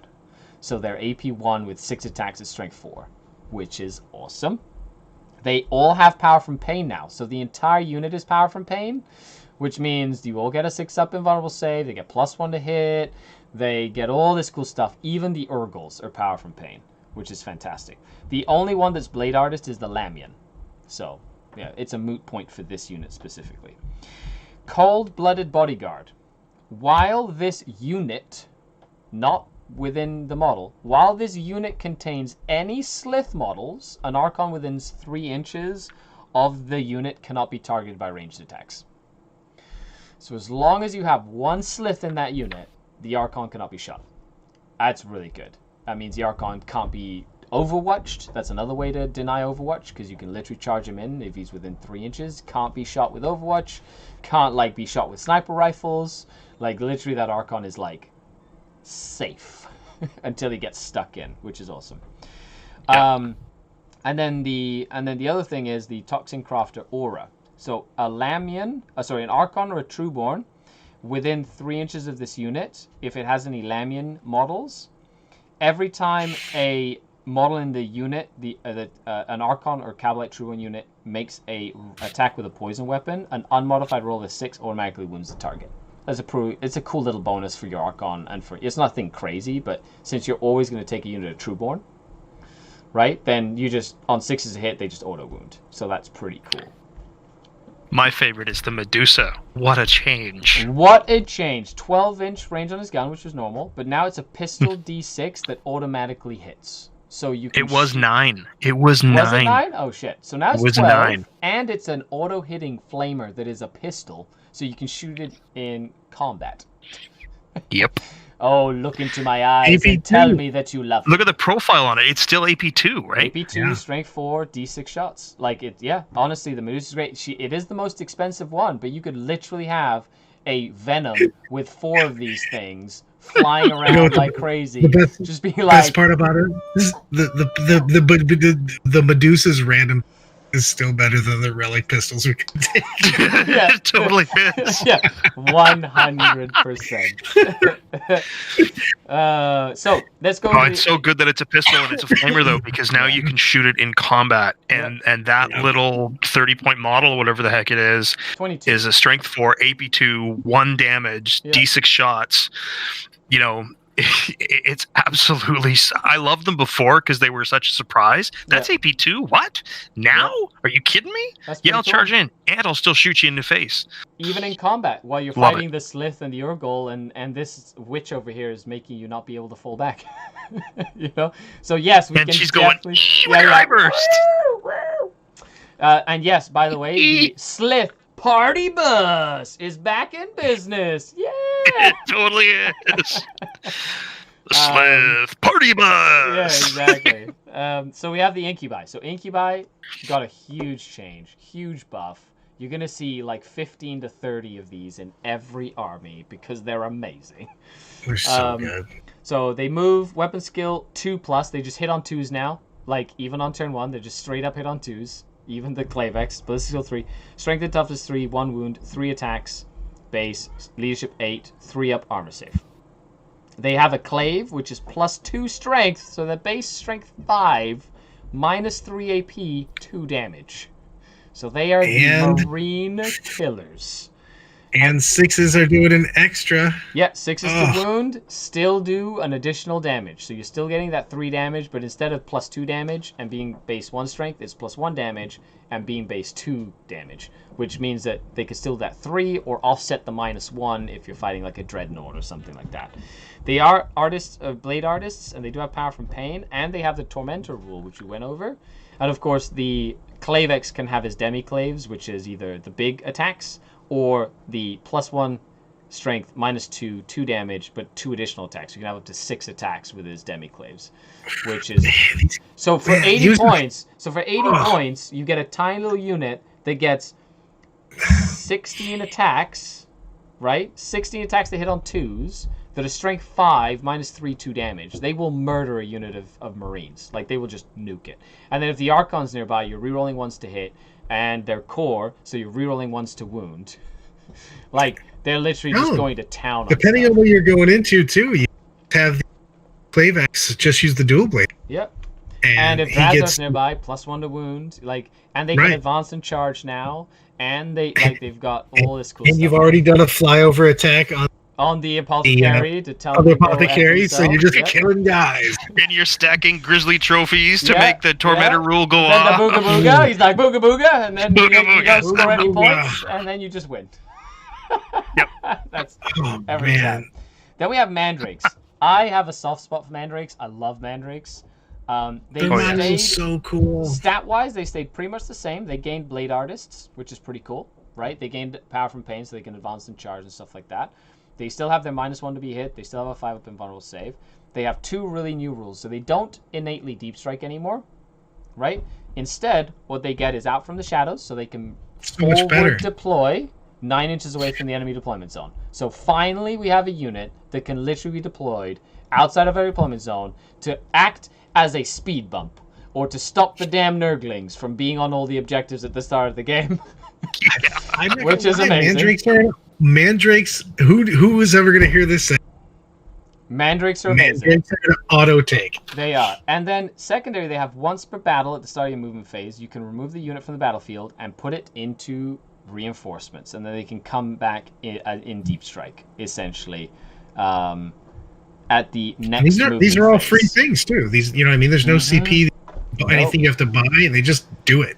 Yeah, so and forward deploying is so important. So important. You just and if you want to deep strike your mandrakes, right, then you literally just deploy them, and then first turn you put them in reserve, and then deep strike them next turn. You know what I mean? Like if you still want to deep strike your mandrakes, you're literally boxing out the deployment, and then you're also deep striking. Like, personally, if you like. I'm probably going to take 2 of these units in my army at all times to have 10 that I can kind of make like a little screen in the midboard, and then if I go first, more likely than not, the 2 units are just going to go into reserve, and then have like acted as a great like speed block, like just emptying the whole deployment zone. You know, the whole. I'm not gonna lie. From someone that takes forward deploying units and I played. If I can play Nurglings, I play Nurglings. If I can play infiltrators and encourage, they're so valuable. It's so good against all the pre-game movements in the game, like the raiders for Admech, or like Raven Guard pre-game moving, or all those Necrons that like having a free move when the game starts. No, you stay right where you are. No getting onto objectives early for you. And they're still -1 to be targeted, which makes them somewhat survivable, even if they have to be out in the open. And they still do the mortal wounds on 6s with their guns, and their Glimmersteel Blades are still strength 4, -1 AP, and they're still 3 attacks base. And now they have Blade Artists, so they can be up to AP -2. Like, they're still amazing, and they move 8, they're fast. Like, all in all, I think they're still an excellent toolkit unit. Still mortal wounds on the shots too. I feel like it's gonna be so hard to build lists right now, simply because, like, so you know what we'll do is we'll make another video to build a list. I think is what we'll do, because we have been going for almost for like 4 hours now. So we're gonna finish this up, and then we're gonna. It's my son's birthday today, so I have to go upstairs and be his dad for the day, which will be amazing. Happy birthday, Trueborn! Yeah, give a like for my Trueborn's birthday, or you don't like my son. And I will find you. Yeah, or you don't like kids. What the heck's wrong with you? Ooga booga. Ooga booga. Okay, so grotesques. Grotesques go from 3 to 6 models, so they can't be up to like 10 anymore. You have max of 6 now. They're the same stats as before, except for their monstrous cleaver went to 2 damage instead of 1 damage. That's great. They did lose the 5-up invul save right off the bat, but they have a 6-up invul save, and they have a 5-up feel no pain now with 4 wounds, which adds up over the course of multiple wounds. And then on turn 5, they do get the 5-up save, and a Homunculus can heal them for free every turn. And I can bring more liquefier guns. Yeah, there's also a way to bring models back to life, which we haven't gotten to that point yet. But make sure you stay tuned, because it's pretty snazzy. Like resurrecting models that have died. Oh shit. So then we have you can replace the monstrous cleaver with a liquefier gun, which is a bit of a shame. I wish they could keep their monstrous cleaver with the liquefier gun. However, you could have an army of like a unit of 6 liquefier guns and just run around in like, you know, a Tantalus or something with 2 units of 6 with liquefier guns. Have 12 liquefier guns in a Tantalus. And just go. And for Medusa. Yeah, or Medusa.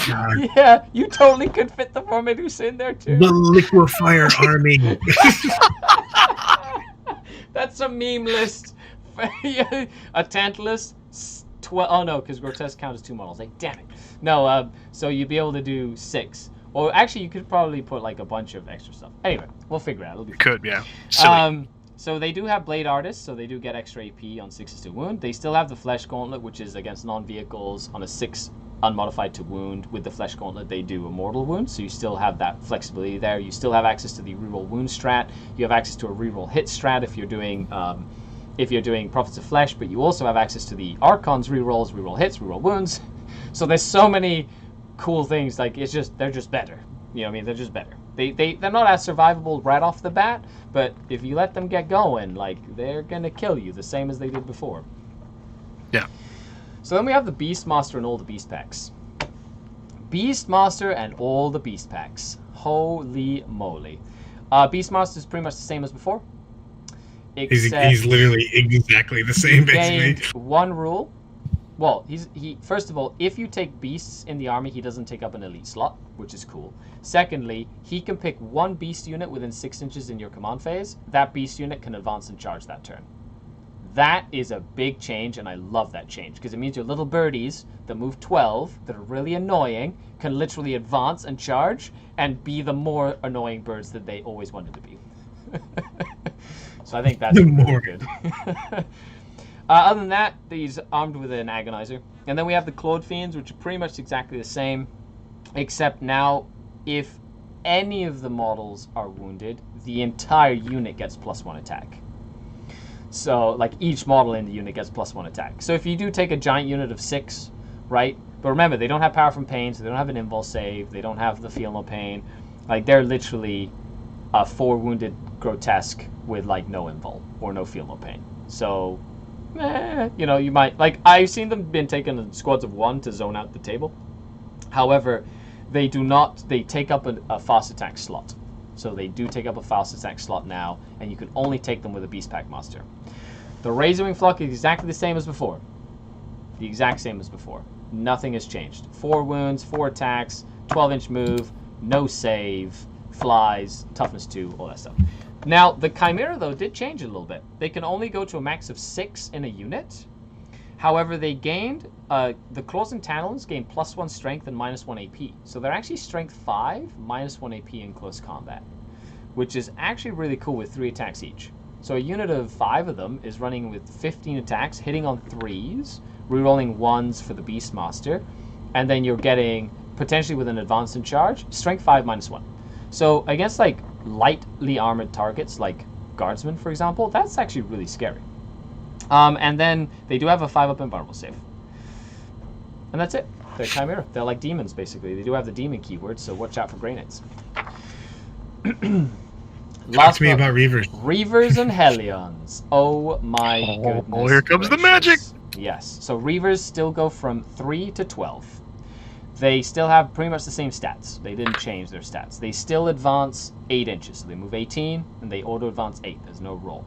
The Blaster, the same as we talked. The Heat Lance changed. The Heat Lance is heavy 1.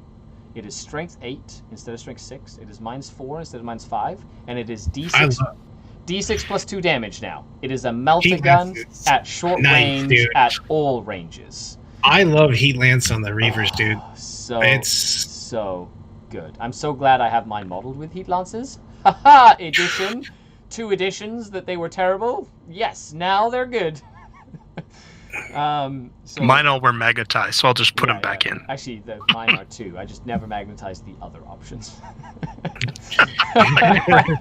Now, it is heavy, though, so you cannot advance and shoot it anymore, right? So that's a big thing to remember. However, remember, the slash attack no longer requires you to advance, which is a huge bonus. It means you can slash attack while moving and then still shoot your heat lances and stuff. Oh, I have so many dreadnoughts I want to kill with these things right now. These are so good for this, you know what I mean? You got to figure, if only they kept the mistake print and left them at 10. But. Correct. Yeah. Correct. So the Splinter... It's 1 for every 3. It is 1 for every 3, and the Blade Veins changed, however. So the 2 big changes that I want to talk about. Number 1, Blade Veins are now strength +1 instead of strength 4. So now they're base strength 4, but with drugs you can actually get to strength 5 or even strength 6 with Reaver Jet Bikes with the double, which is crazy good. They are -1 AP, which they had before, but they do have the Blade Artists, which means... Oh, they also gained an attack. They're 3 attacks each.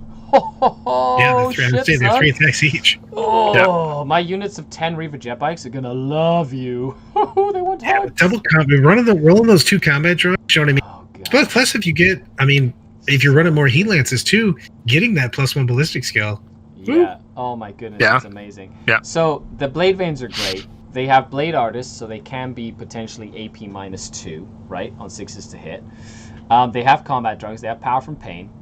And then, of course, Cluster Caltrops are the same. If somebody tries to fall back from you on a 4+, that suffers a mortal wound. But Grav Talons got better, somehow. So now it's every time you charge a Grav Talon on a 4+, you do a mortal wound, which is exactly what I did before. On a 6, you do D3 mortal wounds to the unit you charged. What the hell? It's actually kind of worth it now. Like, I used to use them all the time. Reaver jet bikes are one of the only units that can insta-give a Satan in a single turn. Because you fly over it and do mortals, then you shoot it, then you charge it and do mortals, and then you fight it. So you have 4 phases to kill a Satan. It's like the ultimate Satan killer. Literally. Movement, shooting, charge, combat. Dead Satan. You don't even have to do 3 wounds. You can do like 2 wounds in each one. He's pretty much dead. Like, it's just so good. So good. These guys are core. They so are they can core. give all of the good reroll. All the compete bonuses. With Hellions, and they can advance and charge, no matter what cult you put them in and stuff. Oh my goodness. Okay, so then we have Hellions. 2 They have wounds, baby. changed a lot. Not just 2 wounds. Toughness 4. They gained +1 toughness. Like, So good. They gave them a jet bike on their feet. Literally, is what they did. They're like, here's a foot jet bike. They get. I mean, it's literally the Green Goblin. Damn it, they did. Totally. Oh my gosh, they are Totally. amazing. So, toughness 4, 2 wounds, and with power from pain, a 6-up invulnerable save from shooting and in combat, which also affects Reavers, by the way, instantly more survivable than they ever were.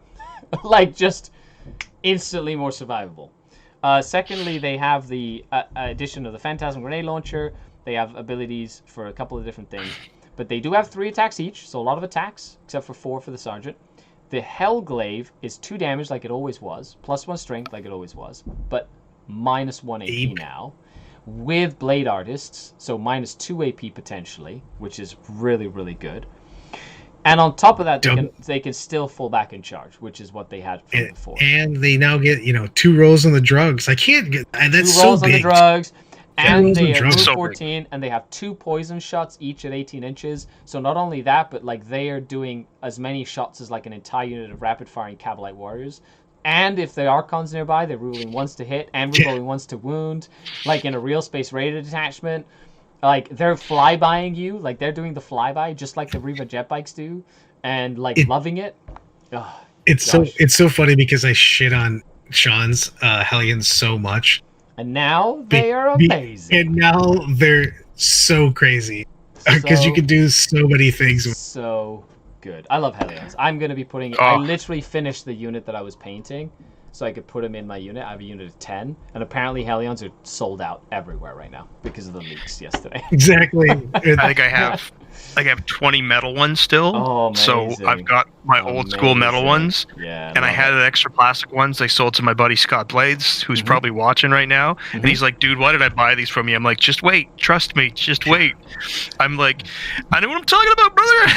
I love it. They're 3 points cheaper than the bike. They are. The thing is, the things that are They're super also big infantry too. so That's where I was going with it. Yeah. I want to go. They're infantry. You can literally just base them up on a wall. You know what I mean? You're flying, straight they through use things. Cover, right? So they can use the strike from the shadows, and all of a sudden they go to a 3-up armor save and a 5-up invulnerable save on turn 5 because they're in a building or something. Like, they've got so much stuff going for them. It's really fantastic.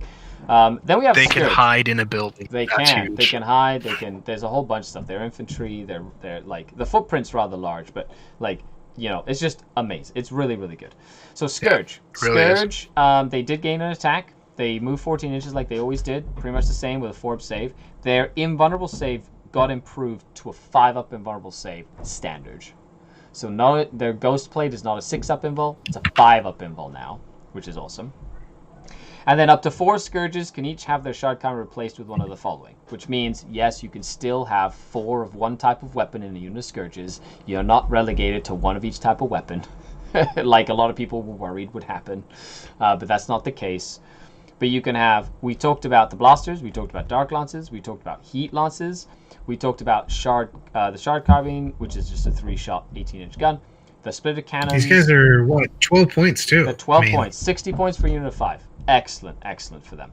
They The also weapons are are cheaper core, and so an Archon can now give them reroll ones to hit and reroll ones to wound. If he's a Black Heart Archon, which is awesome. But the coolest thing here is the Haywire Blaster really changed. The Haywire Blaster took a big change. I kind of like it against tanks all of a sudden, a lot more than I did before. So it's a heavy D3 gun at 24 inches, so still random shots. Okay, it is blast though, so against like a unit of vehicles, you know, you might get more shots. It is strength 3, minus 3 AP, D3 damage. Now every time an attack is made with this weapon, if you shoot a vehicle unit, you just wound on a 4+, regardless of the toughness of the vehicle. So you hit a vehicle, you're wounding on 4s, but it's on AP minus 3 and D3 damage, first and foremost. And if you roll a 6 to wound, it does D3 mortals in addition to the damage that it's already doing. So you have up to 12 shots, right? And it is heavy though, so it's suffering the penalty for moving and shooting, sadly, on the Scourge. However, it is up to 12 shots, hitting on 3s, wounding on 4s against a vehicle, D3 damage each at minus 3 AP, and any 6 is D3 mortal wounds. Like, now they can reliably put, like, rolling above average, kill a lightly armored vehicle and severely wound one instead of just doing like 4 wounds. How about I just bring 4 blasters? Yeah, you can too. It's completely like blasters are great. They're strength 4, D6 damage. I just like the fact that it's just really good against vehicles, and it's 24-inch range, which means you can kind of you're a little bit further back. I feel you on it. It's just the assault versus the heavy. And if I'm going to do that, I would probably go with the way I'm using them is I'm using them with shredders more than likely. Like I'm literally running, especially at 18 inches now. Shredders, like just for 80 points, you get 4d6 strength 6 minus 1 AP blast shots. Like you're just like you're doing 24 shots against a unit. Put it into anybody that's put it into any of those big units. Boom. 100%. So, and then we have that's that. So Scourge, I like them. They're good. They still have their deep strike built in and stuff, which is cool. And then we have Talos, the good old Talos. So still 7 wounds, 5 attacks, weapon skill 3, ballistic skill 4. They still move 8. They still have a 3-up armor. Now they have a 6-up invulnerable save instead of a 5-up straight up, but they do have the insensible to pain, so they have a 5-up feel no pain, which you know how annoying Talos were to kill with a 6-up feel no pain. Like a 5-up feel no pain is even better.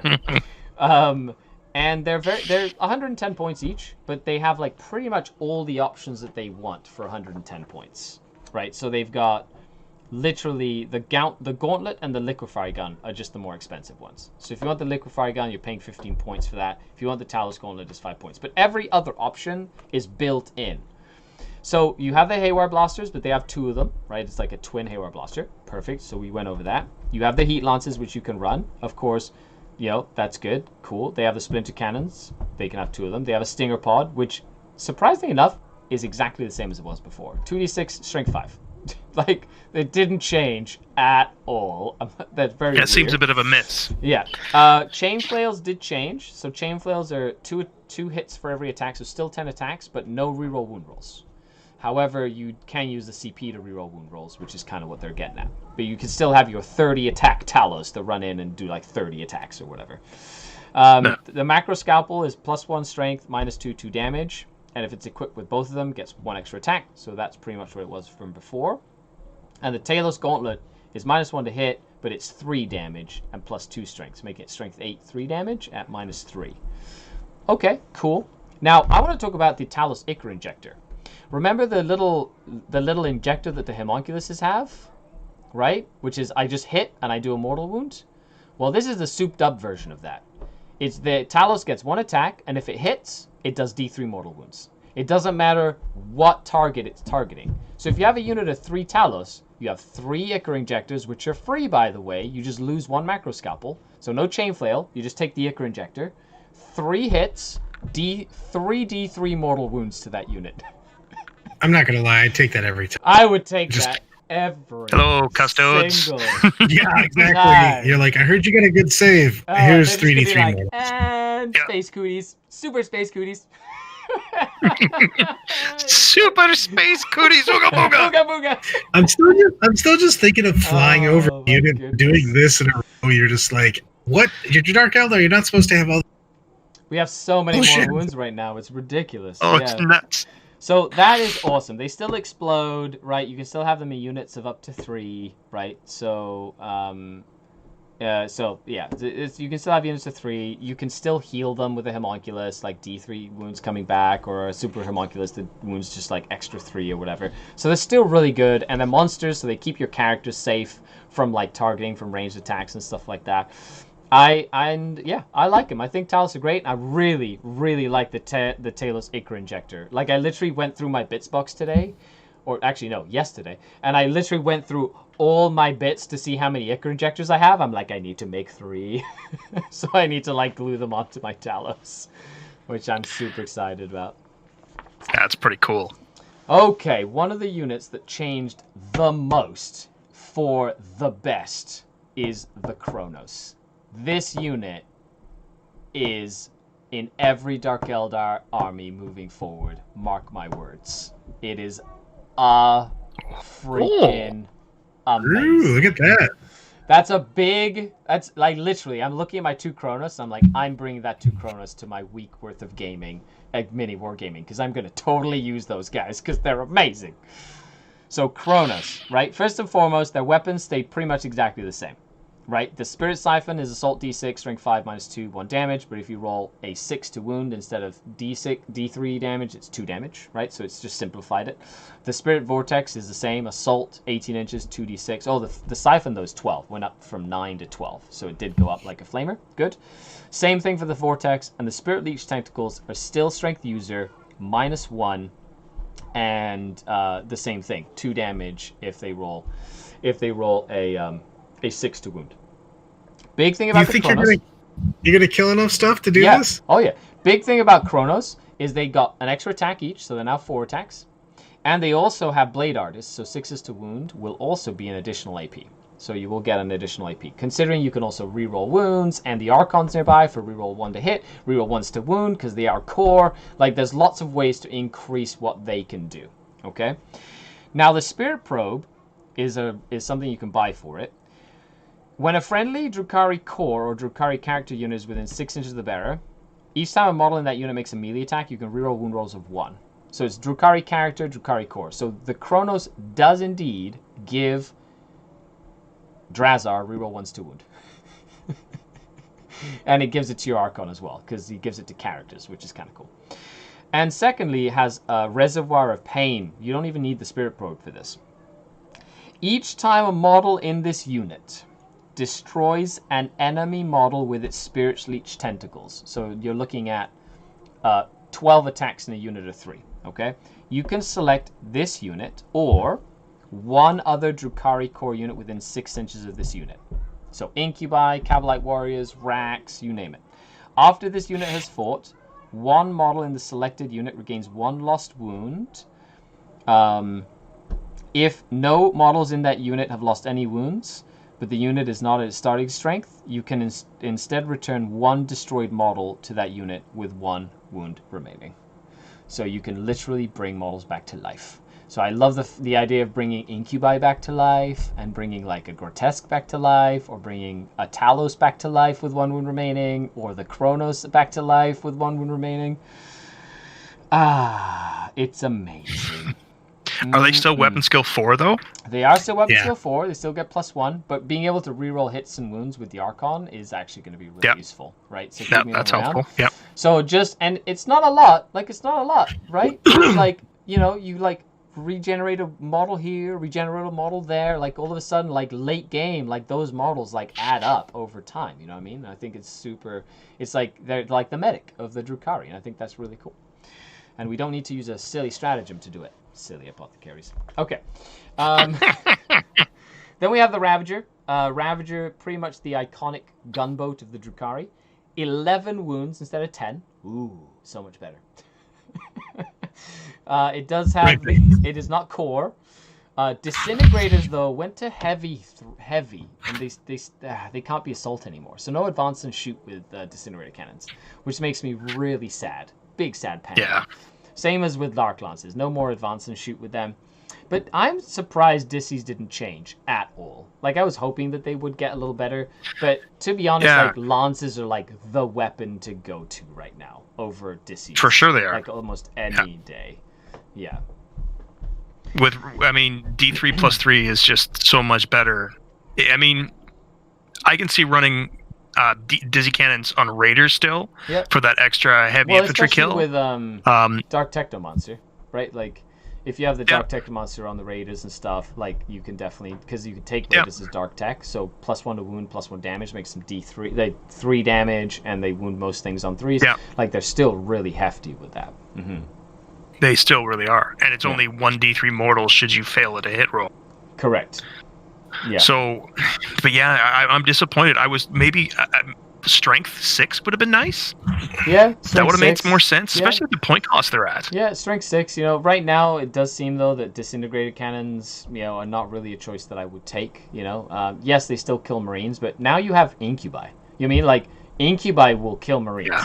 Like, you do not need dissy cannons anymore. Like, you need to crack open the transport and then get the incubi and the witches to charge and murder everything that was inside. You know, I think that's advance and charge, because it'll be my turn too. Correct, 100%. Yeah. So they can have grizzly trophies, which you talked about. It's an aura of 3 inches from the vehicle, which is -2 leadership for all enemy models with units within 3 inches. So you can actually get really, really close, fire and fade, enhanced ether sail, whatever, and have like this cool little bubble, especially if you're running your incubi in there, and then literally have like the incubi, you know, or the booga booga guy. Booga booga, you're not upset, right? Booga booga.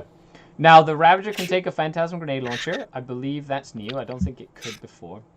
And the Blade Raiders could, I think, not the Ravagers, though. But now Ravagers can. Blade Veins are +1 strength. So now Ravager attacking is strength 7, okay, -1 AP, and it does have 3 damage. However, for 5 points, you can give it Chain Snares, which gives it +3 attacks. So I love when you're just getting beat up by a transport. You can have... It's technically the crew. Like, I understand where it's coming from. But literally, you could have a Ravager, and this is a Ravager or Raider, with 6 attacks each, hitting on 4s or on 3s, if with Power from Pain, hitting with -1 AP, and they have Blade Artists, so they could be -2. You can do this to Venoms as well. Like, you can literally have Venoms with 6 attacks, running around, charging and murdering stuff. Oh my goodness, it's so funny. Plus, you can use the Shock Prowl in this, which gives you that cool stratagem that we talked about, which is charge and do a bunch of mortal wounds to something. So not only can you charge and do a bunch of mortal wounds to a unit, you can also, like, actually do damage in close combat with your tanks, which is, like, weird. Oh my goodness gracious. And the Power from Pain helps you get an invulnerable save in combat, as we talked about before, which actually comes in handy which quite is a lot. Huge! Yeah. Gotta forget. Exactly. Heard it first. You gotta drift it. So, same thing for the Raider. Big buffs for the Raider, though. Big buffs to the Raider is base toughness 6 now. The Raider is now toughness 6. Oh my goodness. Take that, heavy bolters. Take that, exactly. So it is toughness 6 now. Has the same weapon options, essentially. Dark Lance, Dissy, Phantasm Grenade, sure. Can take Chain Snares, Grizzly Trophies, and the Shock Prowl, same as that. And it comes again with Blade Artist, too. Yeah, comes with Blade Artist, so it can have literally 6 attacks, hitting on 4s or hitting on 3s. Like, later in the game, when things are starting to get whittled down and you need to kill that 2 guardsmen that are over there on an objective, send a Venom against it. Just charge it with a Venom. The Venom will take care of him. Yeah. You're like, what happened? You're like, yeah, I attacked more than your captain did. Exactly. I have more attacks than your captain because I'm literally trying to like run you over with the chains under my tank. And then it has Splinter Axe. So Splinter Axe changed. It's whenever you have a rapid fire weapon inside, if you shoot, you count as being within half range at every range. So all your Splinter rifles in a Splinter Rack Raider get double the amount of shots at full 24 inches. So you don't have to get really close to rapid fire. You can literally like drop down and just shoot 20 shots at 24 inches, which I think is really cool. That's pretty good. Yeah, it just keeps that distance. A lot of times it's about that distance, and you want to do that damage, but being able to keep that distance so you don't get like charged or whatever can make a big difference, which I really like as well. Well, technically you can shoot 22 shots, can't you? Yes, technically, because you could have a rapid fire rifle. Oh yeah, because you have an 11th guy in there too. Yeah. They have an 11th guy in there now. Raiders that is so carry huge. 11. Raiders carry 11. They don't carry... And Venoms carry? 6. Which we'll get to them right now. Does that work for Shard Carbines? No, because it's... Shard Carbines are assault. And so that's just a set number of attacks. So the Venom, it is now 3 attacks base. Amazing. And its Blade Veins means that it attacks with strength 6 now. Amazing. And you can make it 6 attacks in combat. Even more amazing. I'm so doing this. It just cracks me up that your vehicles are just like, oh, you want some? With weapon skill 4. Like, they're ridiculous. They're so good. Oh, my And goodness. potentially weapon skill 3. Yeah. I love that Raiders are like 11, though, and Venoms are 6, because you can literally put the unit or the 2 units that you want and the character. Like, for fuck's sake, I wanted to put that character in there forever. I'm not going to lie. I'll take the 5-point upgrade. You get 3 more attacks. Yeah. Yep. Yeah, 100%. And they're still -1 to be shot with weapons. They still have both tanks, all 3 tanks still have their 5-up invulnerable save against shooting, so that hasn't changed. Now they get an invul save in close combat. They're better, like they can all advance and charge. Like all of the tanks can advance and charge. So nothing is safe to be tagged by a little swarm of like Venoms just everywhere. They have Blade Artists. Now they did change something for the Venom. They gave it the hovering rule, where all the distance are measured to and from the Venom's hull. So no longer where you have like that weird rule discrepancy where it's like, well, for the Venom I measure from the base, and for the dudes inside I measure from the hull, which is really confusing. Now it's just simple. It's a vehicle, you measure to the hull. Okay, cool. It's perfect. And that is that. Claws and Fangs, thank you for your subscription with Prime. Also, thanks a lot for all the support today during the stream. It's been fantastic. Okay, last but not least, the 2 flyers. Flyers are an interesting spot. How about last and least? Yeah, last and least. Yeah, last and least. Razorwing Jet Fighter, pretty much the exact same as before. Yeah. They did not change the pivot move. It's literally still pivot move. So the good old AdMech flyers are still boss of the skies, which I don't understand. Which also why is the Void Raven only doing the once again stupid AdMech? That is a bit of a shame. Like the Void Raven bomber. I'm going to show you where the AdMech bomber touched me bad. it's all over here. Now, big thing I can here, see it from here. Yeah. The big thing it here. just bothers me so much. You're like, how is that guy I don't know. I don't know how.